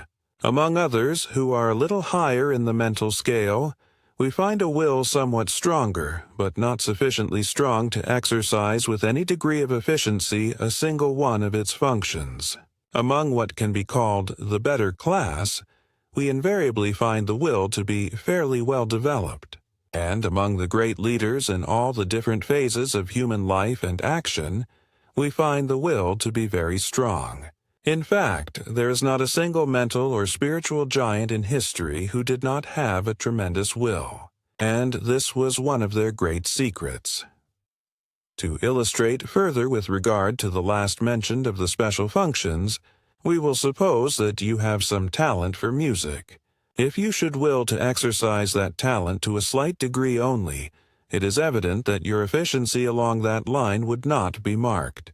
On the other hand, if your will was so strong that you could push up, so to speak, your musical faculty to its very highest point of efficiency, you would soon find yourself on the verge of musical genius. In fact, musical genius is absolutely impossible unless you have a strong will, no matter how much musical talent you may possess. though it must be remembered in this connection that it is not sufficient simply to have a strong will. The majority do not possess a strong will, and most of those who do have a strong will have not learned how to apply it so as to secure greater efficiency in anything they may do. And here it is important to state that anyone who will increase the power of their will, and properly train it for the purpose just indicated, may expect to increase their efficiency anywhere from 25 to 200%. The majority have many times as much ability and working capacity as they are using at the present time. In fact, they apply only a small fraction of what is in them, and the principal reason why they do not apply all that is in them is that they do not have sufficient power of will to act on this larger scale. In this connection, we find another condition which is very important, and especially with regard to overcoming circumstances. A great many people have good intentions, and they have sufficient willpower to originate those intentions, but they have not sufficient willpower to carry them out. In other words, they have the will to think, but not the will to act. And here we can use our own imagination in picturing that state of human affairs that would inevitably come into being if all good intentions became actions. Thousands of people start out right, but they have not the power of will to continue, so that where 10,000 make a good beginning, less than a score finish the race. We find this condition in all walks of life and in all undertakings, and it illustrates most eloquently the necessity of a strong will in every mind. Realizing the importance of a strong will, and knowing that the will is weak in the minds of the great majority, we may well ask what might be the cause of this weakness. And the answer is that there are several marked causes, all of which we shall proceed to consider. The first among these causes is alcohol. The use of alcohol weakens the will, not only in the individual who partakes of it, but in their children and grandchildren and many generations following. It has been estimated by those who have studied this subject carefully that the use of alcohol from generation to generation through the centuries is one of the principal causes for this weakness in the human will that we find to be almost universal. And when we study the psychology of the subject, we soon discover the reason why. Nearly every nation, as far back in history as we can go, has been using alcohol in some form or other, and as its weakening effect upon the will is transmissible from one generation to another, we realize that practically every member of the race has been burdened, more or less, with this adverse inheritance. But in this connection, we must remember that it is not necessary to be disturbed by this dark picture, because no matter what we have inherited, we can overcome it absolutely. However, we do not wish to do anything that will be in our own way or in the way of generations that are to follow. It is therefore necessary that we consider this subject thoroughly and act upon it accordingly. The fact that the human race has transmitted a weak will from generation to generation explains why the human family does not have enough power to produce more than an occasional mental giant. Here and there we find in history men and women who tower above the rest. Their minds are strong, their wills powerful, and their souls invincible. But how different is the condition among the majority? Most of them constitute mere driftwood, and follow blindly the leadership of these mental giants the race has produced. This, however, is not the intention of nature. Nature intends all men and women to be mental and spiritual giants, and does not intend that anyone should follow the will of another. But the human race has, in this respect, ignored the intentions of nature. The reason why the use of alcohol weakens the will is very easily explained. When you take anything into the system that tends to take control over your desires, feelings, or intentions, you permit yourself to be controlled by an outside agency, and accordingly the will for the time being is laid aside. And the law is that whenever the will is laid aside by anything, whatever it is weakened, that is, you undermine, so to speak, that element of the will which gives it the power to direct and control. When this practice is continued and repeated a number of times, we can readily understand how the power of the will is gradually decreased more and more, until its very foundation has been practically removed. When you permit an outside agency to control your feelings and emotions at frequent intervals for a prolonged period, your system will soon get into the habit of submitting to the control of this outside agency, and will not respond any longer to any effort that the will may make to regain its original power of control. This being true, we find an explanation for a number of perplexing questions. We learn why great men and women are not more numerous. We learn why the majority are so easily influenced by temptations. We learn why powerful characters are found only here and there. And we also learn why every great nation of past history has fallen. When we study history, we find that every great nation, after coming to a certain point of supremacy, began to decline. And there are several reasons for this strange termination of national power. But there is only one reason that stands out as the most vital of them all, and as possibly the cause of them all. We refer to the fact that a decrease of great men and women invariably precedes the decline of a nation. To keep any great nation up to a high standard of civilization, there must be enough superior characters to hold the balance of power. But the very moment the balance of power gets into the hands of second-grade men and women, a decline of that nation is inevitable. Therefore, if any great nation in the present age is to continue to grow in real greatness and real power, we must make a special effort to increase the number of great men and women in every generation. The greater a nation becomes, the more great men and women are required to govern and direct the forces of progress and growth that are at work in that nation. We therefore understand what is required of us in this generation if we want present civilization to advance and rise in the scale. Another cause of this weakness in the will is found in what may be called psychical excess, and it is unfortunate that so many people have permitted themselves to be placed under psychical influences during the last 50 or 75 years. Though it is a fact that a great many people have permitted their minds to be controlled or influenced by the psychical or the occult in every age. Another tendency, therefore, towards weakness in the will has been transmitted from generation to generation down through the ages. And we all have the effect of this misuse of mind also to overcome at the present time. But again, let us remember that we have the power to overcome anything that we might have inherited. Whenever you give up your individuality, or any part of your mind or thought, to some unknown force or influence that you know little or nothing about, you are permitting an outside agency to usurp the function of the will. You lay the will aside, you undermine its power to some extent, and thereby weaken those elements in its nature that constitute self-mastery and self-control.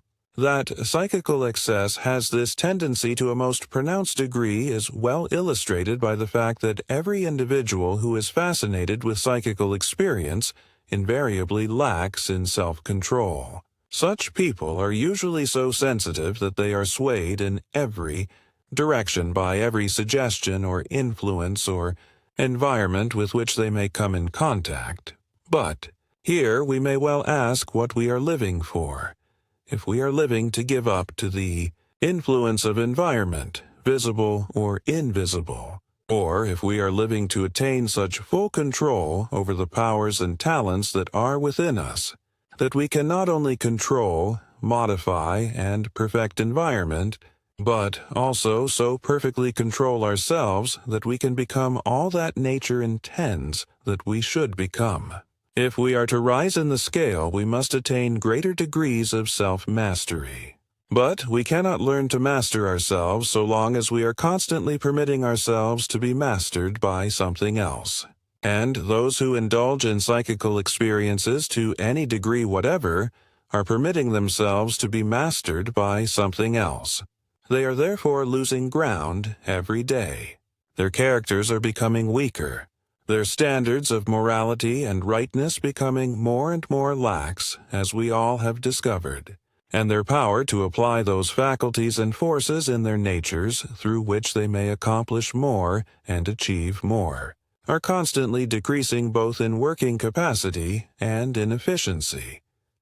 If man wants to live his own life as it should be lived, if he wants to master circumstances and determine his own destiny, he must have the power to say under all sorts of conditions what he is going to think and what he is going to do.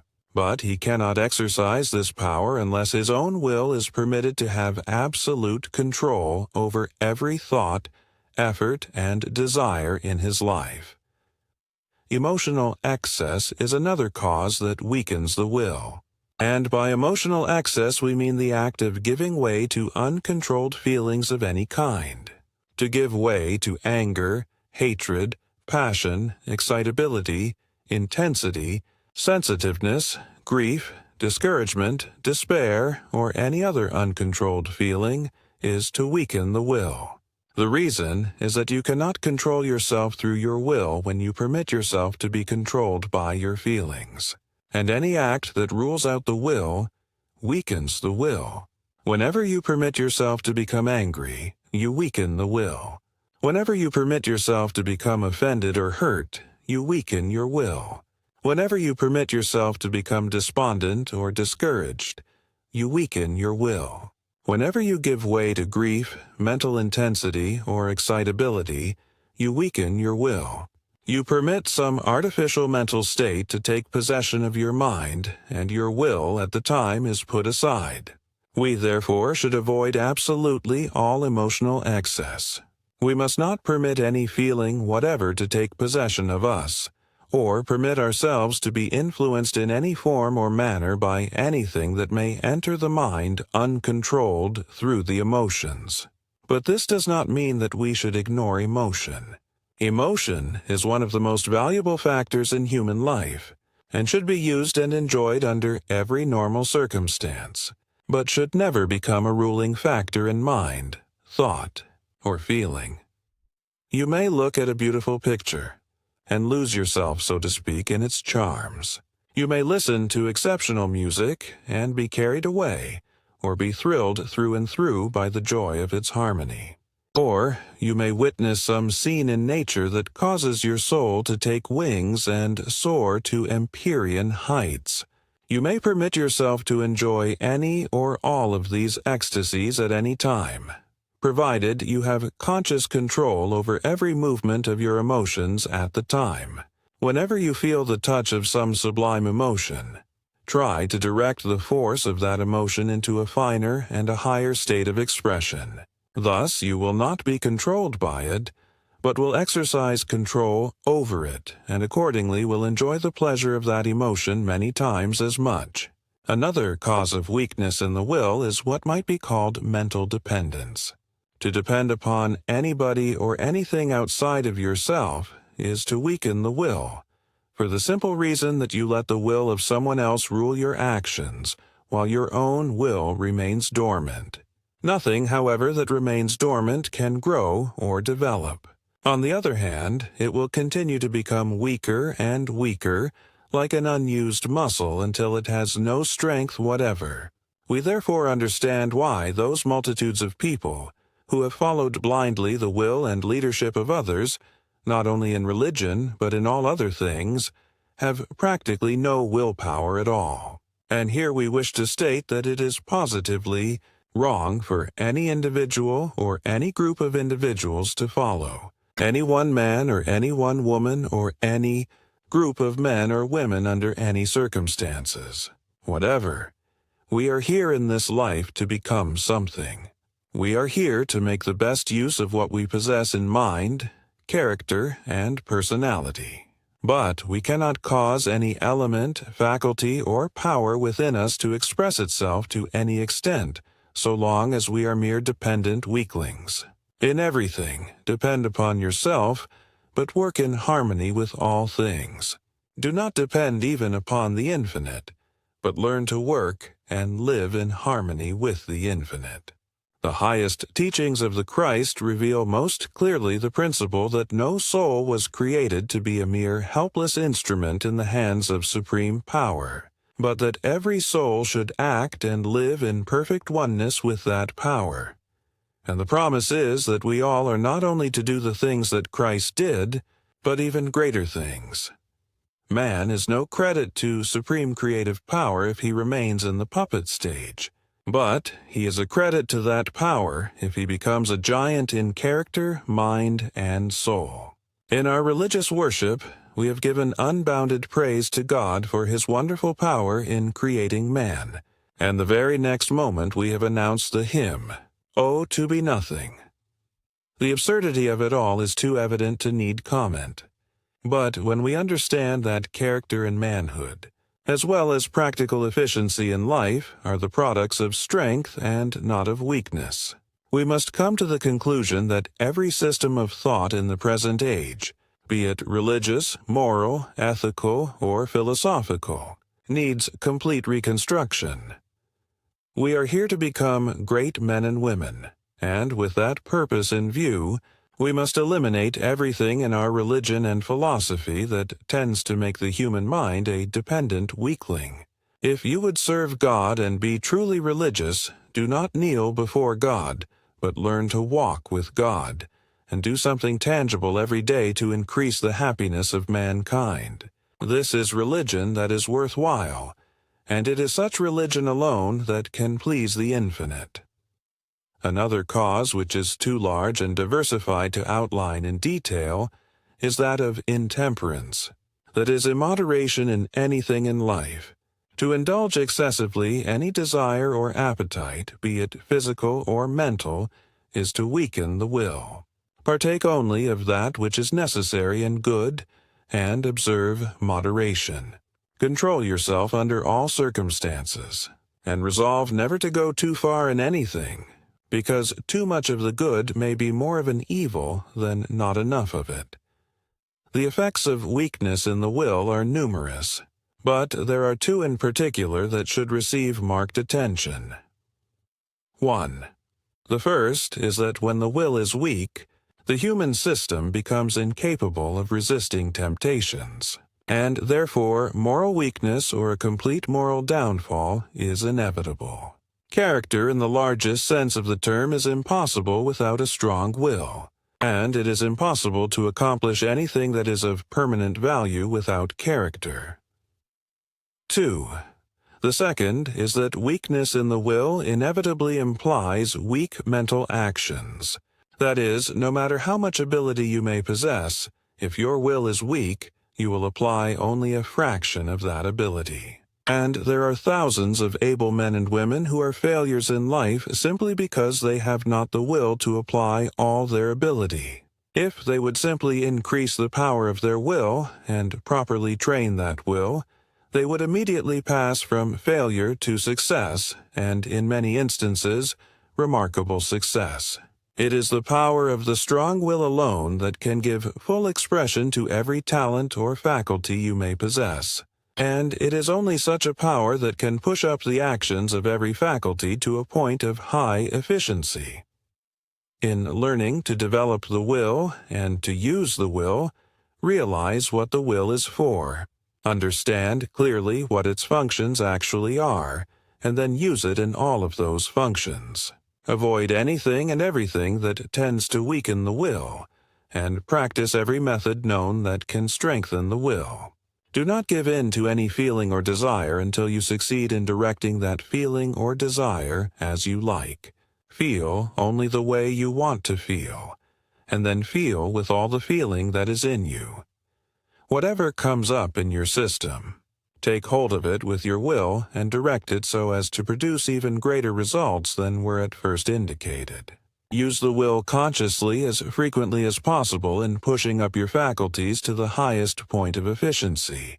That is, when you are applying those faculties that you employ in your work, try to will them into stronger and larger actions. This is a most valuable practice, and if applied every day will, in the course of a reasonable time, not only increase the capacity and ability of those faculties, but will also increase decidedly the power of the will.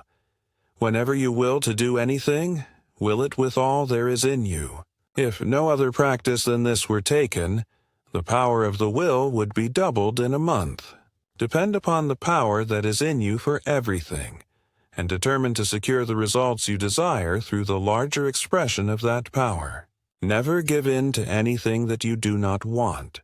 When a certain desire comes up that you do not care to entertain, turn your attention at once upon some favorable desire, and give all the power of your will to that new desire. This is very important, as the average person wastes more than half of their energy entertaining desires that are of no value and that they do not intend to carry out. Whenever any feeling comes up in the system, ask yourself if you want it. If you do not, turn your attention in another direction. But if you do want it, take hold of it with your will and direct it towards the highest states of mind that you can form at the time. In brief, every action that enters the system, whether it comes through thought, feeling, desire, or imagination, should be redirected by the power of the will and turned into higher and greater actions. Whenever you think, make it a practice to think with your whole mind. Make your thinking wholehearted instead of half-hearted. Whenever you act, act with all there is in you. Make every action firm, strong, positive, and determined. In other words, put your whole soul into everything that you feel, think, or do. In this way, you turn on, so to speak, the full current of the will, and whenever the will is used to its full capacity, it will grow and develop. Try to deepen every action of mind and thought. That is, do not think simply on the surface, but also think subconsciously. Think and act with your deeper mental life. You thereby give the power of the will a deeper field of action, and it is established in the larger life of your individuality instead of in the surface thought of your objective mind. The difference between a superficial will and a deeply established will is readily found in everyday experience. When you will to do anything and your intentions are easily thwarted by the suggestion of someone else, your will is on the surface. But when your intentions are so deeply rooted in the subconsciousness of your mind that nothing can thwart those intentions, your will has gained that great depth which you desire. The more easily you are disturbed, the weaker your will, while the stronger the will, the more difficult it is for anything to disturb your mind. When the will is strong, you live and exercise self-control in a deeper or interior mental world, and you look out upon the confusions of the outer world without being affected in the least by what takes place in the external. Whenever you exercise the will, try to place the action of that will as deeply in the world of your interior mental feeling as you possibly can. That is, do not originate will action on the surface, but in the depth of your own supreme individuality. Try to feel that it is the I am that is exercising the power of the will, and then remember that the I am lives constantly upon the supreme heights of absolute self-mastery. With this inspiring thought constantly in mind, you will carry the throne of the will, so to speak, farther and farther back into the interior realms of your greater mental world, higher and higher up into the ruling power of the supreme principle in mind. The result will be that you will steadily increase the power of your will and appropriate more and more the conscious control of that principle in your greater nature, through which all the forces in your possession may be governed and directed. Chapter 13. The Building of a Great Mind. He who would become great must live a great life. Happiness adds life, power, and worth to all your talents and powers.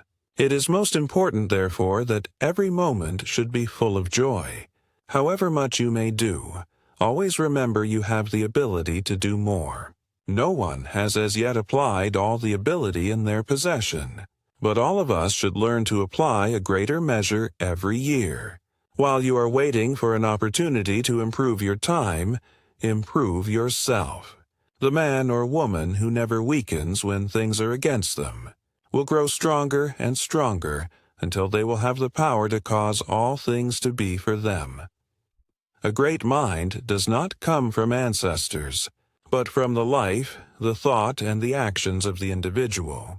And such a mind can be constructed by anyone who understands the art of mind building, and who faithfully applies this art. You may have a small mind today, and your ancestors for many generations back may have been insignificant in mental power.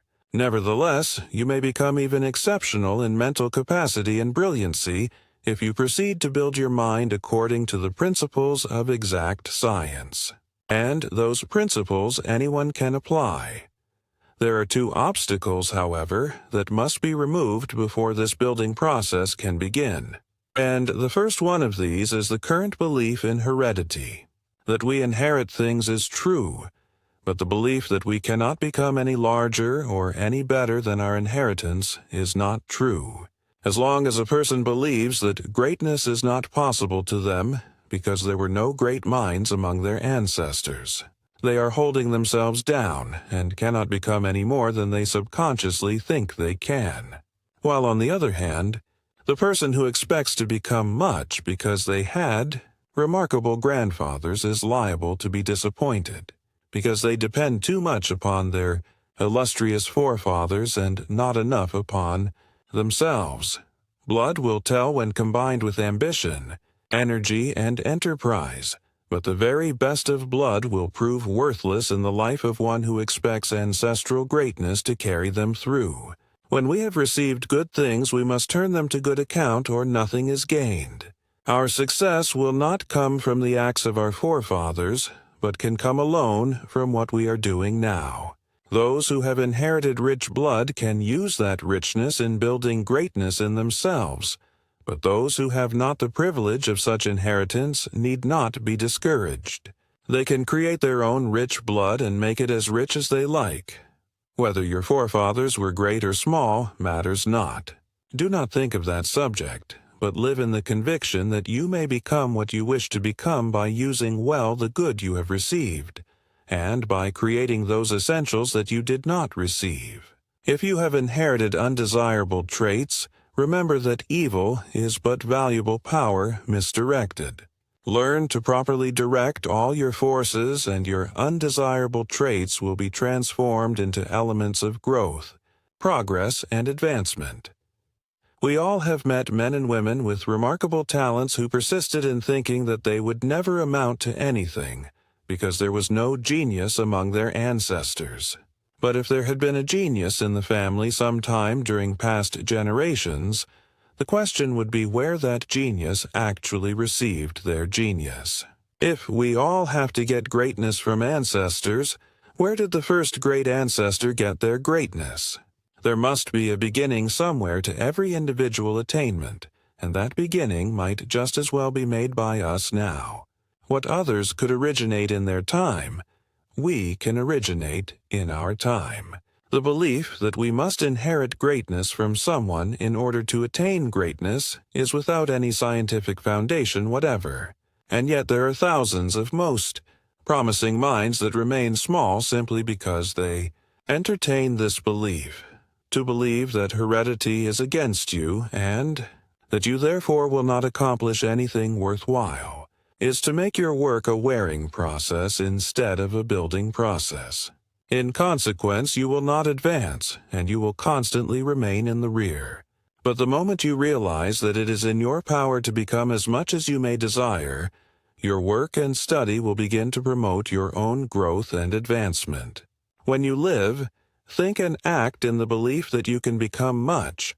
Whatever you do will cause you to become more. Thus, all your actions will develop power and ability, and living itself will become a building process. That man may become great regardless of the fact that there were no great minds among his ancestors, many thinkers will admit, provided there are indications of exceptional ability in the man himself. But they entertain no hope if they see nothing in the man himself. And here we have the second obstacle to the building of a great mind. This obstacle, however, must be removed in every mind that aims to rise above the ordinary, because the belief that the average person has nothing in them is the cause of fully 3/4 of the mental inferiority we find in the world. But the new psychology has conclusively demonstrated the fact that the man or woman who has nothing in them does not exist. All minds have the same possibilities, though most of those possibilities may be dormant in the minds of the majority. The difference between a great mind and a small mind is simply this, that in the former, the greater possibilities have come forth into objective action, while in the latter, those possibilities are still in subjective inaction. When we say that a man has nothing in them, we are contradicting the very principle of existence, because to be a man must have just as much in him as any other man. What is in him may not be in action, and his mentality may appear to be small, but the possibilities of greatness are there. There is a genius somewhere in his mind, because there is a genius in every mind, though in most minds that genius may as yet be asleep. When every child is taught the great truth that it has unlimited possibilities within its own subconscious mind, and that it can, through the scientific development of those possibilities, become practically what it may desire to become, we shall have laid the foundation for the greatest race of people that the ages have known. But we need not wait for future generations to demonstrate the possibilities of this truth. Every mind that begins to apply the principle of this truth now may begin to enlarge their mind now, and they may continue this process of enlargement indefinitely. When we have removed the two obstacles mentioned, and have established ourselves in the conviction that we have unlimited possibilities within us, more than sufficient to become whatever we may desire, we are ready to proceed with the building of a great mind. To promote the building of a great mind, the two prime essentials, scope and brilliancy, must be constantly kept in the foreground of consciousness. The mind that is not brilliant is of little value, even though its scope may be very large. Likewise, the mind that is narrow or circumscribed is extremely limited, however brilliant it may be. A great mind is great both in capacity and ability. It can see practically everything and see through practically everything. To see everything is to have remarkable scope. To see through everything is to have exceptional brilliancy. To give scope to the mind, every action of mind must be trained to move toward that which is greater than all persons or things. Those feelings or desires that cause the mind to become absorbed in some one thing or group of things will limit the mental scope. Therefore, in love, sympathy, and purpose, the sphere of action must be universal. When we live only with that love that centers attention upon a limited number of persons, one of the greatest actions of mind will work in a limited world. When our sympathies go only to a chosen few, the same thing occurs, and when our purpose in life has a personified goal, we keep the mind within the limitations of that personification. To give universality to our feelings and actions may require considerable training of the mental tendencies, but it is absolutely necessary if we will develop a great mind. It is only those mental forces that move towards the verge of the limitless in every direction that can cause the mind to transcend limitations. Therefore, all the forces of the mind should be given this transcending tendency. To develop mental scope, consciousness must move in every direction, and it must move along right lines, so that no obstacle may be met during that continuous expansive process. Such obstacles, however, are always produced by limitations of thought. Therefore, they may be avoided when all the actions of mind are placed upon a universal scale. It is possible to make conjugal love universal and continuous between one man and one woman, when the love of each is directed toward the sublime nature of the other. Through this law, each individual develops through the consciousness of the largeness of the real nature of the other, and the more the two love each other in this universal sense, the more they will see in each other to love.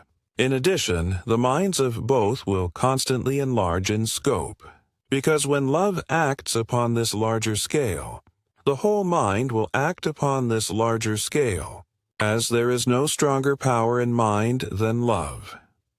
The love between parent and child can, in like manner, be made universal. In this attitude, the parent will love all of the child, not only the visible person, but the undreamed-of wonders that are waiting in that child mind for expression. The child already loves the parent in this larger sense, and this is one reason why the child mind lives so much nearer to the limitless, the universal, the ideal, and the beautiful. And when the parent will do likewise, there will arise between the two a love that sees more and more to love, the more love loves in this larger, sublime sense. The idea is not only to love the tangible, but also that other something that transcends the tangible.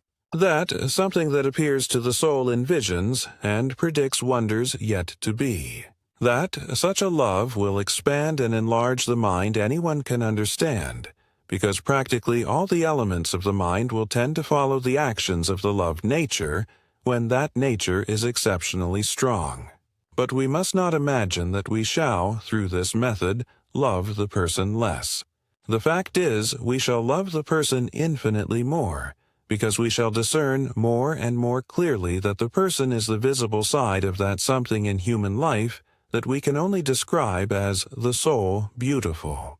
That something that alone can satisfy the secret longings of the heart. The love of everything can, through the same law, become universal. Even friendship, which is always supposed to be confined to a small world, may become universal and limitless in the same way. And when it does, you will see more to admire in your friend every day. You will both have entered the boundless in your admiration for each other. And having entered the boundless, you will daily manifest new things from the boundless, and thus become delightfully surprised at each other constantly. The same may be employed in making sympathy universal. That is, never sympathize with the lesser, but always sympathize with the greater. The lesser is combined in the greater, and by sympathizing with the greater, the mind becomes greater. In the fields of motives, objects, aims, and purposes, we find that nearly every mental action is occupying a limited scope, and is acting in such a manner that its own limitations are being perpetuated. This tendency, however, must be removed if a greater mind is to be constructed, because every action of the mind must aim to change itself into a larger action. To cause every aim or purpose to become universal in its action, the mind must transcend shape, form, space, and distance in its consciousness of everything that it may undertake to do. When we confine our thought to so far or so much, we place the mind in a state of limitations. But when we promote every object with a desire to go as far as the largest conception of the present may require, and proceed to attain as much as present capacity can possibly appropriate, we are turning all purposes and aims out upon the boundless sea of attainment. And we shall not only accomplish all that is possible in our present state of development, but we will at the same time constantly enlarge the scope of the mind. It is absolutely necessary to have a fixed goal whatever our purpose in life may be, but we must never give special shape or size to that goal. We must think of our goal as being too large to be measured, even in the imagination. When we have a goal in mind that is only so and so large, all the creative energies of the mind will limit themselves accordingly. They will create only so and so much, regardless of the fact that they may be able to create many times as much. But when we think of our goal as being too large to be measured, the creative energies will expand to full capacity, and will proceed to work for the largest attainment possible. They will act constantly on the verge of the limitless, and will cause the mind to outdo itself every day. In the field of desire, the same law should be applied, and applied constantly, as there are no actions in the mind that exercise a greater influence over the destiny of man than that of desire. When desire is low or perverted, everything goes down or goes wrong. But when desire changes for the better, practically everything else in the human system changes to correspond. To train desire to become universal in action, every individual desire should be changed so as to set only for the promotion of growth. Those desires, which when fulfilled, do not make for the enlargement of life, are detrimental. The power of all such desires therefore must be changed in their course. Your object is to become more and achieve more, and to constantly promote that object, development and growth must be perpetual throughout your system. For this reason, every action must have growth for its purpose, and as every action is the result of some desire, no desire must be permitted that is not conducive to growth. It is not necessary, however, to remove a single desire from the human system to bring about this change, because every desire can be trained to promote the building of a greater life. When every desire is caused to move towards the larger and the greater, through the mind's irresistible desire for the larger and the greater, all the creative forces of the mind will move towards the same goal, and will constantly build a greater mind. The principle is this, that when all the actions of mind are trained to move towards the larger, they will perpetually enlarge.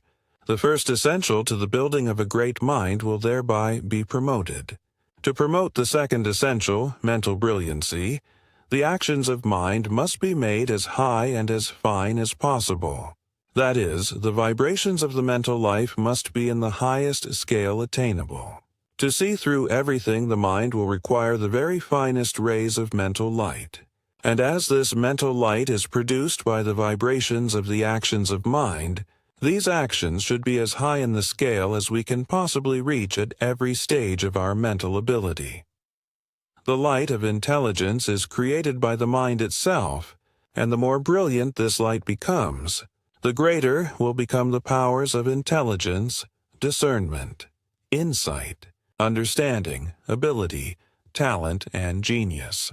And the power of mind to create a more brilliant mind increases as the mind places itself more and more in the consciousness of the absolute light of universal intelligence. To cause the mind to become more brilliant, all the tendencies of mind should fix their attention upon the highest mental conception of mental brilliancy. Every expression of the mind should be animated with a refining tendency. Every force of the mind should rise towards the absoluteness of mental light. Those states of mind that tend to magnify the inferior must be eliminated, and this is accomplished by thinking only of the superior that is possible in all things. All mental actions that are critical, depressing, or depreciative must be replaced by their constructive opposites, as every action of the mind must concentrate its attention upon the largest and the best in all fields of consciousness. The mind must be kept high in every respect, because the higher in the mental scale the mind functions, the more brilliant will become the mental light. To increase the rapidity of the vibrations in these higher mental states, creative energy must be supplied in abundance, and to comply with this requirement, all that is necessary is to retain in the human system all the energy that is already created. The human system creates and generates an enormous amount of creative energy every day. Therefore, when all this energy is retained and transmuted into finer mental elements, the mind will be abundantly supplied with those finer energies that can increase both the power and the brilliancy of thought and mind. The mind that is animated with a strong desire to constantly refine itself, and that is thoroughly charged with creative energy, will always be brilliant, and will become more and more brilliant as the laws given above are faithfully and thoroughly applied. Chapter 14. How Character Determines Constructive Action. Remove the sting. Remove the whine. Remove the sigh. They are your enemies. They are never conducive to happiness, and we all live to gain happiness, to give happiness. From every word remove the sting. Speak kindly. To speak kindly and gently to everybody is the mark of a great soul, and it is your privilege to be a great soul. From the tone of your voice remove the whine. Speak with joy. Never complain. The more you complain, the smaller you become, and the fewer will be your friends and opportunities. Speak tenderly. Speak sweetly. Speak with love. From all the outpourings of your heart, remove the sigh. Be happy and contented always. Let your spirit sing. Let your heart dance. Let your soul declare the glory of existence, for truly life is beautiful. Every sigh is a burden, a self-inflicted burden. Every whine is a maker of trouble, a forerunner of failure. Every sting is a destroyer of happiness, a dispenser of bitterness. To live in the world of sighs is to be blind to everything that is rich and beautiful. The more we sigh, the less we live, for every sigh leads to weakness, defeat, and death. Remove the sting. Remove the whine. Remove the sigh. They are not your friends. There is better company waiting for you. All the elements of life are good in themselves and should produce good results when in action. That is, when the action is properly directed. But when any action is misdirected, evil follows, and this is the only cause of the ills of human existence. Everything that is wrong in the world has been produced by the perversion and the misuse of the good. Therefore, to eliminate wrong, man must learn to make the proper use of those things that exist in his sphere of action. The misuse of things comes either from ignorance or lack of character, or both. That person who does not understand the elements and the forces of the world in which they live will make many mistakes, and will make the wrong use of nearly everything unless they are guided by instructions of those who understand. The leadership of greater minds is therefore necessary to the welfare of the race, but this leadership is not sufficient. Guidance from great minds will help to a limited degree, so long as the actions of the individual are simple. But when greater development is sought, with its more complex actions, the individual must learn to master the laws of life for themselves. They can no longer depend upon others. Therefore, though the leadership of greater minds be necessary to the welfare of the race, it is also necessary for that leadership to be used, not for keeping the multitude in a state of simple-mindedness and dependence, but for promoting the intelligence of each individual until external guidance is needed no more. The true purpose of the strong is to promote greater strength in the weak, and not to keep the weak in that state where they are at the mercy of the strong. Our united purpose should be to develop more great men and women, and to do everything possible to lead the many from dependence to independence. Every state of individual attainment is preceded by a childhood period, but this period should not be unnecessarily prolonged, nor will it be, when every strong mind seeks to develop strength in the weak instead of using the weakness of the weak for their own gain. Those who understand the laws of life may inform the ignorant what to do and what not to do, and may thereby prevent most of the mistakes that the ignorant would otherwise make. But this guidance will not prevent all the mistakes, as experiences demonstrate, because it requires a certain amount of understanding to even properly apply the advice of another. Those who do not have the understanding will therefore misuse the elements of life at every turn, no matter how well they are guided by wiser persons, while those who do have this understanding will invariably begin to do things without consulting their so-called superiors. It is therefore evident that more understanding for everybody is the remedy, as far as this side of the subject is concerned.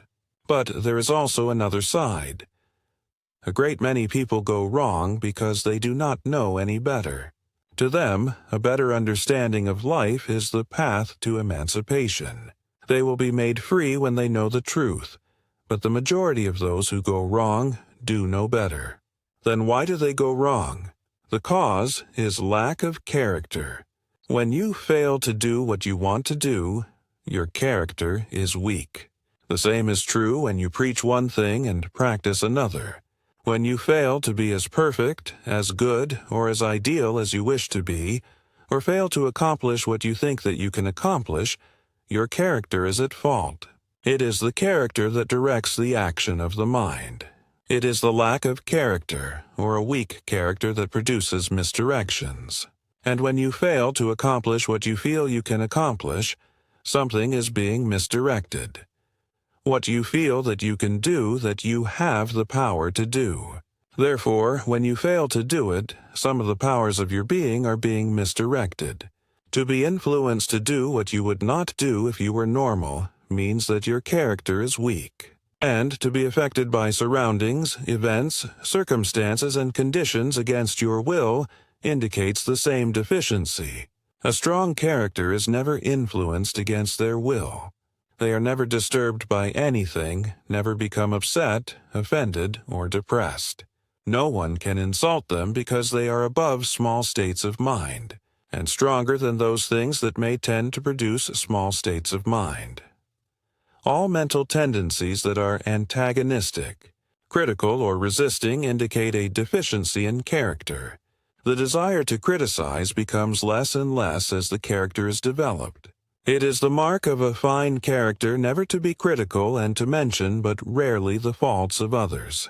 A strong character does not resist evil, but uses their strength in building the good. They know that when the light is made strong, the darkness will disappear of itself. A strong character has no fear, never worries, and never becomes discouraged. If you are in the hands of worry, your character needs development. The same is true if you have a tendency to submit to fate, give in to adversity, give up in the midst of difficulties, or surrender to failure or wrong. It may be stated, without any exceptions or modifications whatever, that the more temper, the less character. Anger is always misdirection of energy, but it is the function of character to properly direct all energies. Therefore, there can be no anger when the character is thoroughly developed. The mind that changes easily, that is readily carried away by every new attraction that may appear, and that does not retain a well-balanced attitude on any subject, lacks character. A strong character changes gradually, orderly, and only as each step is thoroughly analyzed and found to be a real step forward. The more individuality, the more character, and the more one is oneself, the stronger the character. Practice being yourself, your very best self, and your very largest self, and your character will be developed. The more one is conscious of flaws and defects, the weaker the character, and the reason is because nearly everything is being misdirected when the character is weak. The strong character is conscious only of the right, because such a character is right, and is causing everything in its sphere of action to do right. To the average person, character is not important as far as this life is concerned, and as most theological systems have declared that it was repentance and not character that would ensure human welfare in the world to come, the development of character has naturally been neglected. But when we realize that it is character that determines whether our actions in daily life are to go right or wrong, and that every mistake is due to a lack of character, we shall feel that the subject requires attention.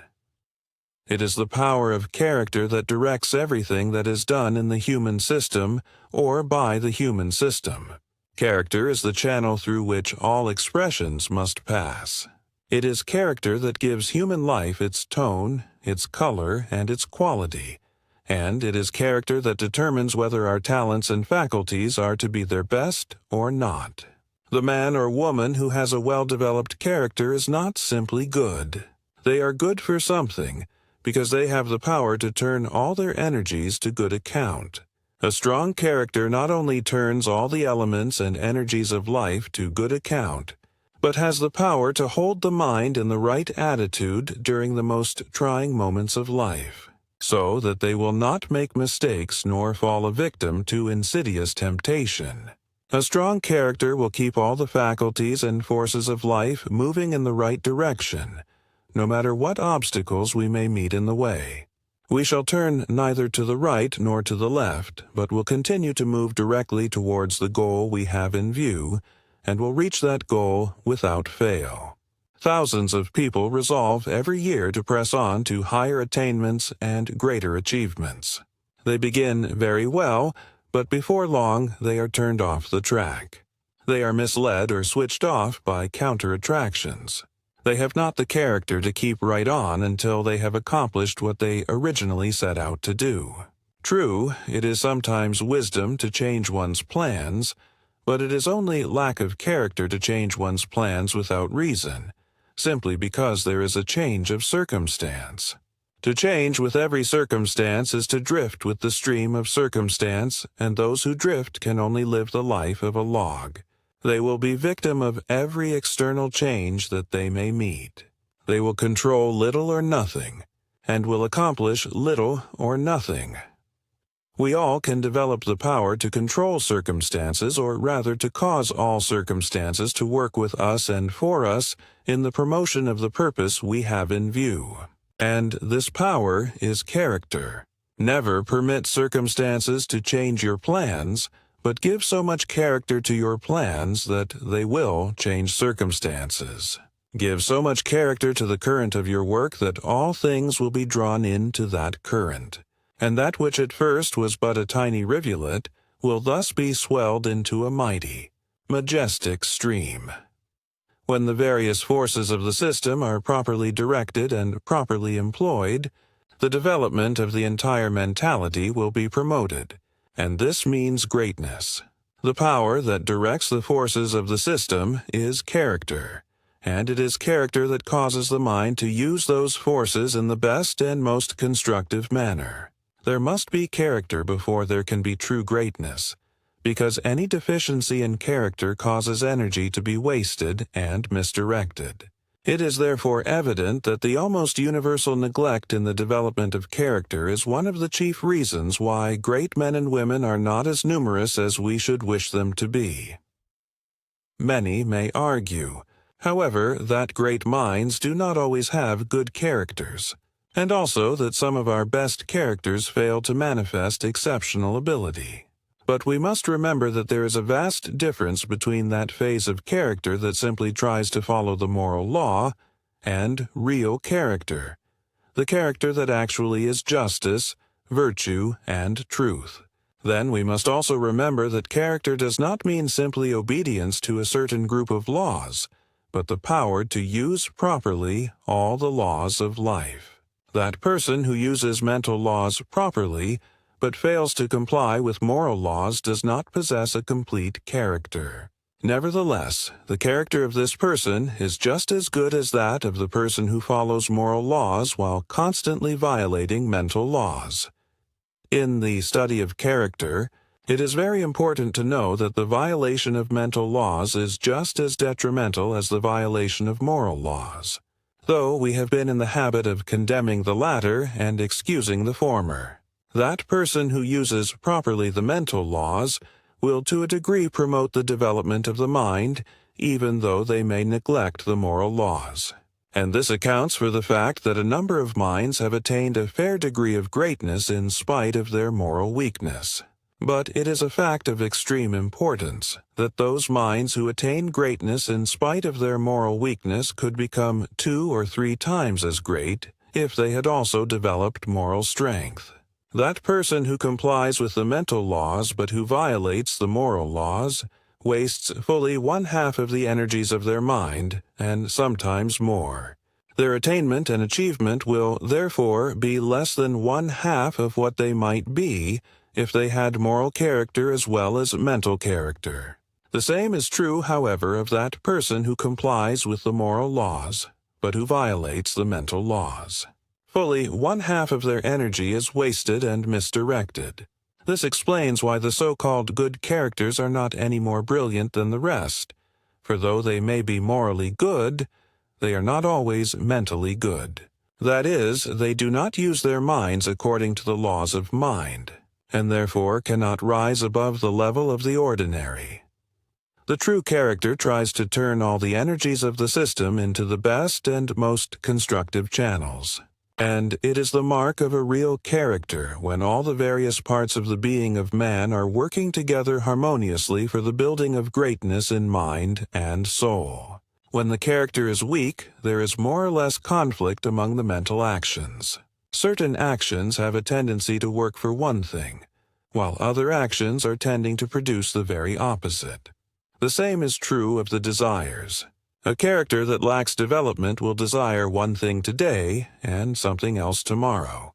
Plans will change constantly, and little or nothing will be accomplished. In the strong character, however, all actions work in harmony, and all actions are constructive.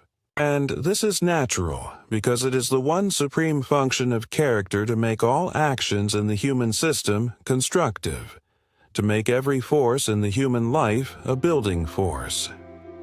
Chapter 15. The Art of Building Character. Be good and kind to everybody, and the world will be kind to you.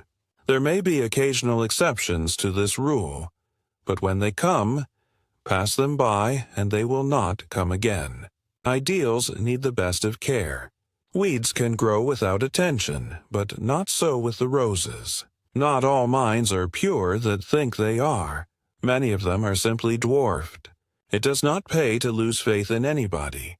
It is better to have faith in everybody and be deceived occasionally than to mistrust everybody and be deceived almost constantly. When you meet a person who does not look well, call their attention to the sunny side of things and aim to say something that will give them new interest and new life. You will thereby nip in the bud many a threatening evil and carry healing with you wherever you go. Character is developed by training all the forces and elements of life to act constructively in those spheres for which they were created, and to express themselves in those actions only that promote the original purpose of the being of man. Every part of the human system has a purpose of its own, a purpose that it was created to fulfill. When those elements that belong to each part express themselves in such a way that the purpose of that part is constantly promoted, all actions are right, and it is character that causes those actions to be right. Character is therefore indispensable, no matter what one's object in life may be. Character is the proper direction of all things, and the proper use of all things in the human system. And the proper use of anything is that use that promotes the purpose for which that particular thing was created. To develop character, it is therefore necessary to know what life is for, to know what actions promote the purpose of that life, and to know what actions retard that purpose. When the secret of right action is discovered, and every part of man is steadily trained in the expression of right action, character may be developed. But whatever is done, character must be applied in its fullest capacity. It is only through this full use, right use, and constant use that anything may be perpetuated or developed. Character develops through a constant effort to cause every action in the human system to be a right action. That is, a constructive action, or an action that promotes the purpose of that part of the system in which the action takes place. This is natural because since character is the power of right action, every effort to extend the scope of right action will increase the power of character. To have character is to have the power to promote what you know to be the purpose of life, and to be able to do the right when you know the right. To have character is to know the right, and to be so well established in the doing of the right that nothing in the world can turn you into the wrong. The first essential is therefore to know the right, to be able to select the right, to have that understanding that can instinctively choose the proper course of action, and that knows how each force and element of life is to be directed so that the original purpose of human life will be fulfilled. The understanding of the laws of life will give this first essential in an intellectual sense, and this is necessary in the beginning. But when character develops, one inwardly knows what is right without stopping to reason about it. The development of character enables one to feel what is right and what course to pursue, regardless of exterior conditions or intellectual evidence. The intellect discerns that the right is that which promotes growth and development. Character inwardly feels that the right leads to greater things and to better things, and that the wrong leads invariably to the inferior and the lesser. The presence of character produces a consciousness of growth throughout the system. And the stronger the character, the more keenly one can feel that everything is being reconstructed, refined, perfected, and developed into something superior. This is but natural, because when the character is strong, everything in the system is expressed in right action, and the right action of anything causes the steady development of that particular thing. To distinguish between the right and the wrong becomes simplicity itself, when one knows that the right promotes growth, while the wrong retards growth. Continuous advancement is the purpose of life. Therefore, to live the right life is to live that life that promotes progress and growth, development and advancement in everything that pertains to life. For this reason, that action that promotes growth is in harmony with life itself, and must consequently be right. But that action that retards growth is at variance with life. Therefore, it is wrong, and wrong for that reason alone. Everything that promotes human advancement is right.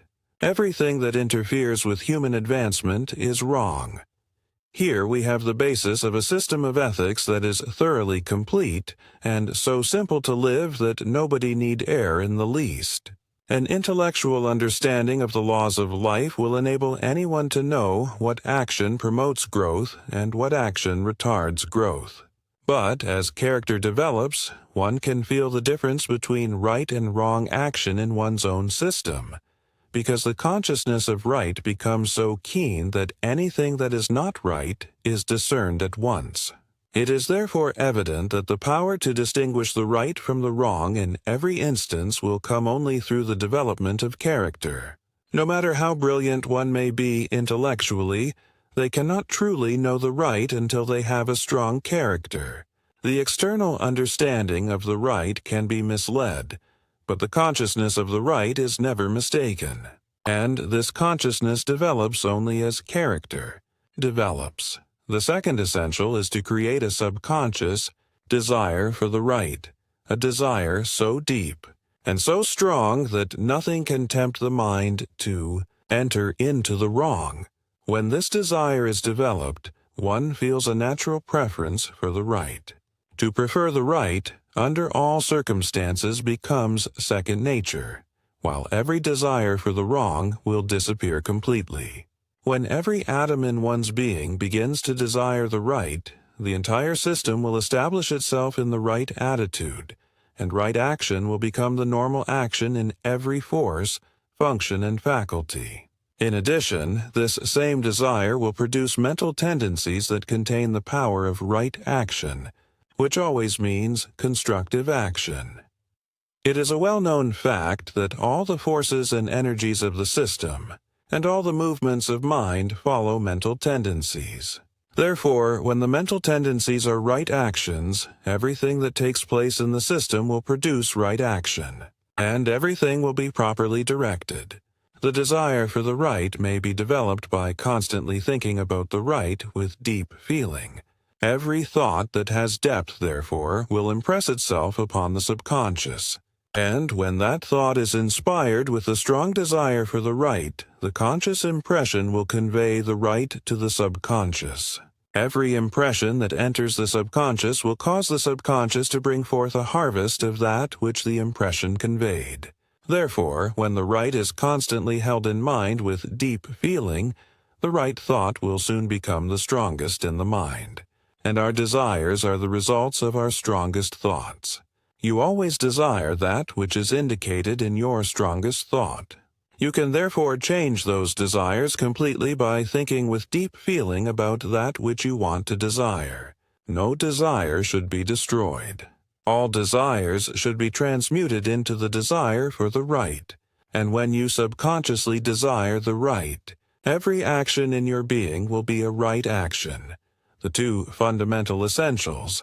Therefore, to the development of character are to know the right and to desire the right. But the term right, as employed here, must not be confounded with that conception of right which includes only a few of the moral laws. To be right, according to the viewpoint of completeness, is to be in harmony with all the principles of life and all the laws of the present sphere of human existence. To know the right, it is necessary not simply to memorize rules that other minds have formulated, but to inwardly discern what life is for and what mode of thought and action is conducive to the realization of that which is in life.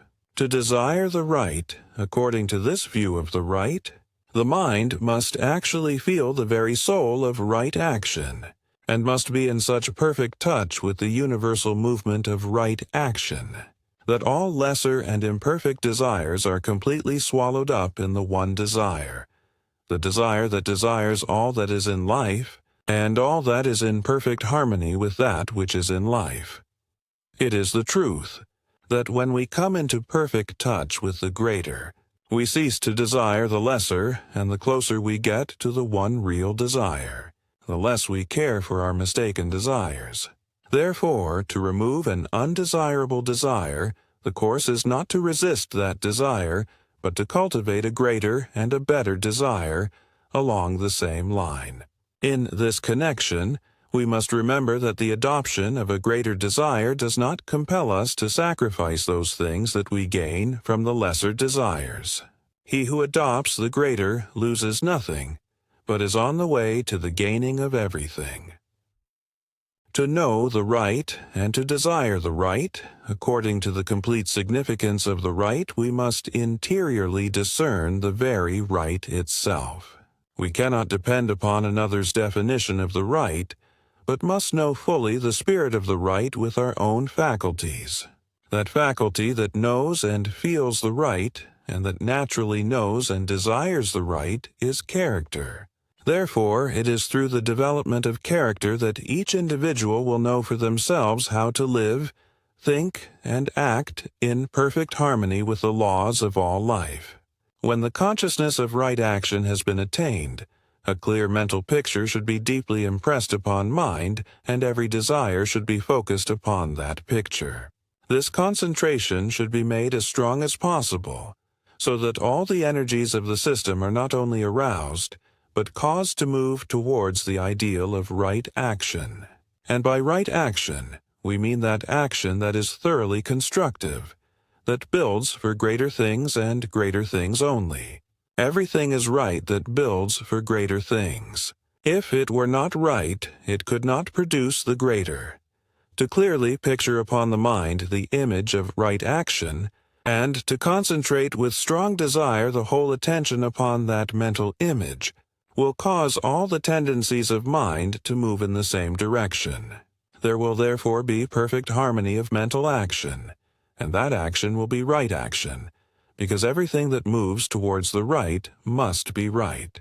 This mental picture of right action should always be complete.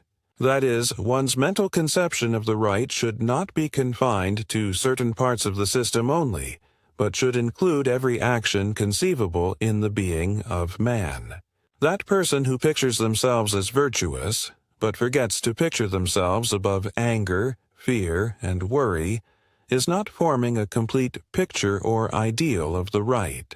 They are not giving the creative energies of the system a perfect pattern. The character that those energies are to build will therefore be one-sided and weak. First, ask yourself what you would have all the energies, powers, functions, and faculties in your system do. Answer that question in the best manner possible, and upon that answer, base your picture of right action. Whenever a new line of action is undertaken, the mind should continue in that original line of action until the object in view has been reached. To do this in all things, even in trivial matters, will not only cause every action to produce the intended results, but real character will steadily be made stronger thereby. The habit of giving up when the present task is half finished and try something else is one of the chief causes of failure. The development of a strong character, however, will remove this habit completely. 2. Constantly think of the highest and the greatest results that could possibly follow the promotion of any undertaking or line of action, will aid remarkably in causing the mind to keep on. To expect much from what we are doing now is to create a strong desire to press on towards the goal in view. To press on towards the goal in view is to reach the goal, and to reach the goal is to get what we expected. An essential of great importance in the building of character is the proper conception of the ideal. No mind can rise higher than its ideals, but every mind can realize its ideals no matter how high they may be. Our ideals, therefore, cannot be too high. The ideal should not only be a little better than the present real, but should be perfection itself. Have nothing but absolute perfection in all things as the standard and the goal, and never think of your goal as anything less. Do not simply aim to improve yourself in just one more degree. Aim to reach absolute perfection in all your attainments and all your achievements, and make that desire so strong that every atom in your being thrills with its power. To form all one's ideals in accordance with one's mental conception of absolute perfection will cause the mind to live above the world of the ordinary, and this is extremely important in the building of character. A great character cannot be developed so long as the mind continues to dwell on the ordinary, the trivial, or the superficial. Neither can true quality and true worth find expression so long as thought continues on the common plane. And the life that does not continue to grow into higher quality and greater worth has not begun to live. When character is highly developed, both the personality and the mentality will feel the stamp of quality and worth. High mental color will be given to every characteristic, and the nature of man will cease to be simply human. It will actually be more. In building character, special attention must be given to hereditary tendencies or those traits of character that are born in us.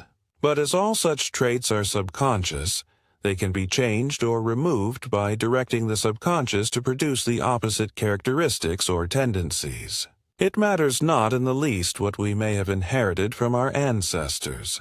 If we want to change those things, we can do so. The subconscious will not only respond to any direction that we may make, but is fully capable of doing anything in the world of mind or character that we may desire to have done. Examine the tendencies of your mind and character, and fix clearly in consciousness which ones you wish to remove and which ones you wish to retain. Those that you wish to retain should be made strong by daily directing the subconscious to give those tendencies more life, more power, and more stability. To remove those tendencies that you do not wish to retain, forget them. Do not resist them, nor try to force them out of the mind. Simply forget them, and direct the subconscious to create and establish new tendencies that are directly opposite to the nature of the ones that you wish to remove. Build up those qualities that constitute real character, and every bad trait that you have inherited from your ancestors will disappear. To build up those qualities, picture in your mind the highest conceptions of those qualities that you can possibly form. Then impress those conceptions and ideas upon the subconscious. Such impressions should be formed daily, and especially before going to sleep, as the building process in the subconscious is more perfect during sleep.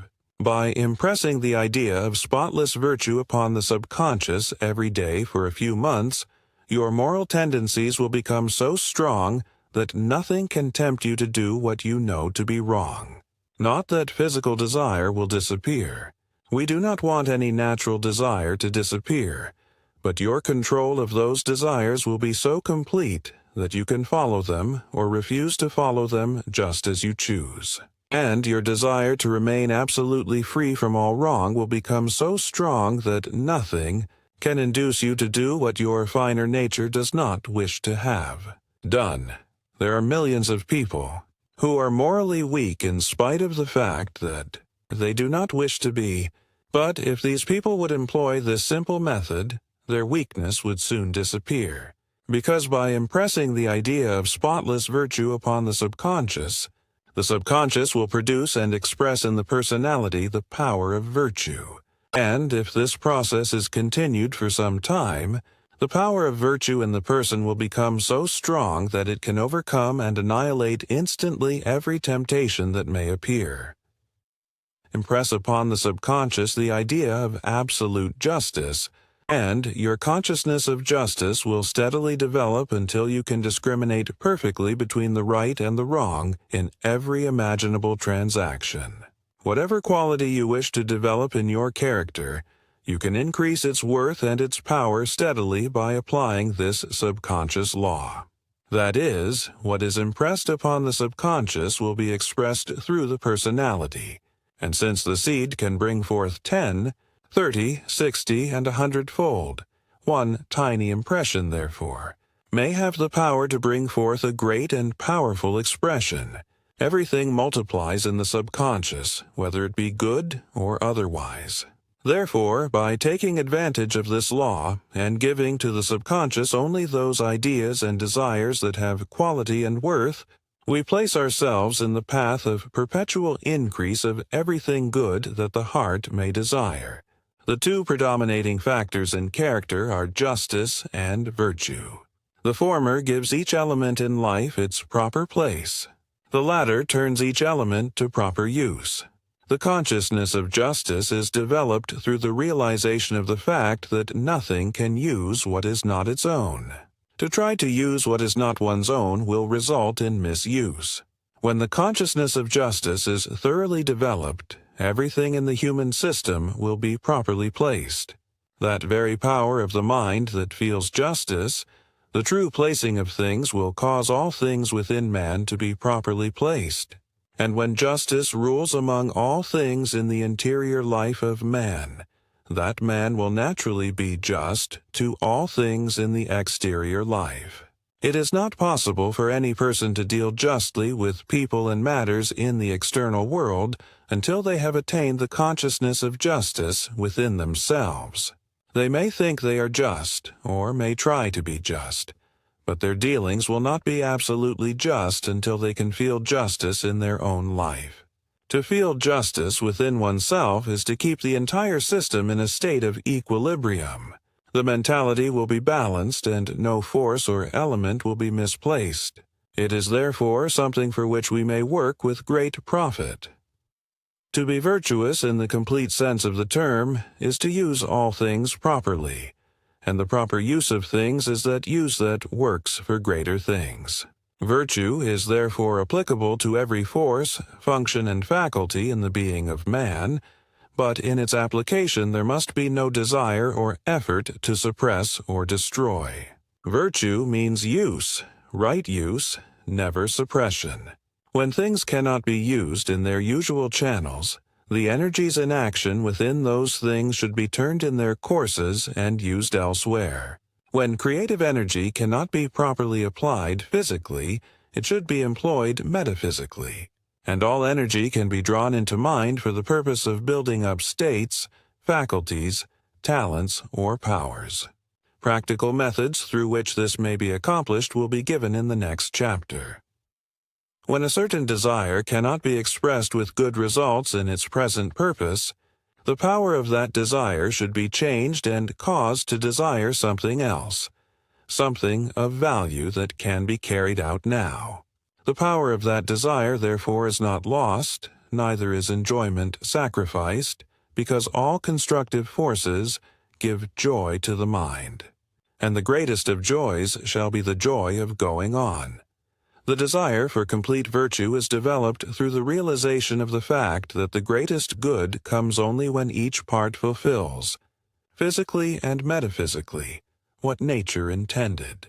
In the application of virtue, the purpose of nature may be fulfilled metaphysically when the physical channel does not permit of true expression at the time. Though when physical expression may be secured, the metaphysical action should always be in evidence, because the greatest results always follow when physical and metaphysical actions are perfectly combined. In the building of character, the two principal objects in view should be the strong and the beautiful. The character that is strong but not beautiful may have force, but cannot use that force in the building of the superior. The character that is beautiful but not strong will not have sufficient power to carry out its lofty ideals. It is the strong and the beautiful combined that builds mind and character, and that brings into being the superior man. Chapter 16. The creative forces in man. When the creative energies are daily transmuted and turned into muscle, brain, and mind, a virtuous life can be lived without inconvenience. Besides, the body will be healthier, the personality stronger, and the mind more brilliant. Hold yourself constantly in a positive, masterful attitude, and fill that attitude with kindness. The result will be that remarkable something that people call personal magnetism.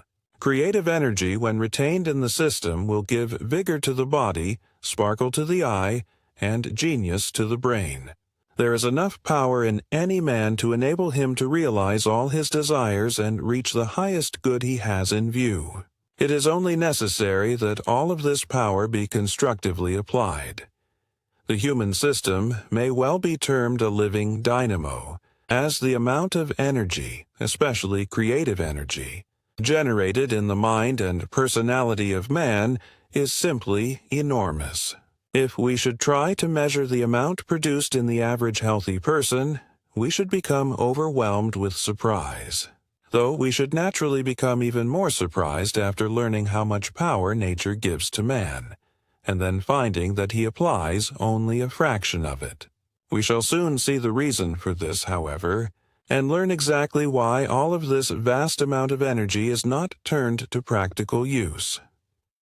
What is called creative energy in its broadest, largest sense is that power in man that creates, forms, or reproduces anywhere in the human system, and it divides itself into a number of groups, each one having its special function. One group creates thought, another brain cells, another nerve tissues, another muscular tissues, another manufactures the various juices of the system, another produces ideas, another creates talent and ability, another reproduces the species, and a number of other groups produce the various chemical formations in the system.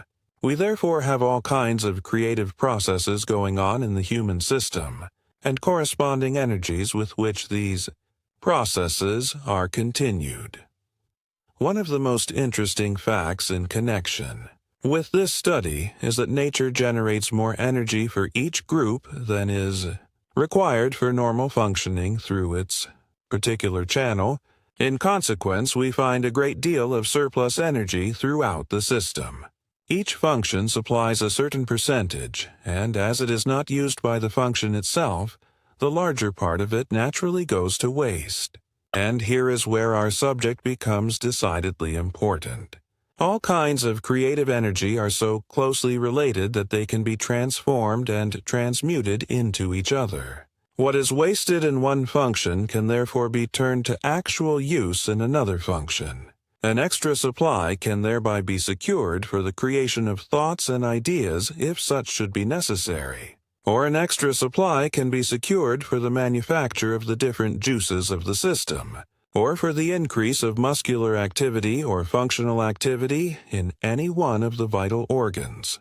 Each group will readily change and combine with any other group, thus producing additional power in any part of the system at any time.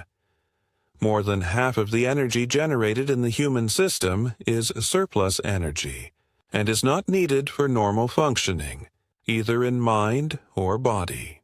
Though there are many personalities that generate so much energy that fully 3/4 of the amount generated is surplus.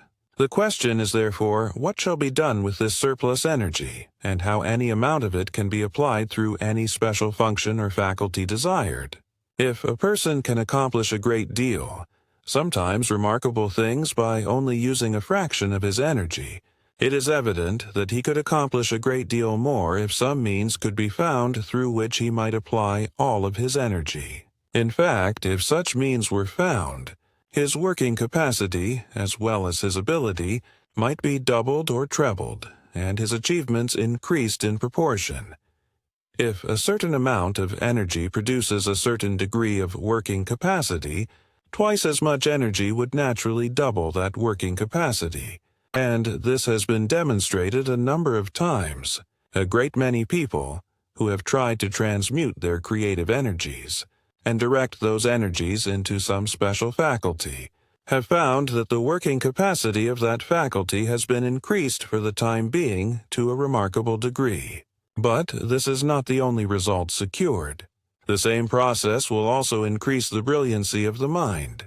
And here let us remember that genius, in most instances, is accounted for by the fact that practically all of the surplus energy of the personality flows naturally into that faculty where genius is in evidence. To illustrate the idea further, take two men of equal personal power. Let one of them permit his surplus energy to flow into the different functions as usual, giving over a part to normal requirements and the other to mere waste. We shall not find this man doing anything extraordinary. But let the other man give over to normal functions only what is actually required, and then turn the remainder into his mind, or those parts of his mind that are being applied in his work. We shall find in this second case that ability will rapidly increase, and that in the course of time actual genius be developed. That genius could be developed by this process in every case has not been demonstrated, though it is quite probable that it could be demonstrated without a single exception. However, no individual can turn surplus energy into any faculty without becoming more able, more efficient, and more competent in that faculty. To learn how this process can be carried out successfully under any circumstances is therefore thoroughly worthwhile. To proceed, we must first learn how these different groups of creative energy naturally act. And we find that each group goes, either naturally or through some habit, into its own part of mind or body. In other words, we find in the human system a number of streams of energy flowing in different directions, performing certain functions on their way, using up a fraction of their power in that manner, the rest flowing off into waste. Knowing this, the problem before us is to learn how to redirect those streams of energy so as to turn them to practical use where they can be used now, and thus not only prevent waste, but increase the result of our efforts in proportion. In brief, we want to know how we can take up all surplus energy, that is, all energy that remains after normal functioning has been provided for, and use that surplus in promoting more successfully the work in which we are engaged. And to learn how to do this, we must study the art of transmutation. What we call transmutation is not some mysterious something that only a few have the power to understand and apply, but one of the simplest things in nature, as well as one of the most constant of her processes. Nature is continually transmuting her energies, and it is in this manner that extraordinary results are found anywhere in the realms of nature, or anywhere in human nature where unconscious actions along greater lines have been the cause. Whenever any individual has accomplished more than usual, it is the law of transmutation through which the unusual has been secured. The use of the law may have been unconscious, though everything that is applied in past and unconsciously can be applied fully and thoroughly through conscious action. When anyone is using his mind continually along a certain line, and is so thoroughly absorbed in that line of action that it takes up his whole attention, we invariably find that the mind, while in that condition, draws an extra amount of energy from the body. Sometimes it draws too much, so that every desire of the body is, for the time being, suspended and the vitality of the different physical organs decreased below normal. A man, while in this condition, frequently loses desire for food, and we all know of inventors who have been so absorbed in their experiments that they have neither taken nor desired food for days. We have also found the same condition in many others, especially among authors, composers, and artists, where the mind was given over completely to the subject at hand. And what is the cause but transmutation? When the mind takes up for its own use a great deal of the energy naturally employed in the body, the power of normal functioning will have so decreased that the desire for normal functioning will have practically disappeared for the time being. Another illustration with which we are all familiar is where every natural desire of the body disappears completely, for a time, when the mind is completely absorbed in some entirely different desire. And here we find the law that underlies the cure of all habits. If you would turn your mind upon some desire that was directly opposite to the desire that feeds your habit, and if you would give over your whole attention to that opposite desire, you would soon draw all the energy away from that desire which perpetuates the habit. The habit in question, therefore, would soon die of starvation. In the same way, people who are inclined to be materialistic could overcome that tendency entirely by concentrating attention constantly and thoroughly upon the idealistic side of life. In this case, those forces of the system that are perpetuating materialistic conditions would be transmuted into finer energies, and would thereby proceed to build up idealistic or more refined conditions of body, mind, and personality. Both nature and human experience are full of illustrations of transmutation, so that we are not dealing in this study with something that lies outside of usual human activity. We are dealing with something that is taking place in our systems every minute, and we want to learn how to take better control of this something, so that we can apply the underlying law to the best advantage. In learning to apply the law of transmutation, our first purpose should be to employ all surplus energy either in promoting our work or in developing faculties and talents. This process alone would practically double the working capacity of any mind and would steadily increase ability and talent, and also to turn energy to good account that cannot be used in its own channel now. To illustrate, suppose you have a desire for a certain physical or mental action, and you know that it would not be possible to carry out that desire at the time. Instead of permitting the energy that is active in that desire to go to waste, you would turn that energy into some other channel, where it could be used to advantage. Now, our second purpose should be to direct all surplus energy into the brain and the mind in case we had more energy in our body than we could use, or that was required for physical functioning, and thereby become stronger and more efficient. In all mental activities, our third purpose should be to transmute all reproductive energy into talent and genius when there was no need of that energy in its own particular sphere. And in this connection, it is well to mention the fact that a man who is morally clean, other things being equal, has in every instance greater agility, greater capacity, and greater endurance by far than the man who is not. While the latter is wasting his creative energies in useless pleasures, as well as in disease-producing habits, the former is turning all of his creative energy into ability and genius, and the result is evident. In carrying out these three purposes, we can prevent all waste of mental and personal power. We can control our desires completely. We can eliminate impurity, and we can turn life and power into channels that will invariably result in greater mental power and brilliancy, if not marked ability and rare genius. To experiment, turn your whole attention upon your mind for a few minutes, and desire gently to draw all your surplus energy into the field of mental action. Then permit yourself to think along those lines where the mind is inclined to be most active. In a few moments you will discover the coming of new ideas, and in many instances you will for several hours receive ideas that are brighter and more valuable than what you have received for some time. Repeat the process later, and again for many days in succession. And it will be strange indeed if you do not finally secure a group of ideas that will be worth a great deal in your special line of thought or work. Whenever you feel a great deal of energy in your system, and try to direct it into the mind, you will have the same result.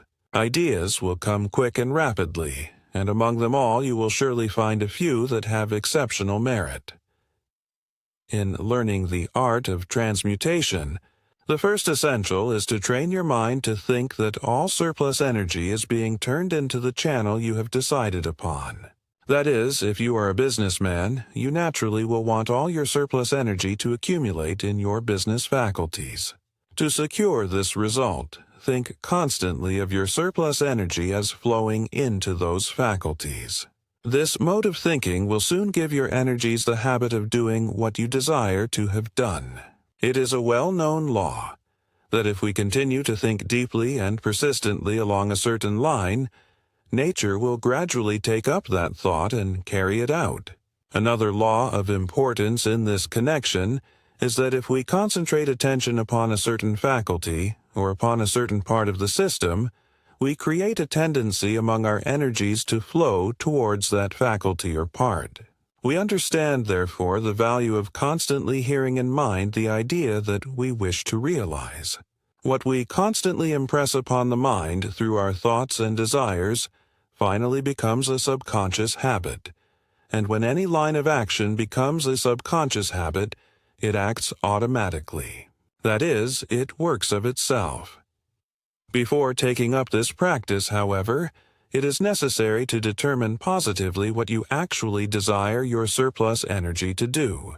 You must know what you want. Then continue to want what you want with all the power of desire that you can arouse. Most minds fail in this respect. They do not know with a certainty what they wish to accomplish or perfect. Their energies therefore are drawn into one channel today and another tomorrow, and nothing is finished. If you are an inventor, train your mind to think that all your surplus energy is constantly flowing into your faculties of invention. If you are a writer, train your mind to think that all your surplus energy is flowing into your literary talents. Or whatever it is that you may be doing or want to do, direct your energy accordingly. You will soon find that you will increase in power, ability, and capacity along the lines of your choice. And if you continue this process all through life, your ability will continue to increase, no matter how long you may live. The second essential is to desire deeply and persistently that all your surplus energy shall flow into those functions or faculties that you have selected for greater work. Wherever your desire is directed, there the force of your system will also tend to go, and herein we find another reason why persistent desire has such extreme value. The use of desire in this connection, however, must always be deep and calm, and never excited or overwrought. The third essential is to place your mind in what may be termed the psychological field, and while acting in that field, to concentrate upon that part or faculty where you want your surplus energy to accumulate. This essential or process constitutes the real art of transmutation, though it is by no means the easiest to acquire.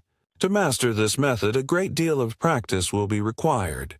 But whenever you can place your mind in the psychological field and concentrate subjectively upon any part of your system where you want surplus energy to accumulate, all your surplus energy positively will accumulate in that part within a few moments' time.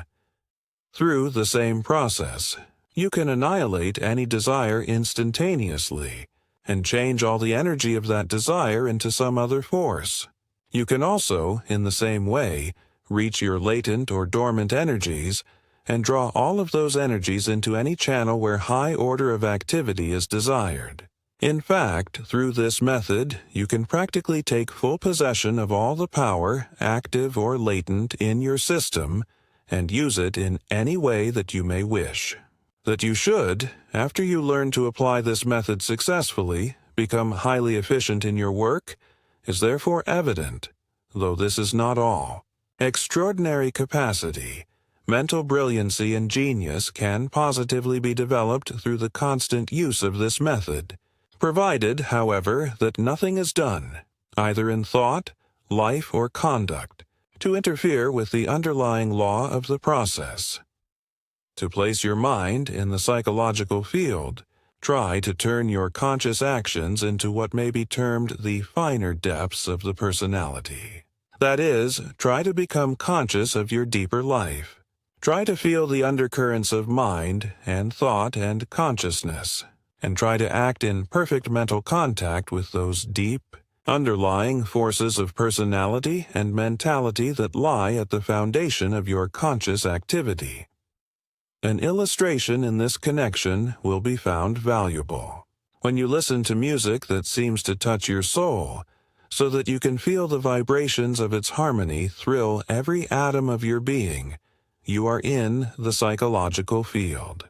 You are alive in another and a finer mental world, a mental world that permeates your entire personal existence. You are also in the psychological field when you are stirred by some emotion to the very depth of your innermost life. A deepening of thought, feeling, life, and desire will take the mind, more or less, into the psychological field. And whenever the mind begins to act in that field, you should concentrate your attention upon that faculty or part of your system where you wish extra energy to accumulate. Make your concentration alive, so to speak, with interest, and make every action of that concentration as deep as possible, and all your surplus energy will positively flow towards the point of concentration. The power of this process can be demonstrated in a very simple manner. Place your mind in the psychological field, and then concentrate subjectively upon your hand, arousing at the time a deep desire for the increase of circulation in your hand. In a few moments, the veins on the back of your hand will be filled to capacity, and your hand, even though it might have been cold in the beginning, will become comfortably warm. Another experiment that is not only interesting in this connection, but may prove very valuable, is to concentrate in this same manner upon your digestive organs, in case the digestive process is retarded.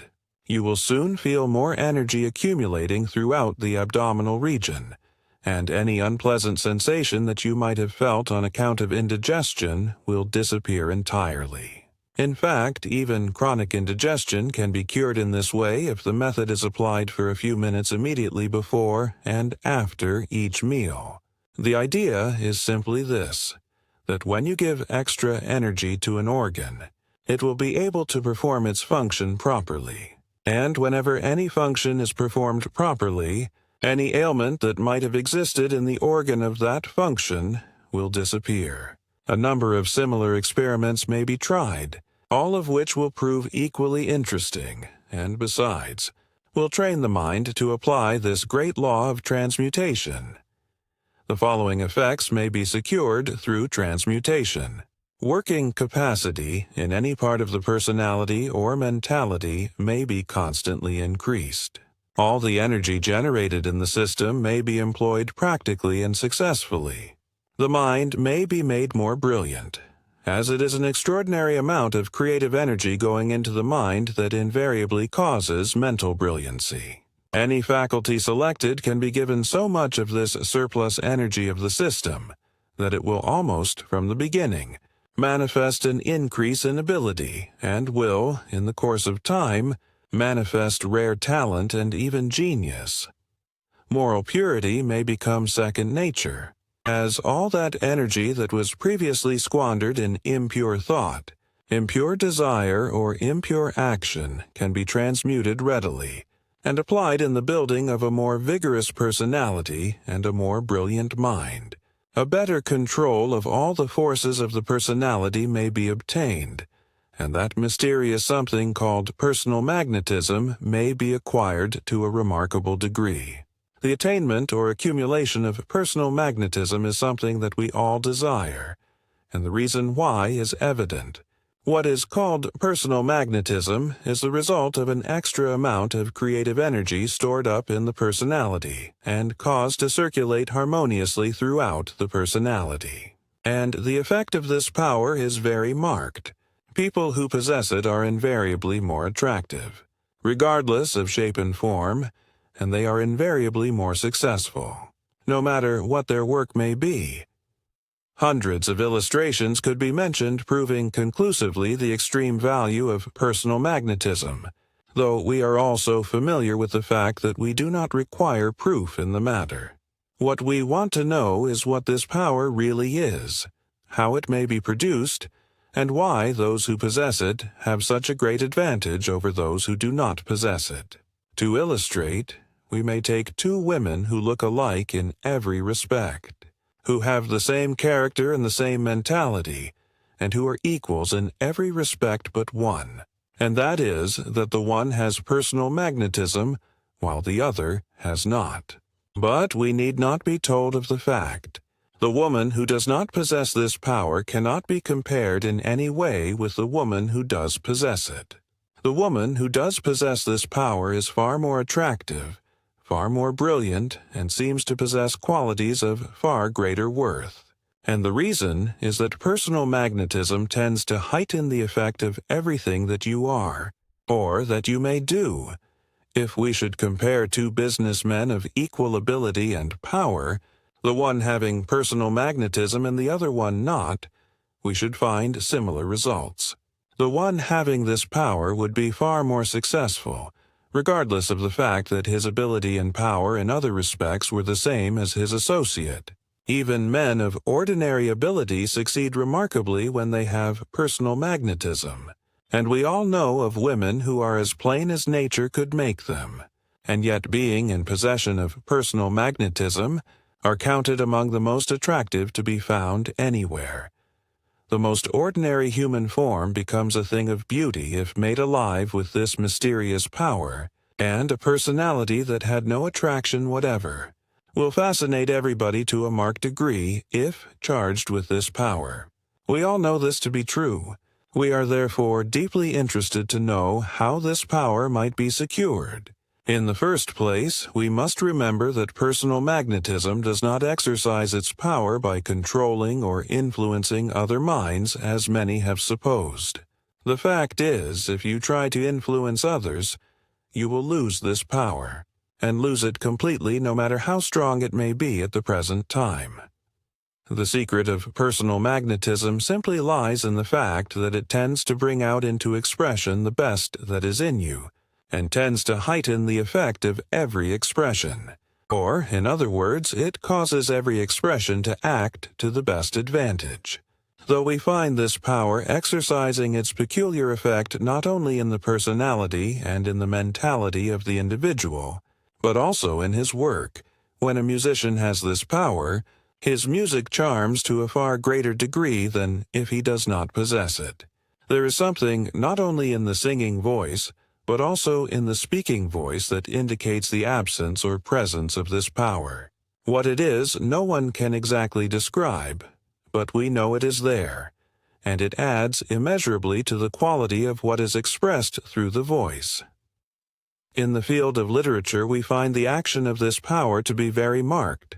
A writer who does not possess this mysterious force may write well, but there is something lacking in what he has written.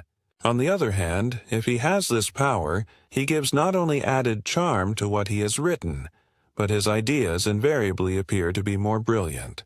In fact, there seems to be a power in everything he writes that is not ordinarily found on the printed page. On the stage, this power is one of the principal factors, and we frequently find that the only difference between the good actor and a poor one is the possession of a high degree of personal magnetism. No matter how well an actor may act, if he lacks in this power, he cannot succeed on the stage. When we go into the social world, we find the same fact. Those who possess this power are invariably the favorites, even though they may be lacking in many other qualities. In the business world, we find in every case that a man who is lacking in personal magnetism is at a disadvantage, while the one who has an abundance of this power will have no difficulty, other things being equal, in working himself to the fore. In a deeper study of this force, we find that it affects every movement of the body, every action of the mind, and every feeling or expression that mind and personality may produce. That is, it seems to give something additional to every action or movement, and makes everything about the individual more attractive. We might say that this force sets off everything about the person to a greater advantage. This power, therefore, does not act directly upon others, but acts directly upon the one who has it, and thereby makes the individual more striking as well as more attractive, both in appearance and in conduct. What is good in you is made better if charged with this force, and every desirable effort that you may make produces a better effect in proportion. Added charm, added attractiveness, and added efficiency. These invariably follow where the individual is in possession of a marked degree of this power. That which is beautiful is many times as beautiful where personal magnetism is in action, and that which is brilliant becomes far more brilliant when combined with this mysterious force. Many people are born with it and apply it unconsciously, though the majority who possess it have acquired it through various forms of training. Any system of exercise that tends to harmonize the movements of the body will tend to increase to some extent the power of this force, though when such exercises are combined with the transmutation of creative energy, the results will be far greater. The reason for this is found in the fact that what is called personal magnetism is the result of a great deal of creative energy held in the system, or transmuted into harmonious muscular or mental activity. The development of this power depends upon the proper training of the body in rhythmic movements, and the training of the surplus energy in the system to act harmoniously along the lines of constructive action in mind and body. A very important essential is to cultivate poise, which means peace and power combined. Try to feel deeply calm throughout your entire system, and at the same time, try to give full and positive action to every power in your system. Try to hold in your system all the energy generated, and the mere desire to do this will tend to bring about what may be called accumulation of energy. To experiment. Try for several minutes to hold all your energy in your personality, and at the same time, try to give all of that energy harmonious action within your personality.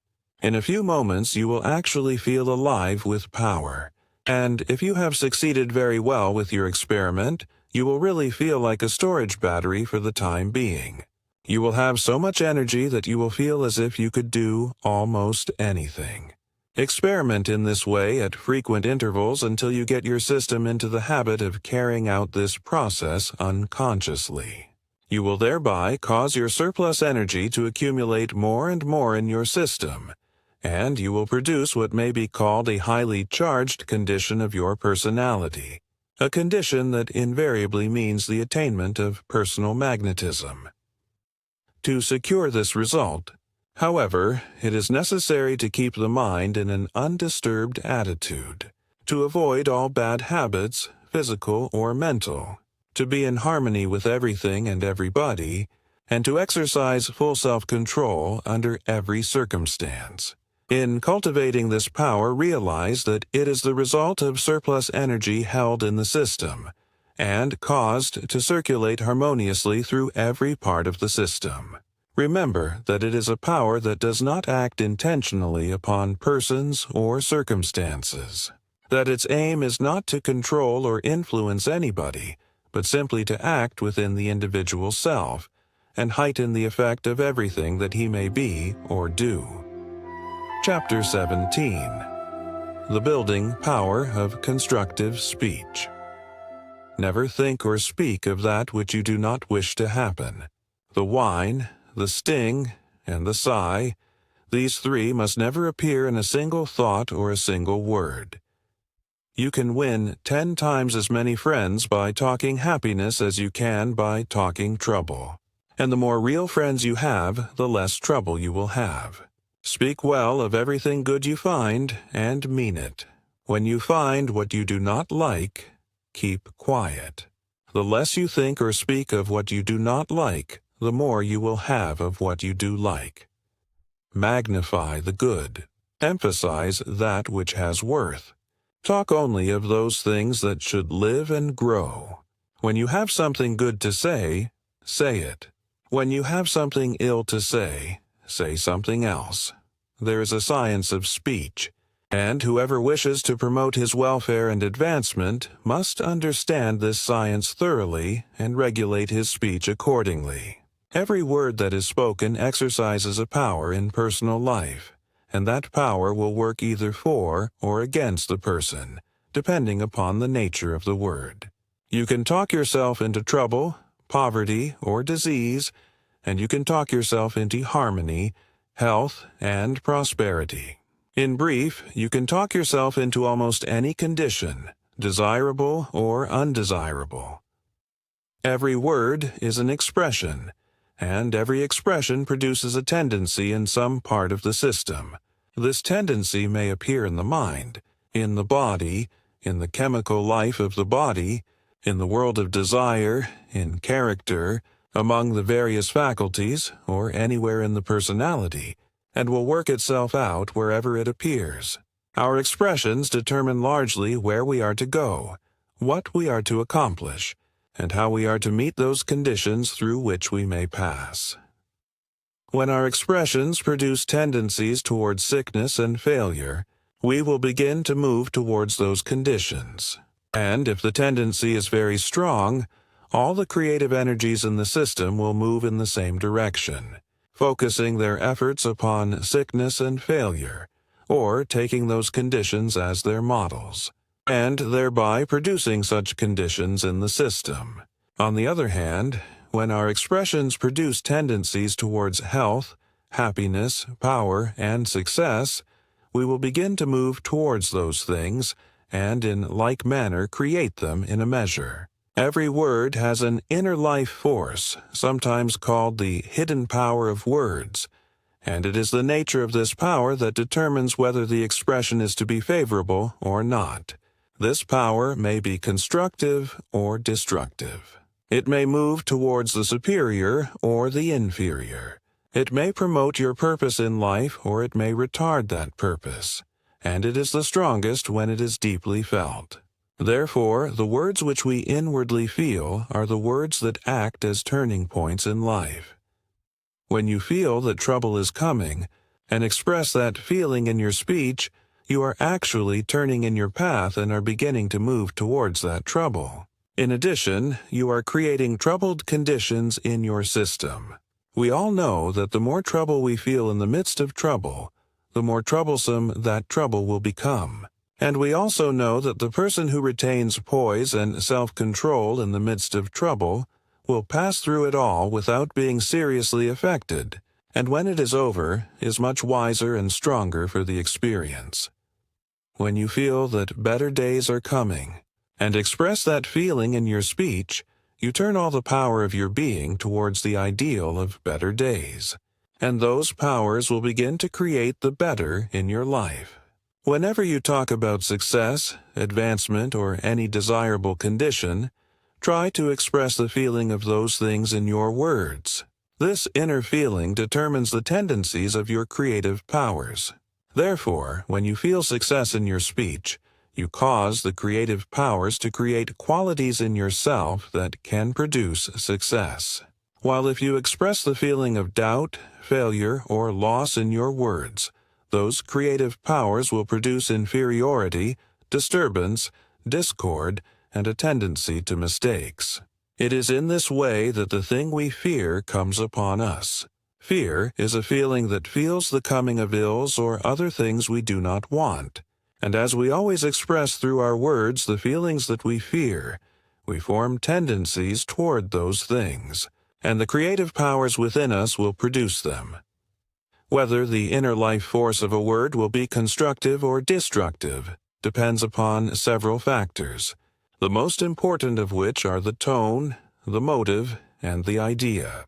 The tone of every word should be harmonious, wholesome, pleasing, and should convey a deep and serene expression. Words that express whines, discontent, sarcasm, aggressiveness, and the like are destructive. So much so that no one can afford to employ them under any circumstance whatever. Nothing is ever gained by complaining complaints, nor by criticisms that criticize.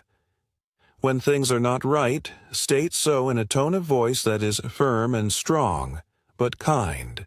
A wronged customer who employs sweetness of tone as well as firmness of expression is one who will receive the first attention and the best attention, and nothing will be left unturned until the matter is set right.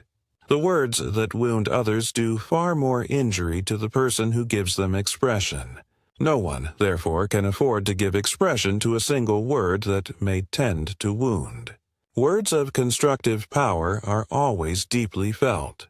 They are never loud or confusing, but always quiet and serene, filled with the very spirit of conviction. Never give expression to what you do not wish to encourage. The more you talk about a thing, the more you help it along. The walls have ears, and the world is full of minds that will act upon your suggestion. Never mention the dark side of anything. It will interfere with your welfare. To tell your troubles may give you temporary relief, but it is scattering seeds broadcast that will produce another crop of more trouble. If you have troubles, turn your back upon them and proceed to talk about harmony, freedom, attainment, and success, and feel deeply the spirit of these new and better conditions. Thus, you will begin to create for yourself a new life, new opportunities, new environment, and a new world. Never speak unless you have something to say that gives cheer, encouragement, information, or wholesome entertainment.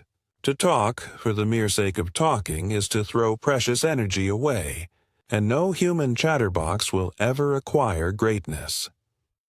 The motive back of every word should be constructive, and the life expressed in every word should convey the larger, the better, and the superior. Such words have building power and are additions to life of extreme value.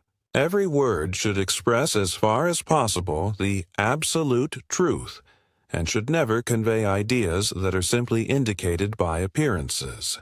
What is meant by speaking the absolute truth, however, is a matter that the majority do not understand, and as it is a very large subject, it would require pages to give even a brief scientific definition.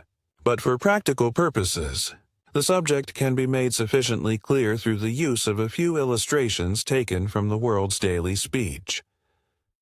People who think they have to say something and have nothing in particular to say always take refuge in a brief description of the weather. In their descriptions, they usually employ such expressions as, "It is terribly hot," "It is an awful day," "This is terrible weather," "This is a miserably cold day," and so on. But such expressions do not change the weather, and there is no use of talking if your words are not to be of value in some way. You may say all sorts of disagreeable things about the weather without changing the weather in the least, but will such expressions leave you unchanged? Positively not. Whenever you declare that something is horrible, you cause horrible thoughts to send their actions all through your nervous system. These actions may be weak, but many drops, no matter how small, will finally wear away a rock. When people talk about themselves, they seldom fail to give expression to a score of detrimental statements. Here are a few examples. "I cannot stand this." "I feel so tired." "I cannot bear to think of it." "I am thoroughly disgusted." "I am so susceptible to climatic changes." "I am so sensitive and so easily disturbed."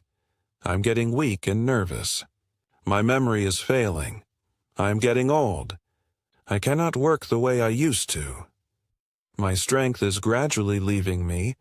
"There is no chance for me anymore." "Everything in life is uphill work." "I have passed a miserable night." "This has been a hard day." "I have nothing but trouble and bad luck." "You know I am human and so very weak." "There is always something wrong, no matter how hard you try." "You know I have to be so very careful about what I eat, as nearly everything disagrees with me." 1,000 other statements, all of them destructive, might be mentioned. But anyone who understands the power of thought will realize at once that such statements can never be otherwise but injurious, and should therefore be avoided absolutely. But these statements are not only injurious, they are also untrue, absolutely untrue in every sense of the term. The fact is, you can stand almost anything if you forget your human weakness and array yourself in spiritual strength. You do not have to get tired.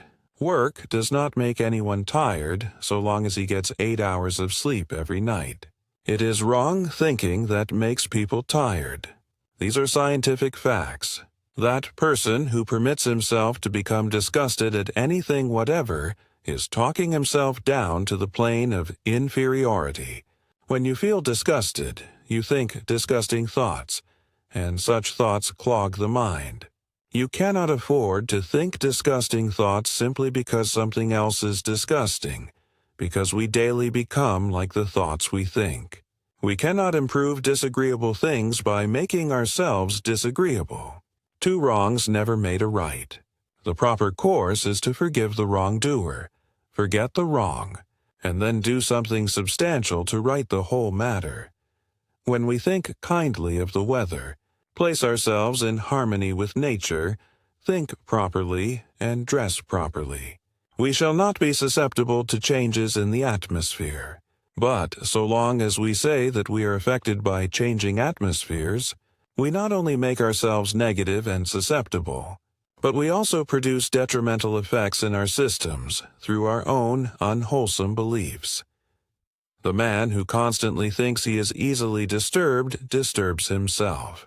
When we are in harmony with everything, including ourselves, and refuse to be otherwise, nothing will ever disturb us. That person who is nervous can make the matter worse by saying that he is nervous, because such a statement is a nervous statement and is full of discord.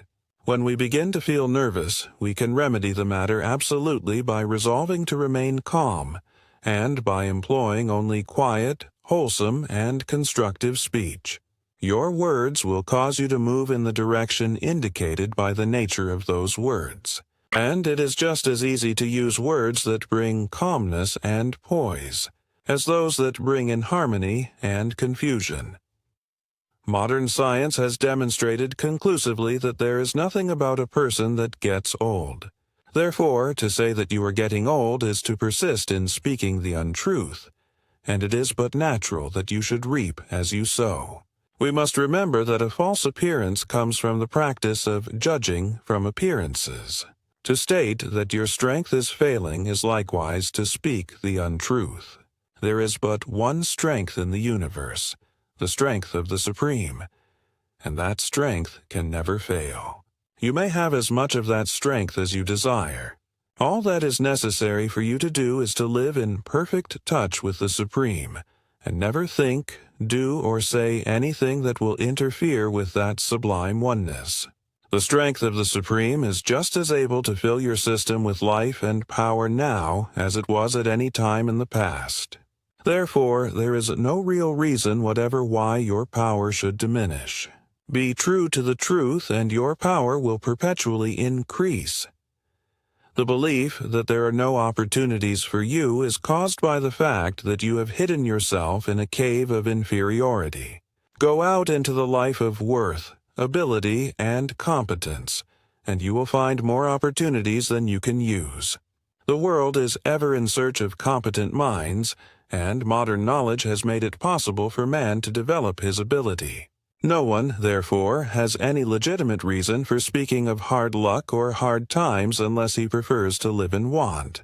The more you complain about hard times, the harder times will become for you. While if you resolve to forget that there is such a thing as failure and proceed to make your own life as you wish it to be, the turn in the lane will surely come. The idea that the pathway of life is all uphill work is also a false one. And if we give that idea expression, we are simply placing obstacles in our way.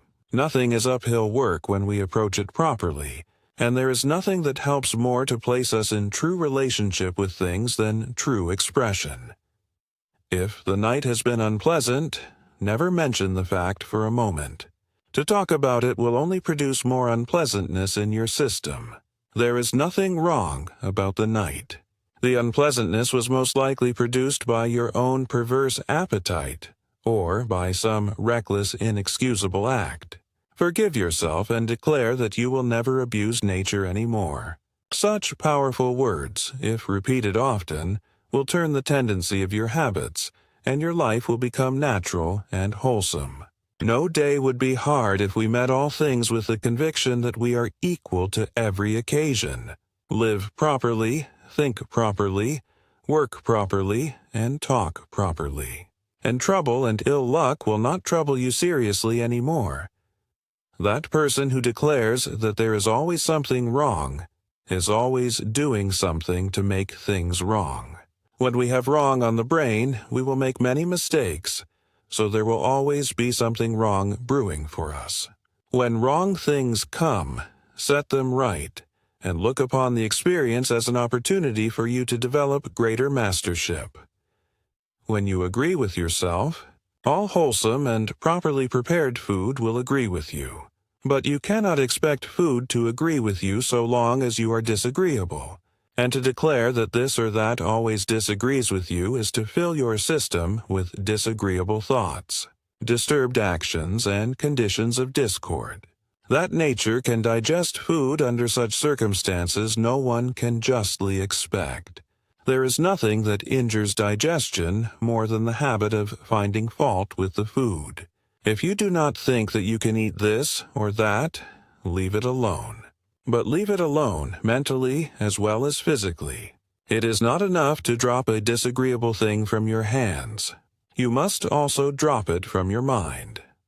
Remember, you are mentally living with everything that you talk about, and there is nothing that affects us more than that which we take into our mental life. It is therefore not only necessary to speak the truth about all things, but also to avoid speaking about those things that are unwholesome. To speak about that which is wrong or inferior is never wholesome, no matter how closely we think we stand by the facts. Seeming facts, or what is called relative truth, should never receive expression unless they deal with that which is conducive to higher worth. And when circumstances compel us to make exceptions to this rule, we should avoid giving any feeling to what we say. The greatest essential, however, is to make all speech constructive. Search for the real truth that is at the foundation of all life, and then give expression to such words as convey the full significance of that truth. The results, to say the least, will be extraordinary. In daily conversation, the law of constructive speech should be most conscientiously applied. What we say to others will determine to a considerable degree what they are to think, and what tendencies their mental actions are to follow. And since man is the product of his thought, conversation becomes a most important factor in man. We steadily grow into the likeness of that which we think of the most, and what we are to think about depends largely upon the mode, the nature, and the subject matter of our conversation. When conversation originates or intensifies the tendency to think about the wrong, the ordinary or the inferior, it becomes destructive. And likewise it tends to keep before the mind the faults and defects that may exist in human nature. To be constructive, conversation should tend to turn attention upon the better side, the stronger side, the superior side of all things, and should give the ideal the most prominent place in thought, speech, or expression. All conversation should be so formed that it may tend to move the mind towards the higher domains of thought, and should make everybody more keenly conscious of the greater possibilities that exist within them. No word should ever be spoken that will, in any way, bring the person's faults or shortcomings before his mind, nor should any form of speech be permitted that may cause sadness, offense, depression, or pain. Every word should convey hope, encouragement, and sunshine. To constantly remind a person of his faults is to cause him to become more keenly conscious of those faults. He will think more and more about his faults, and will thereby cause his faults to become more prominent and more troublesome than they ever were before. The more we think about our weakness, the weaker we become, and the more we talk about weakness, the more we think about weakness. Conversation, therefore, should never touch upon those things that we do not wish to retain or develop. The only way to remove weakness is to develop strength, and to develop strength we must keep attention constantly upon the quality of strength. We develop what we think about, provided all thinking has depth, quality, and continuity. Conversation has exceptional value in the training of young minds. and in many instances may completely change the destinies of these minds. To properly train a child, his attention should be directed as much as possible upon those qualities that have worth and that are desired in his development. And the way he is spoken to will largely determine where he is to give the greater part of his attention. To scold a child is to remind him of his faults. Every time he is reminded of his faults, he gives more attention, more thought, and more strength to those faults. His good qualities are thereby made weaker, while his bad qualities are made worse. It is not possible to improve the mind and the character of the child by constantly telling him not to do this or that. As a rule, it will increase his desire to do this other thing, and he will cease only through fear, or after having wasted a great deal of time in experiences that have become both disgusting and bitter. It is the tendency of every mind to desire to do what it is told not to do, the reason being that negative commands are nearly always associated with fear, and when the mind is in the attitude of fear or dread or curiosity, it is very easily impressed by whatever it may be thinking about. When we are warned, we either enter a state of fear or one of curiosity. And while in those states, our minds are so deeply and so easily impressed by that from which we are warned that we give it our whole attention. The result is we think so much about it that we become almost completely absorbed in it. And we are carried away, so to speak, not away from the danger, but into it.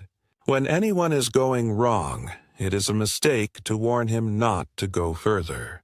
It is also a mistake to leave him alone.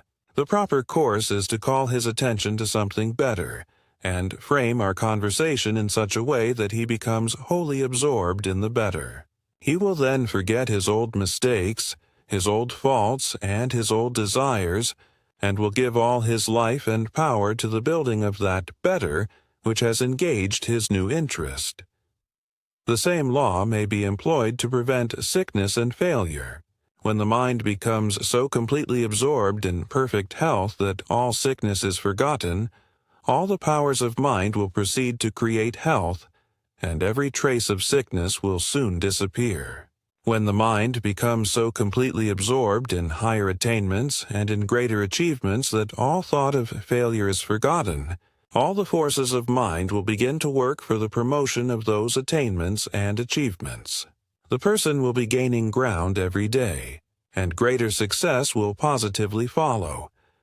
To cause the mind to forget the wrong, the lesser and the inferior, constructive conversation may be employed with unfailing results. In fact, such conversation must be employed if the mind is to advance and develop. Our conversation must be in perfect accord with our ambitions, our desires, and our ideals. And all our expressions must aim to promote the real purpose we have in view. It is the tendency of nearly every mind to try to make his friends perfect according to his own idea of perfection, and he usually proceeds by constantly talking to his friends about their faults, and what they should not do in order to become as perfect as his ideal. Parents, as a rule, do the same with their children, not knowing that through this method many are made worse, and it is only those who are very strong in mind and character that are not adversely affected by this method. To help our friends or our children to become ideal, we should never mention their faults. Our conversation should deal with the strong points of character and the greater possibilities of mind. We should so frame our conversation that we tend to make everybody feel there is something in them. Our conversation should have an optimistic tendency and an ascending tone. It should deal with those things in life that are worthwhile, and it should always give the ideal the greatest prominence. Weaknesses of human nature should be recognized as little as possible, and should seldom, if ever, be mentioned. When people engage in destructive conversation in our midst, we should try to change the subject by calling their attention to the better side. There always is another and a better side, and when examined closely will be found to be far greater and infinitely more important than the ordinary side. Admirable qualities exist everywhere, and it will prove profitable to give these our undivided attention. Chapter 18. Imagination and the Master Mind. The first mark of a master mind is that he is able to promote his own perpetual improvement. The second is that he is able to be strong, joyous, and serene under every circumstance. The imagining faculty is the creative faculty of the mind, the faculty that creates plans, methods, and ideas. Our imagination, therefore, must always be clear, lofty, wholesome, and constructive if we would create superior ideas and build for greater things. Before you can have greater success, you must become a greater person. Before you can become a greater person, you must reach out toward the new and the greater along all lines, and this is possible only through the constructive use of imagination. You get your best ideas when your mind acts in the upper story, and in all fields of action, it is the best ideas that win. The forces of the human system must have something definite to work for. That is, they must have an ideal upon which to concentrate their attention, or some model or pattern to follow as they proceed with their constructive actions. To form this model, it is the power of imagination that must be employed, and that power must, in each case, be applied constructively. What we imagine becomes a pattern for the creative energies of mind and personality, and as the creations of these energies determine what we are to become and attain, we realize that the imaging faculty is one of the most important of all our faculties. We therefore cannot afford to lose a moment in learning how to apply it according to the laws of mental construction and growth. To proceed, imagine yourself becoming and attaining what you wish to become and attain. This will give your energies a model, both of your greater future self and your greater future achievements. When you think of your future, always imagine success and greater things, and have no fear as to results. If you fear, you give your creative energies a model of failure, and they will accordingly proceed to create failure. We must also remember that if we wish to succeed, our faculties must work successfully. But no faculty can work successfully when filled with fear. It is only when constantly inspired by the idea of success that any faculty or power in the human system can do its best. To inspire our faculties with this idea, we should always imagine ourselves obtaining success.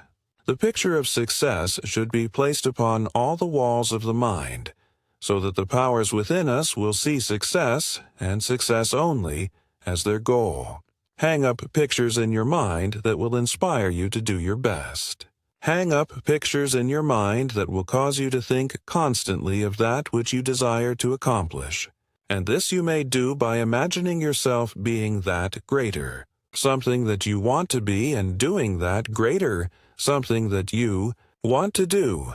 An excellent practice is to use your spare moments in creating such pictures in your imagination and placing them in the most conspicuous position of your mind, so that all your faculties and powers can see them at all times. We are always imagining something. It is practically impossible to be awake without imagining something. Then why not imagine something at all times that will inspire the powers within us to do greater and greater things? To aid the imagination in picturing the greater, the higher, and better, we should hitch our wagon to a star. The star may be something quite out of reach as far as present circumstances indicate, but if we hitch our wagon to something in such a lofty position, our mind will begin to take wings. It will no longer be like a worm crawling in the dust. We shall begin to rise and continue to rise. The only thing that can cause the mind to rise is imagination. The only thing that can make the mind larger than it is imagination. The only thing that can make the mind act along new lines is imagination. This being true, it is unwise to use the imagination for any other purpose than for the best that we can think or do. In this connection, there are a few suggestions that will be found of special value. First, make up your mind as to what you really want in every respect. Determine what surroundings or environment you want. Decide upon the kind of friends you want and what kind of work you would prefer. Make all those ideals so good and so perfect that you will have no occasion to change them. Then fix those ideals so clearly in mind that you can see them at all times and proceed to desire their realization with all the power of mind and soul. Make that your first step. Your second step should be to imagine yourself living in those surroundings that you have selected as your ideal. Then make it a point to live in that imagination every moment of every day. Instead of imagining a number of useless things during spare moments, as people usually do, imagine yourself living in those surroundings and those ideals. Imagine yourself in the presence of friends that are exactly what you wish your ideal friends to be, and permit your fancy to run as far as it may wish along all of those idealistic lines. If you have not found your work, proceed to imagine yourself doing what you wish to do. If you have already found your work, imagine yourself doing that work as well as you would wish, and imagine the coming of results as large as your greatest desires could expect. Devote every moment of your spare time to the placing of those ideals before your attention, and you will give your power and forces something strong and definite to work for. Every mental force is an artist, and it paints according to the model. What you imagine is the model, and there is not a single mental action that is not inspired or called forth into action by some picture or model which the imagination has produced. The imagination can call forth the ordinary or the extraordinary. It can give the powers of your being an inferior model or an extraordinary model. And if the imagination is not directed to produce the extraordinary and the superior, it is quite likely to produce the ordinary and the inferior. Your second step, therefore, should be to imagine yourself actually living in those surroundings that you have selected as your ideal, and in actually becoming and doing what you are determined to become and do. This practice would, in the first place, give you a great deal of pleasure. Because if you have definite ideals and imagine yourself attaining those ideals, you will certainly enjoy yourself to a marked degree for the time being. But in addition to that enjoyment, you will gradually and steadily be training your mind to work for those greater things. The mind will work for that which is uppermost in thought and imagination.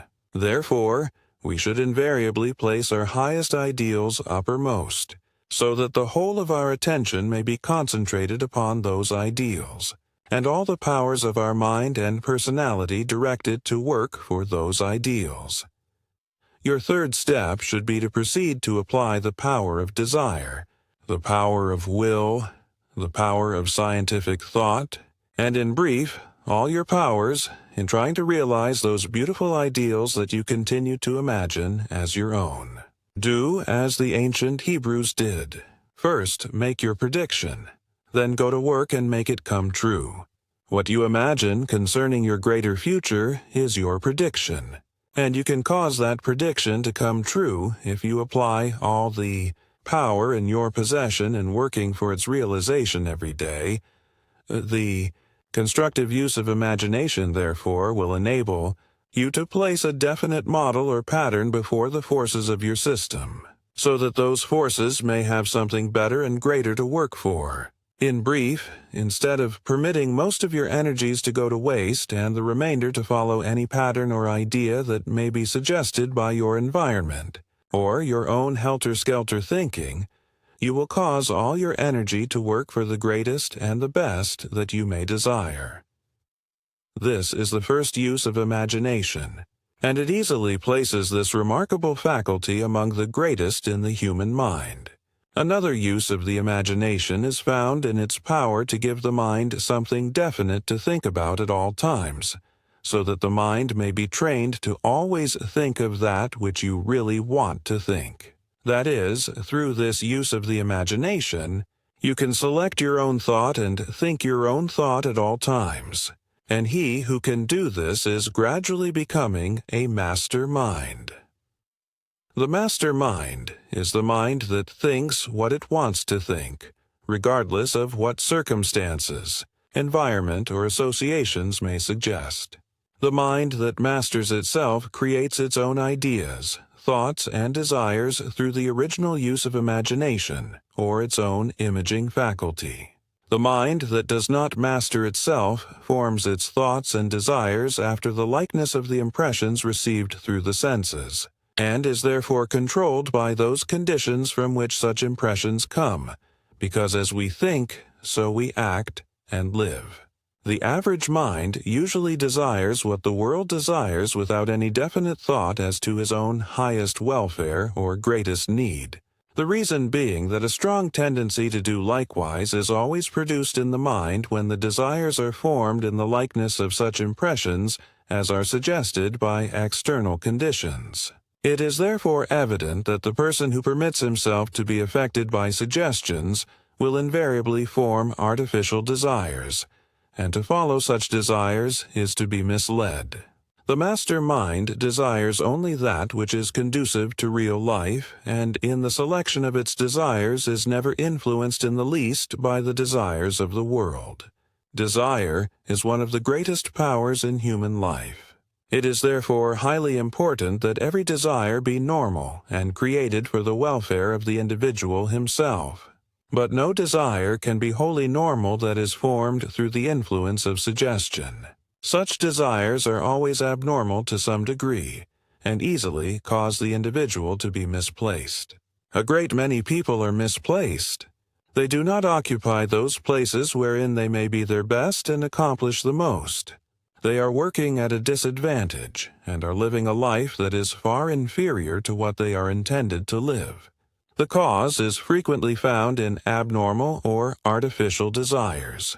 They have imitated the desires of others without consulting their present needs. They have formed the desire to do what others are doing by permitting their minds to be influenced by suggestions and impressions from the world, forgetting what their present state of development makes them capable of doing now. By imitating the lives, habits, actions, and desires of others, they are led into a life not their own. That is, they are misplaced. The master mind is never misplaced because he does not live to do what others are doing, but what he himself wants to do now. He wants to do only that which is conducive to real life, a life worthwhile, a life that steadily works up to the very highest goal in view. The average mind requires a change of environment before he can change his thought. He has to go somewhere or bring into his presence something that will suggest a new line of thinking and feeling. The master mind, however, can change his thought whenever he so desires. A change of scene is not necessary, because such a mind is not controlled from without. A change of scene will not produce a change of thought in the master mind unless he so elects. The master mind changes his thoughts, ideals, or desires by imaging upon the mind the exact likeness of the new ideas, the new thoughts, and the new desires that have been selected.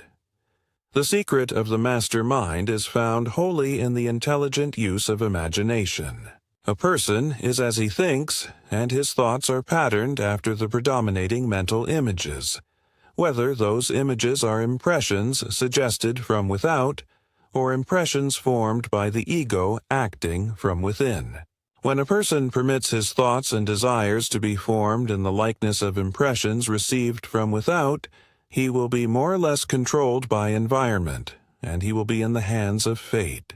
But when he transforms every impression received from without into an original idea, and incorporates that idea into a new mental image, he uses environment as a servant, thereby placing fate in his own hands. Every object that is seen will produce an impression upon the mind according to the degree of susceptibility. This impression will contain the nature of the object of which it is a representation. The nature of this object will be reproduced in the mind, and what has entered the mind will be expressed more or less throughout the entire system. Therefore, the mind that is susceptible to suggestions will reproduce in his own mind and system conditions that are similar in nature to almost everything that he may see, hear, or feel. He will consequently be a reflection of the world in which he lives. He will think, speak, and act as that world may suggest. He will float with the stream of that world wherever that stream may flow. He will not be an original character, but an automaton. Every person that permits himself to be affected by suggestion is more or less an automaton, and is more or less in the hands of fate. To place fate in his own hands, he must use suggestions intelligently instead of blindly following those desires and thoughts that his surroundings may suggest. We are surrounded constantly by suggestions of all kinds, because everything has the power to suggest something to that mind that is susceptible, and we are all more or less susceptible in this respect. But there is a vast difference between permitting oneself to be susceptible to suggestion and training oneself to intelligently use those impressions that suggestions may convey. The average writer on suggestion not only ignores this difference, but encourages susceptibility to suggestion by impressing the reader with the remark that suggestion does control the world. If it is true that suggestion controls the world, more or less, we want to learn how to so use suggestion that its control of the human mind will decrease steadily.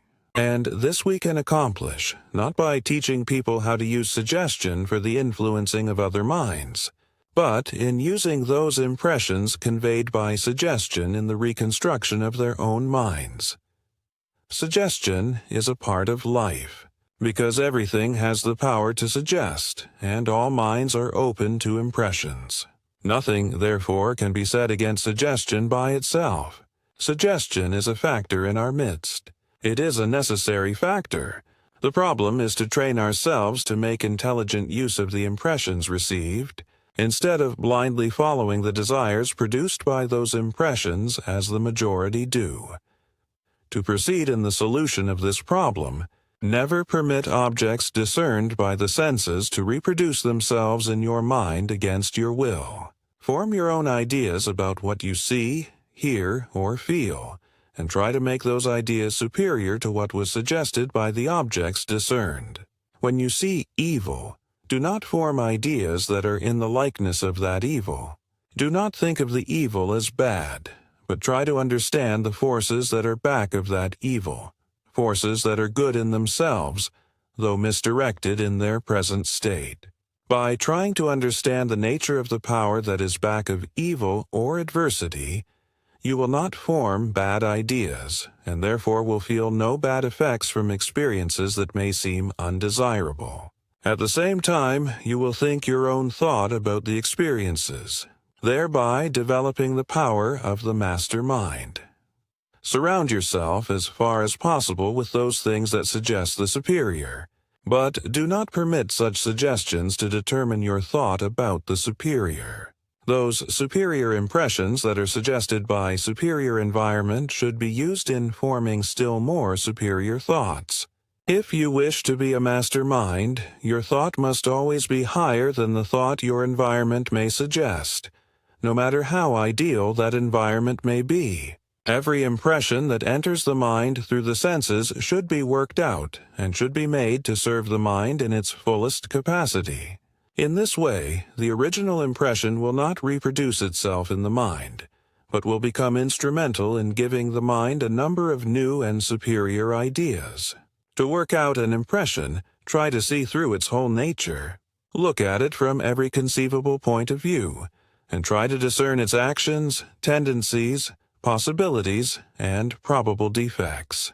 Use your imagination in determining what you want to think or do, what you are to desire, and what your tendencies are to be.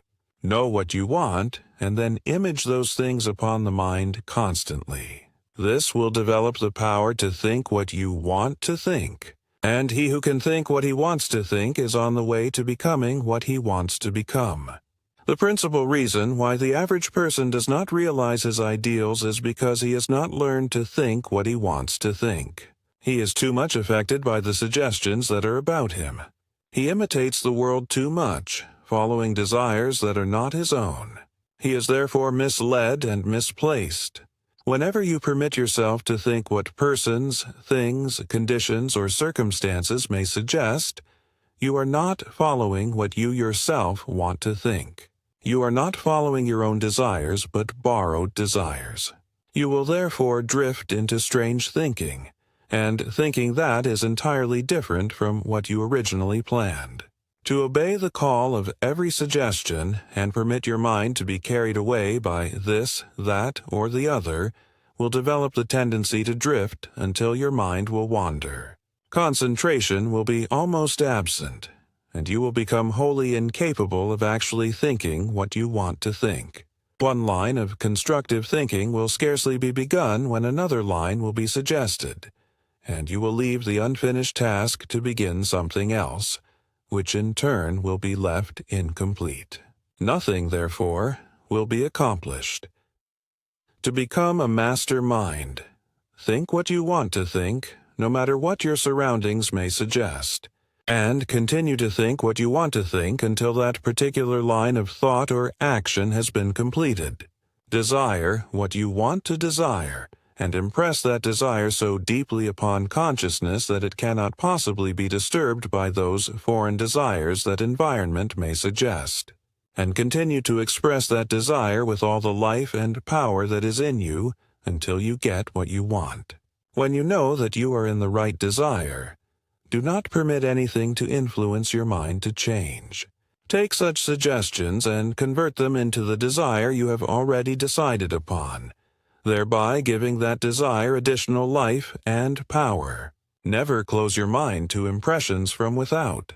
Keep the mind open to the actions of all those worlds that may exist in your sphere, and try to gain valuable impressions from every source, but do not blindly follow those impressions. Use them constructively in building up your own system of original thought. Think what you want to think, and so use every impression you receive that you gain greater power to think what you want to think. Thus, you will gradually become a master mind. Chapter 19. The Higher Forces in Man. Follow the vision of the soul. Be true to your ideals no matter what may happen now. Then things will take a turn, and the very things you wanted to happen will happen. The ideal has a positive drawing power towards the higher, the greater, and the superior. Whoever gives his attention constantly to the ideal, therefore, will steadily rise in the scale. Take things as they are today and proceed at once to make them better. Expect every change to lead you to something better, and it will. As your faith is, so shall it be. To be human is not to be weak. To be human is to be all that there is in man, and the greatness that is contained in the whole of man is marvelous indeed. It is the most powerful among the forces of the human system that we least understand, and though this may seem unfortunate, it's not unnatural. All advancement is in the ascending scale. We learn the simplest things first and the least valuable in the beginning. Later on, we learn that which is more important. We find, therefore, the greatest forces among those that are almost entirely hidden, and for that reason they are sometimes called the hidden forces. The finer forces or the higher forces, as it is in man, so it is also in nature. We find the most powerful among natural forces to be practically beyond comprehension. Electricity is an illustration. There is no greater force known in nature, and yet no one has thus far been able to determine what this force actually is. The same is true with regard to other natural forces. The greater they are, and the more powerful they are, the more difficult it is to understand them. In the human system, there are a number of forces of exceptional value that we know nothing about. That is, we don't understand their real nature, but we can learn enough about the action, the purpose, and the possibilities of those forces to apply them to practical life. And it is practical application with which we are most concerned. The unconscious mental field.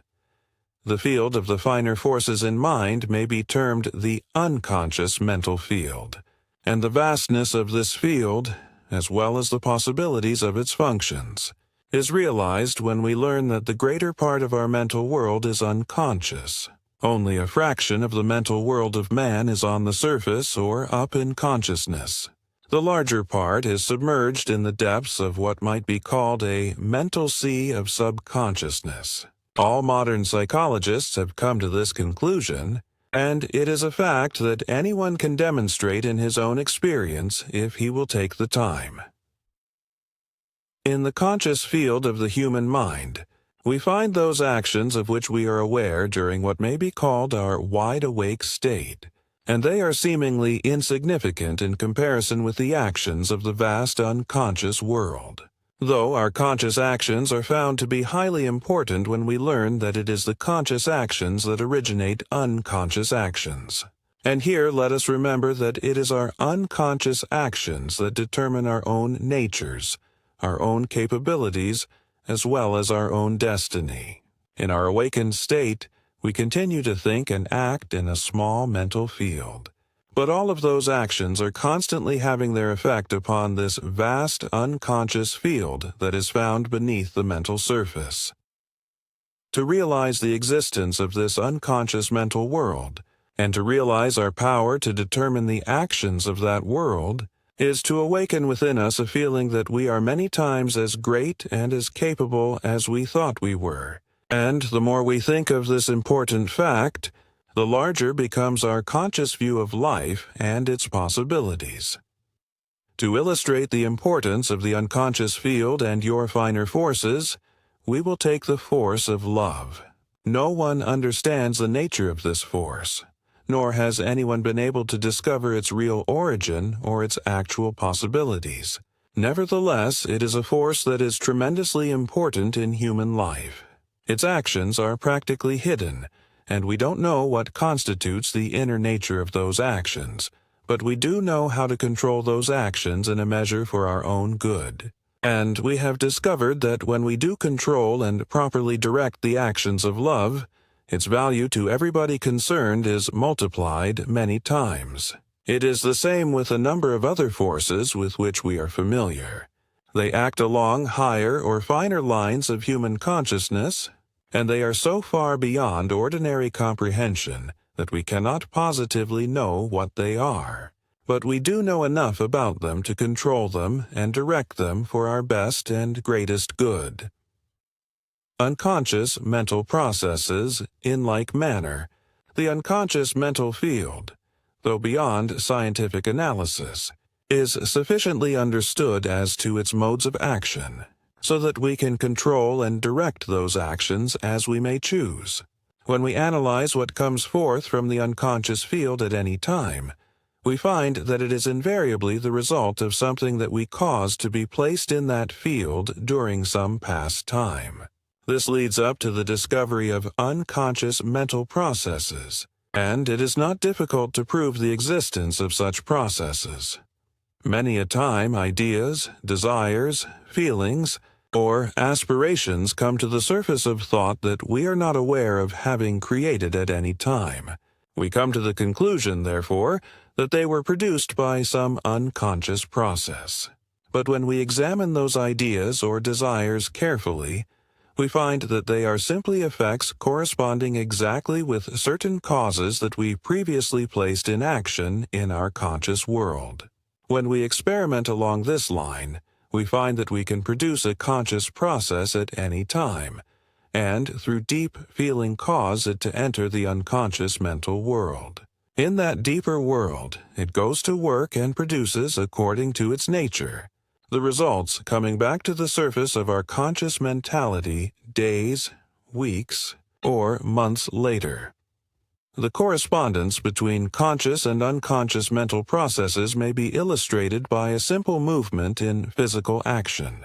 If a physical movement began at a certain point and was caused to act with a circular tendency, it would finally come back to its starting point. It is the same with every conscious action that is deeply felt. It goes out into the vastness of the unconscious mental field, and having a circular tendency, as all mental actions have, it finally comes back to the point where it began, and in coming back, brings with it the result of every unconscious experience through which it passed on its circular journey. To go into this subject deeply and analyze every phase of it would be extremely interesting. In fact, it would be more interesting than fiction. It would require, however, a large book to do it justice. For this reason, we can simply touch upon the practical side of it, but will aim to make this brief outline sufficiently clear to enable anyone to direct his unconscious process in such a way as to secure the best results.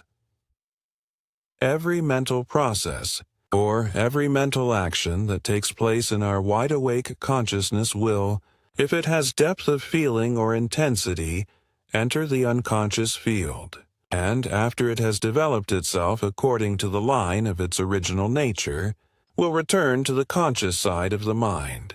Here we find the secret of character building, and also the secret of building faculties and talents.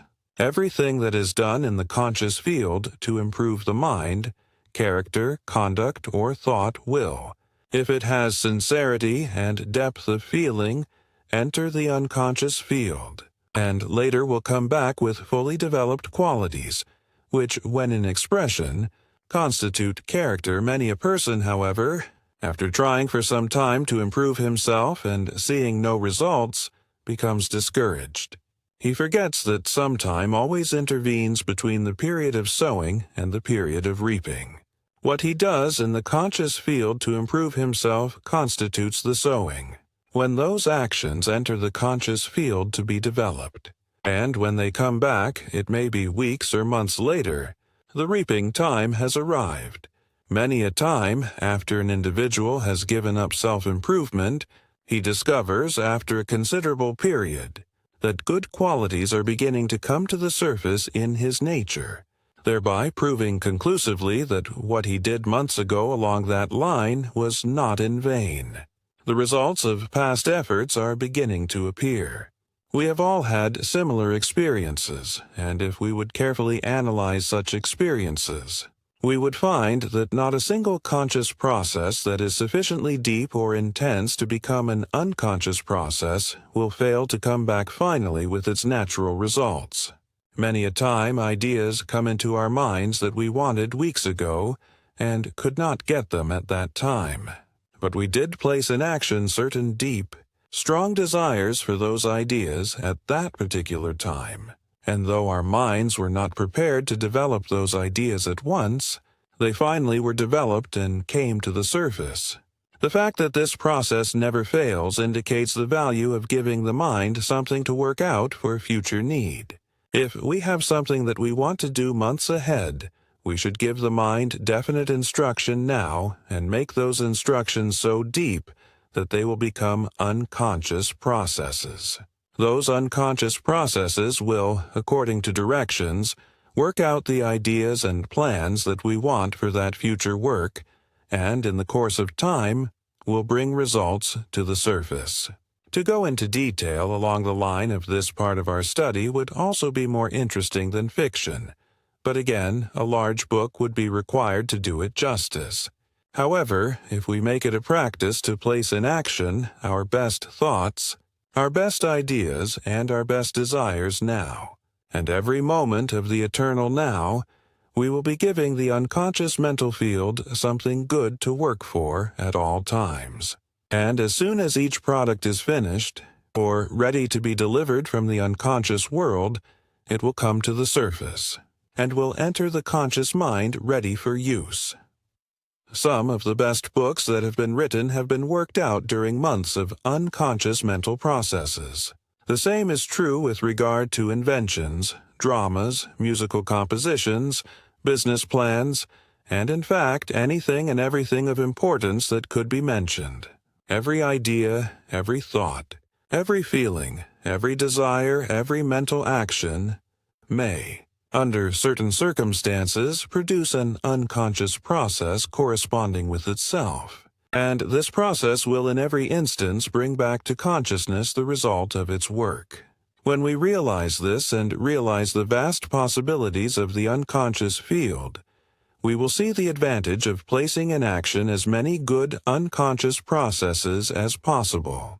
Give your unconscious mental world something important to do every hour. Place a new seed in that field every minute. It may take weeks or months before that seed brings forth its fruit, but it will bring forth, after its kind, in due time without fail. Directing finer forces, we understand, therefore, how we can build character by sowing seeds of character in this field, and how we can, in the same way, build desirable conduct, a different disposition, different mental tendencies, stronger and greater mental faculties, and more perfect talents along any line. To direct these unconscious processes, it is necessary to apply the finer forces of the system, as it is those forces that invariably determine how those processes are to act. Those forces, however, are very easily applied, as all that is necessary in the beginning is to give attention to the way we feel. The way we feel determines largely what our finer forces are to be and how they are to act, and there is not an hour when we don't feel certain energies at work in our system. All the finer forces are controlled by feeling. Try to feel what you want done either in the conscious or the unconscious mental fields, and you will place in action forces that correspond to what you want done. Those forces will enter the unconscious mental world and produce processes through which the desired results will be created. Whenever you want to redirect any force that is highly refined, you must feel the way you want that force to act. To illustrate, we will suppose you have certain emotions in your mental world that are not agreeable. To give the energies of those emotions a new and more desirable force of action, change your emotions by giving your whole attention in trying to feel such emotions as you may desire. And here let us remember that every emotion that comes up in the system is teeming with energy. But as most emotions continue to act without any definite control, we realize how much energy is wasted through uncurbed emotions. We know from experience that whenever we give way to our feelings, we become weak. The reason is that uncontrolled feeling wastes energy. A great many people who are very intense in their feelings actually become sick whenever they give way to strong or deep emotions. On the other hand, emotions that are controlled and properly directed not only prevent waste, but will actually increase the strength of mind and body. Here is a good practice. Whenever you feel the way you do not wish to feel, begin to think deeply and in the most interesting manner possible of those things that you wish to accomplish. If you can throw your whole soul, so to speak, into those new directions, you will soon find your undesired feelings disappearing completely. Every individual should train himself to feel the way he wants to feel, and this is possible if he will always direct his attention to something desirable whenever undesired feelings come up. Through this practice, he will soon get such full control over his feelings that he can always feel the way he wants to feel, no matter what the circumstances may be. He will thus gain the power not only of controlling his emotions and using constructively all those energies that invariably appear in his emotions, but he will also have found the secret of continued happiness. Whenever mental energy moves in a certain direction, it tends to build up power for good along that line. We realize, therefore, the value of directing all our attention upon those things in mind, character, and life that we wish to build and develop.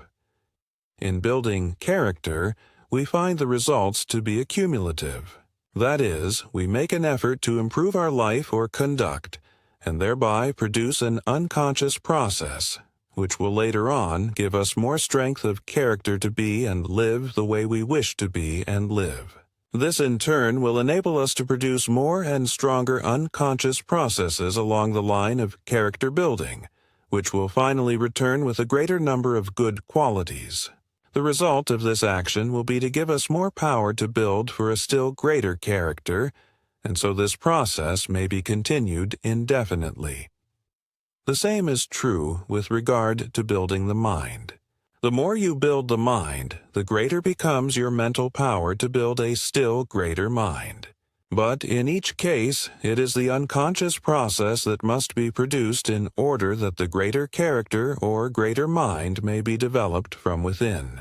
In this connection, it is well to remember that the principal reason why so many people fail to improve along any line is because their desires or efforts for improvement are not sufficiently deep and strong to become unconscious processes. To illustrate, it is like placing seed on stony ground. If the seed is not placed in good, deep soil, it will not grow. You may desire self-improvement for days, but if those desires are weak or superficial, they will not enter the unconscious field, and any action, however good it may be, if it fails to enter the unconscious field, will also fail to produce results along the line of self-improvement. With regard to the building of character, we must also remember that character determines in a large measure the line of action of all the other forces in the human system. If your character is strong and well developed, every force that you place in action will be constructive, while if your character is weak, practically all your forces will go astray. This is not true in the moral field alone, but also in the field of mental achievement. If the character is weak, your ability will be mostly misdirected no matter how hard you may work, or how sincere you may be in your effort to do your best. This explains why a great many people do not realize their ideals. They have paid no attention to character building, and therefore, nearly every effort that they may have made in trying to work up towards their ideals has been misdirected and sent astray. Whatever our ideals may be, therefore, or how great our desires may be to realize those ideals, we must first have character. And even though we may be able to place in action the most powerful forces in the human system, we will not get results until we have character. It is character alone that can give the powers of man constructive direction. And it is a well-known fact that those people who have a strong, firm, well-developed character easily move from the good to the better, no matter what the circumstances. The path to sublime consciousness. What may be called the higher forces in man act invariably through our most sublime states of consciousness. And as it is these higher forces that enable man to become or accomplish more than the average, it is highly important that we attain the power to enter sublime consciousness at frequent intervals. No person of any worth was ever known who didn't have experience in these sublime states. In fact, it is impossible to rise above the ordinary in life or achievement without drawing, more or less, upon the higher realms of consciousness. People are sometimes criticized for not being on the earth all the time, but it is necessary to get above the earth occasionally in order to find something worthwhile to live for and work for while upon earth. The most powerful forces in human life can be drawn down to earth for practical use, but to get them, we must go to the heights frequently. No one can write music unless his consciousness touches the sublime. No one can write real poetry unless he has the same experience. No one can evolve ideas worthwhile unless his mind transcends the so-called practical sphere of action.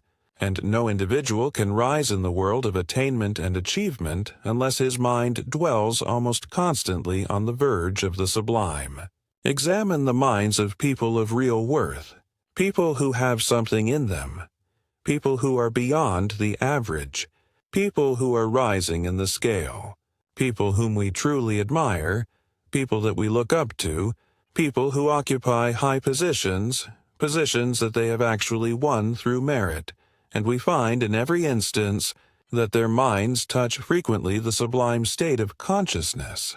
When we touch that state, our minds are drawn up above the ordinary, and mental actions are developed and worked out that are superior to ordinary or average mental actions. It is therefore simply understood that experience in sublime consciousness, if properly employed, will invariably make man greater and better. when we look upon a person that we can truthfully say is a real person, we find that something unusual has been or is being expressed in their personality, and that something unusual is hidden in every personality. It is a hidden power, a hidden force, which, when placed in action, gives man superior worth, both as to character, ability, and life. Real men and real women, people who are real in the true sense of the term, are always born from the sublime state of consciousness. That is, they have, through coming in contact with higher regions of thought, evolved greater worth in their own minds and personalities. And as this possibility is within reach of every man or woman, we see the importance of dealing thoroughly with these higher powers in human nature. Whenever we touch those finer states in the upper regions of the mind, we invariably feel that we have gained something superior, something that we did not possess before, and the gaining of that something invariably makes life stronger as well as finer. The ordinary has been, in a measure, overcome, and that which is beyond the ordinary is being gradually evolved. If we would rise in the scale in the fullest and best sense of the term, we must pay close attention to those higher forces and make it a practice to enter frequently into close touch with higher states of consciousness. In fact, we simply must do it, because if we do not, we will continue to move along a very ordinary level. Then we must also bear in mind that it is our purpose to use all the forces we possess, not simply those that we can discern on the outside or that we are aware of in external consciousness, but also those finer and more powerful forces which we can control and direct only when we ascend to the heights. The psychological field and finer forces, in dealing with these greater powers in man, it will be worth our while to reconsider briefly the psychological field. As long as the mind acts on the surface of consciousness, we have very little control of those finer elements in human life. But when the mind goes into the depths of feeling, into the depths of realization, or into what is called the psychological field, then it is that it touches everything that has real worth or that has the power to evolve, produce, or develop still greater worth. It is the active forces of the psychological field that determine everything that is to take place in the life of man, both within himself and in his external destiny. We must therefore learn to act through the psychological field if we would master ourselves and create our own future. The psychological field can be defined as that field of subconscious action that permeates the entire personality, or that fills, so to speak, every atom of the physical man on a finer plane. The psychological field is a finer field, permeating the ordinary tangible physical elements of life, and we enter this field whenever our feelings are deep and sincere. The fact that the psychological field determines real worth, as well as the attainment of greater worth, is easily demonstrated in everyday experience. When a person has anything in him, his nature is always deep. The same is true of people of refinement or culture. There is depth to their natures, and the person of character invariably lives in that greater world of life and power that is back of, or beneath, the surface of consciousness. If there is something in you, you both live and act through the deeper realms of your life, and those realms constitute the psychological field. Among the many important forces coming directly through emotion or feeling, one of the most valuable is that of enthusiasm. In the average mind, enthusiasm runs wild, but we have found that when this force is properly directed, it becomes a great constructive power. When you are enthusiastic about something, it is always about something new or something better, something that holds possibilities that you did not realize before. Your enthusiasm, if properly directed, will naturally cause your mind to move towards those possibilities. And enthusiasm is readily directed when you concentrate attention exclusively upon that something new that inspires enthusiasm. By turning your attention upon the thing that produces enthusiasm, the mind will move forward toward those greater possibilities that are discerned. This forward movement of the mind will tend to renew and enlarge the mind so that it will gain a still greater conception of those possibilities. This will increase your enthusiasm, which will in turn impel your mind to move forward still further in the same direction. Thus, a still larger conception of those possibilities will be secured, which in turn will increase your enthusiasm and the power of your mind to take a third step in advance. We thus realize that if enthusiasm is directed upon the possibilities that originally inspired that enthusiasm, we will not only continue to be enthused, but we will in that very manner cause the mind to move forward steadily and develop steadily, so that in time it will gain sufficient power to actually work out those possibilities upon which attention has been directed. In this connection, we must also remember that we can grow and advance only as we pass into the new.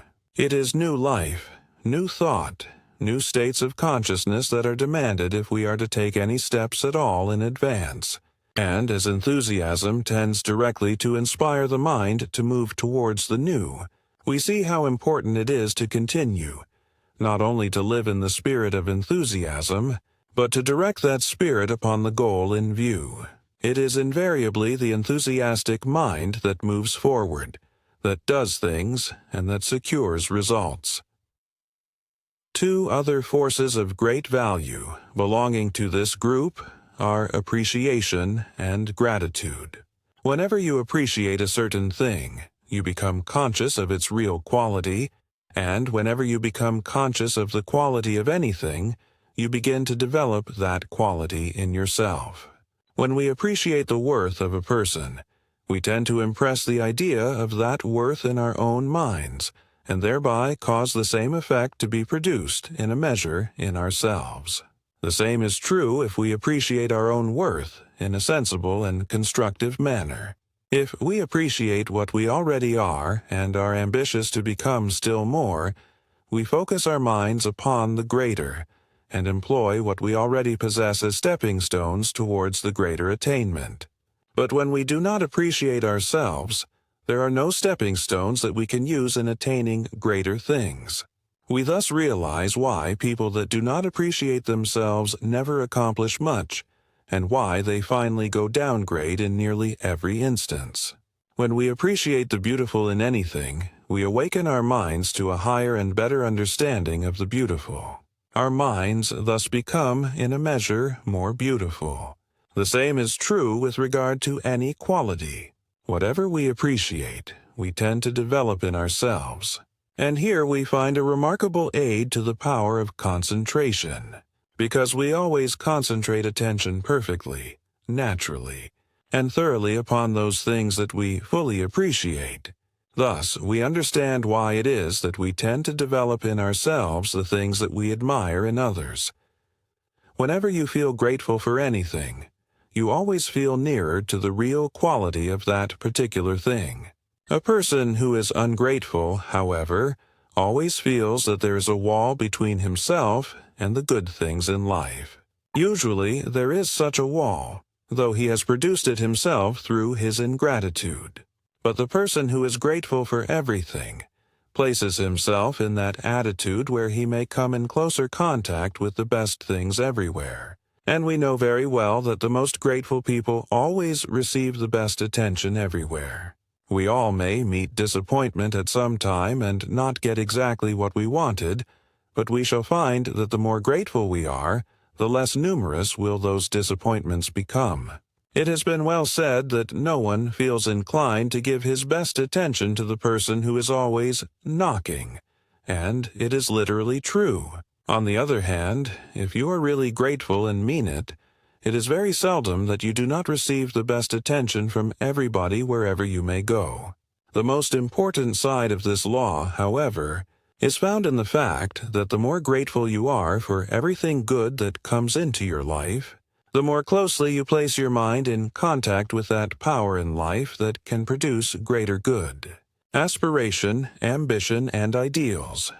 Another among the finer forces is that of aspiration. No person should fail to aspire constantly and aspire to the very highest that he can possibly awaken in his life. Aspiration always tends to elevate the mind and tends to lift the mind into larger and greater fields of action. And when the mind finds itself in this larger field of action, it will naturally gain power to do greater things. We all realize that so long as we live down in the lower story, we cannot accomplish very much. It is when we lift our minds to the higher stories of the human structure that we begin to gain possession of ideas and powers through which greater things may be achieved. The same is true of ambition. Ambition not only tends to draw the mind up into higher and larger fields, but also tends to build up those faculties through which we are to work. If you are tremendously ambitious to do a certain thing, the force of that ambition, if very strong, will constantly make your business faculties stronger and more able, so that finally your business ability will have become sufficiently great to carry your ambition through. You cannot be too ambitious, provided you are ambitious for something definite, and continue to give your whole life and soul to that which you expect or desire to accomplish through that ambition. When we know the power of ambition, and know that anybody can be ambitious, we realize that anyone can move forward. No matter what his position may be, or where he may be, he can, through the power of ambition, begin to gain ground, and continue to gain ground indefinitely. The average mind, however, has very little ambition, and makes no effort to arouse this tremendous force. But we may depend upon the fact that when this force is fully aroused in any mind, a change for the better must positively come before long. The force of an ideal is another among the finer forces that should receive constant and thorough attention. When you have an ideal and live for it every second of your existence, you place yourself in the hands of a drawing power that is immense, and that power will tend to draw out into action every force, power, and faculty that you may possess, especially those forces and qualities that will have to be developed in order that you may realize that ideal. Have an ideal, and the highest that you can picture. Then worship it every hour with your whole soul. Never come down, and do not neglect it for a moment. We all know very well that it is the people who actually worship their high ideals with mind and heart and soul that finally realize those ideals. It is such people who reach the high places, and the reason why is easily explained. Give your attention, or rather your whole life, to some lofty ideal, and you will tend to draw into action all the finer and higher forces of your system, those forces that can create greater ability, greater talent, greater genius, those forces that can increase your capacity, bring into action all your finer elements, and give you superior power and superior worth in every sense of the term, those forces which, when aroused, cannot positively fail to do the work you wish to have done. A fact well known in this connection is that when the mind is turned persistently upon a certain ideal, every power that is in you begins to flow in that direction, and this is the very thing you want. When we can get all that is in us to work for our ideals and to work towards our ideals, then we shall positively reach whatever goal we have in view. Closely connected with our ideals, we find our visions and dreams. The person without a vision will never be anything but an ordinary person, and the people who never dream of greater things will never get beyond ordinary things. It is our visions and dreams that lift our minds to lofty realms, that make us feel that there is something greater and better to work for. And when we become inspired with a desire to work for greater and better things, we will not only proceed to carry out those desires, but will finally secure sufficient power to fulfill those desires. The nation that has no vision shall perish. This is a great truth that we have heard 1,000 times, and we know the reason why, but the same truth is applicable to man. If he has no vision, he will go down. But if he has visions, the highest and most perfect visions he can possibly imagine, and lives constantly for their realization, he will positively ascend in the scale. he will become a greater and a greater person, and those things that were at one time simply dreams will, in the course of time, become actual realities. Love and faith. The power of love is another force in this higher group that is extremely valuable, and the reason is that it is the tendency of love to turn attention upon the ideal, the beautiful, and the more perfect. When you love somebody, you do not look for their faults. In fact, you do not see their faults. Your whole attention is turned upon their good qualities, and here, let us remember that whatever we continue to see in others, we develop in ourselves. The power of real love always tends to draw out into expression the finer elements of mind, character, and life. For that reason, we should always love much, and love the most ideal and the most perfect that we can discover in everybody and in everything that we may meet in life. We have all discovered that when a person really loves an ideal man or woman, or the person that constitutes their ideal, they invariably become stronger in character, more powerful in personality, and more able in mind. The power of love, if genuine, constant, and strong, tends to improve everything in human life. And as this power is one of the higher forces in human nature, we readily understand the reason why. We can therefore, without further comment, draw our own conclusions as to how we will use this power in the future. The last of these finer forces that we shall mention, and possibly the strongest, is that of faith. But we must remember, if we wish to use this force, that faith does not constitute a belief or any system of beliefs. It is a mental action, an action that goes into the very spirit of those things which we may think of or apply at the time we exercise faith. When you have faith in yourself, you place in action a force that goes into the very depth of your being, and tends to arouse all the greater powers and finer elements that you may possess. The same is true when you have faith in a certain faculty or in a certain line of action. The power of faith goes into the spirit of things and makes alive, so to speak, the all that is in you. The power of faith also produces perfect concentration. Whenever you have faith along a certain line, you concentrate perfectly along that line, and you cause all the power that is in your mind or system to work for the one thing you are trying to do. It has been discovered that the amount of energy latent in the human system is nothing less than enormous, and as faith tends to arouse all this energy, we realize how important and how powerful is faith.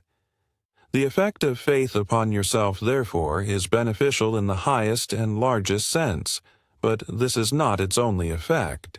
The more faith you have in yourself, the more faith people will have in you. If you have no confidence in yourself, you will never inspire confidence in anybody. But if you thoroughly believe in yourself, people will believe in you and in your work. And when people believe in you, you can accomplish 10 times as much as when they have no confidence in you whatever. When a person has tremendous faith in himself, he becomes a live wire, so to speak. It is such a person that becomes a real and vital power wherever he may live or go. It is such a person who leads the race on and on. It is such a person who really does things, and it is people of such a type that we love the best. They invariably inspire others to love the nobler life and to attempt greater things in life. And for this reason, their presence is of exceptional value to the progress of the race. To go into details, however, is not necessary. We all know and appreciate the value of faith. We all know that it is one of the highest and one of the greatest forces that man can exercise. We therefore realize how important it becomes to train ourselves to have unbounded faith in everything and in everybody at all times and under all circumstances. Chapter 20.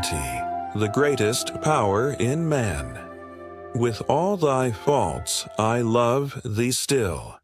Thus sings the poet, and we call him sentimental. That is, at first thought we do. But upon second thought we change our minds. We then find that faults and defects are always in the minority, and that the larger part of human nature is so wonderful and so beautiful that it needs must inspire admiration and love in everybody. With all their defects, there is nothing more interesting than human beings, and the reason is that for every shortcoming in man there are 1,000 admirable qualities. The poet, being inspired by the sublime vision of truth, can see this. Therefore, what can he do but love? Whenever his eyes are lifted and whenever his thoughts take wings, his soul declares with greater eloquence than ever before, "What a piece of work is man!" Thus, every moment renews his admiration, and every thought rekindles the fire of his love. It is the conclusion of modern psychology that the powers and the possibilities inherent in man are practically unbounded. And this conclusion is based upon two great facts. First, that no limit has been found to anything in human nature, and second, that everything in human nature contains a latent capacity for perpetual development. The discovery of these two facts, and no discovery of greater importance has appeared in any age, gives man a new conception of himself, a conception which, when applied, will naturally revolutionize the entire field of human activity. To be able to discern the real significance of this new conception becomes, therefore, the greatest power in man, and should, in consequence, be given the first thought in all efforts that have advancement, attainment, or achievement in view. The power to discern the more. Within, the purpose of each individual should be, not simply to cultivate and apply those possibilities that are now in evidence, but also to develop the power to discern and fathom what really exists within him. This power is the greatest power, because it prepares the way for the attainment and expression of all other powers. It is the power that unlocks the door to all power, and must be understood and applied before anything of greater value can be accomplished through human thought or action. The principal reason why the average person remains weak and incompetent is found in the fact that he makes no effort to fathom and understand the depths of his real being. He may try to use what is in action on the surface, but he is almost entirely unconscious of the fact that enormous powers are in existence in the greater depths of his life. These powers are dormant simply because they have not been called into action, and they will continue to lie dormant until man develops his greatest power, the power to discern what really exists within him. The fundamental cause of failure is found in the belief that what exists on the surface is all there is of man, and the reason why greatness is a rare exception instead of a universal rule can be traced to the same cause.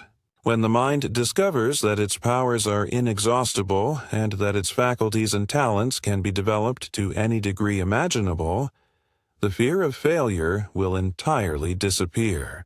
In its stead will come the conviction that man may attain anything or achieve anything.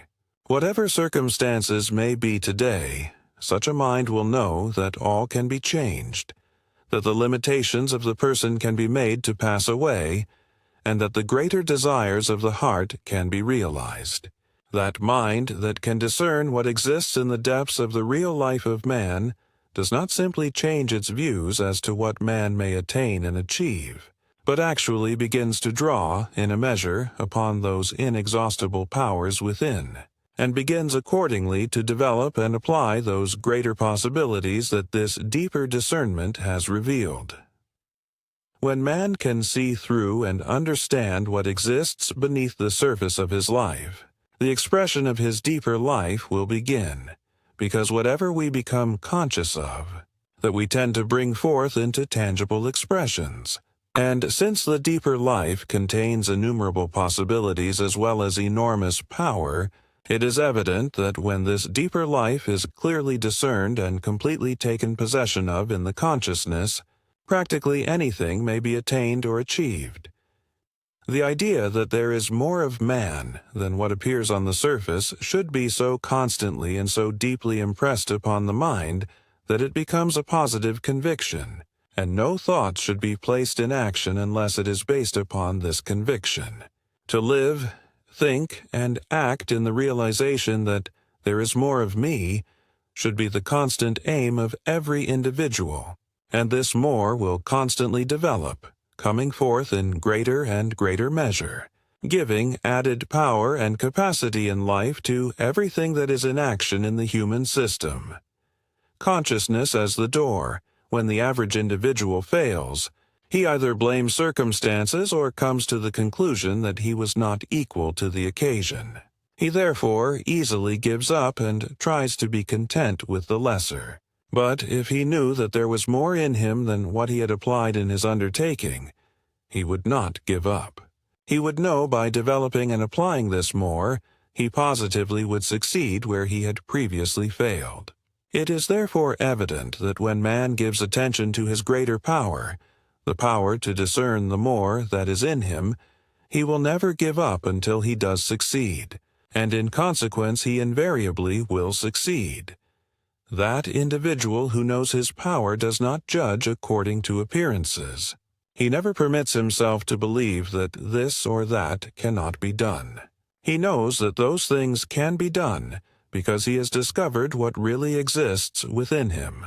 He works in the conviction that he must, can, and will succeed because he has the power, and it is the truth. He does have the power, we all have the power, to live, think, and work in the conviction that there is more of you within the real depths of your being, and to know that this more is so immense that no limit to its power can be found, will cause the mind to come into closer and closer touch with this greater power within, and you will consequently get possession of more and more of this power. The mind that lives in this attitude opens the door of consciousness, so to speak, to everything in human life that has real quality and worth. It places itself in that position where it can respond to the best that exists within itself. And modern psychology has discovered that this best is extraordinary in quality, limitless in power, and contains possibilities that cannot be numbered. It is the truth that man is a marvelous being, nothing less than marvelous. And the greatest power in man is the power to discern the marvelousness that really does exist within him. It is the law that we steadily develop and bring forth whatever we think of the most.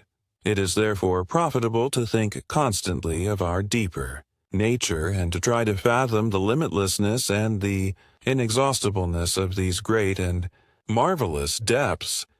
In practical life, this mode of thinking will have the same effect upon the personal mind as that which is secured in a wire that is not charged when it touches a wire that is charged. The great within is a live wire. When the mind touches the great within, it becomes charged more and more with those same immense powers, and the mind will constantly be in touch with the great within when it lives, thinks, and works in the firm conviction that there is more of me, so much more that it cannot be measured. We can receive from this deeper life only that which we constantly recognize and constantly realize, because consciousness is the door between the outer life and the great within, and we open the door to those things only of which we become conscious. The principal reason, therefore, why the average person does not possess greater powers and talents is because he is not conscious of more, and he is not conscious of more because he has not vitally recognized the great depths of his real life, and has not tried to consciously fathom the possibilities that are latent within him. The average person lives on the surface. He thinks that the surface is all there is of him, and consequently does not place himself in touch with the live wire of his interior and inexhaustible nature. He does not exercise his greatest power, the power to discern what his whole nature actually contains. Therefore, he does not unlock the door to any of his other powers. This being true, we can readily understand why mortals are weak. They are weak simply because they have chosen weakness. But when they begin to choose power and greatness, they will positively become what they have chosen to become. We all must admit that there is more in man than what is usually expressed in the average person. We may differ as to how much more, but we must agree that the more should be developed, expressed, and applied in everybody. It is wrong, both to the individual and to the race, for anyone to remain in the lesser when it is possible to attain the greater. It is right that we all should ascend to the higher, the greater, and the better now. And we all can. The end. You have completed a great journey. Congratulations on making it this far. We at Audio Libros are glad you have been a part of this story. If you liked it, support us with a like, subscribe, and hit the notification bell. It's the best way to show that you want to keep listening.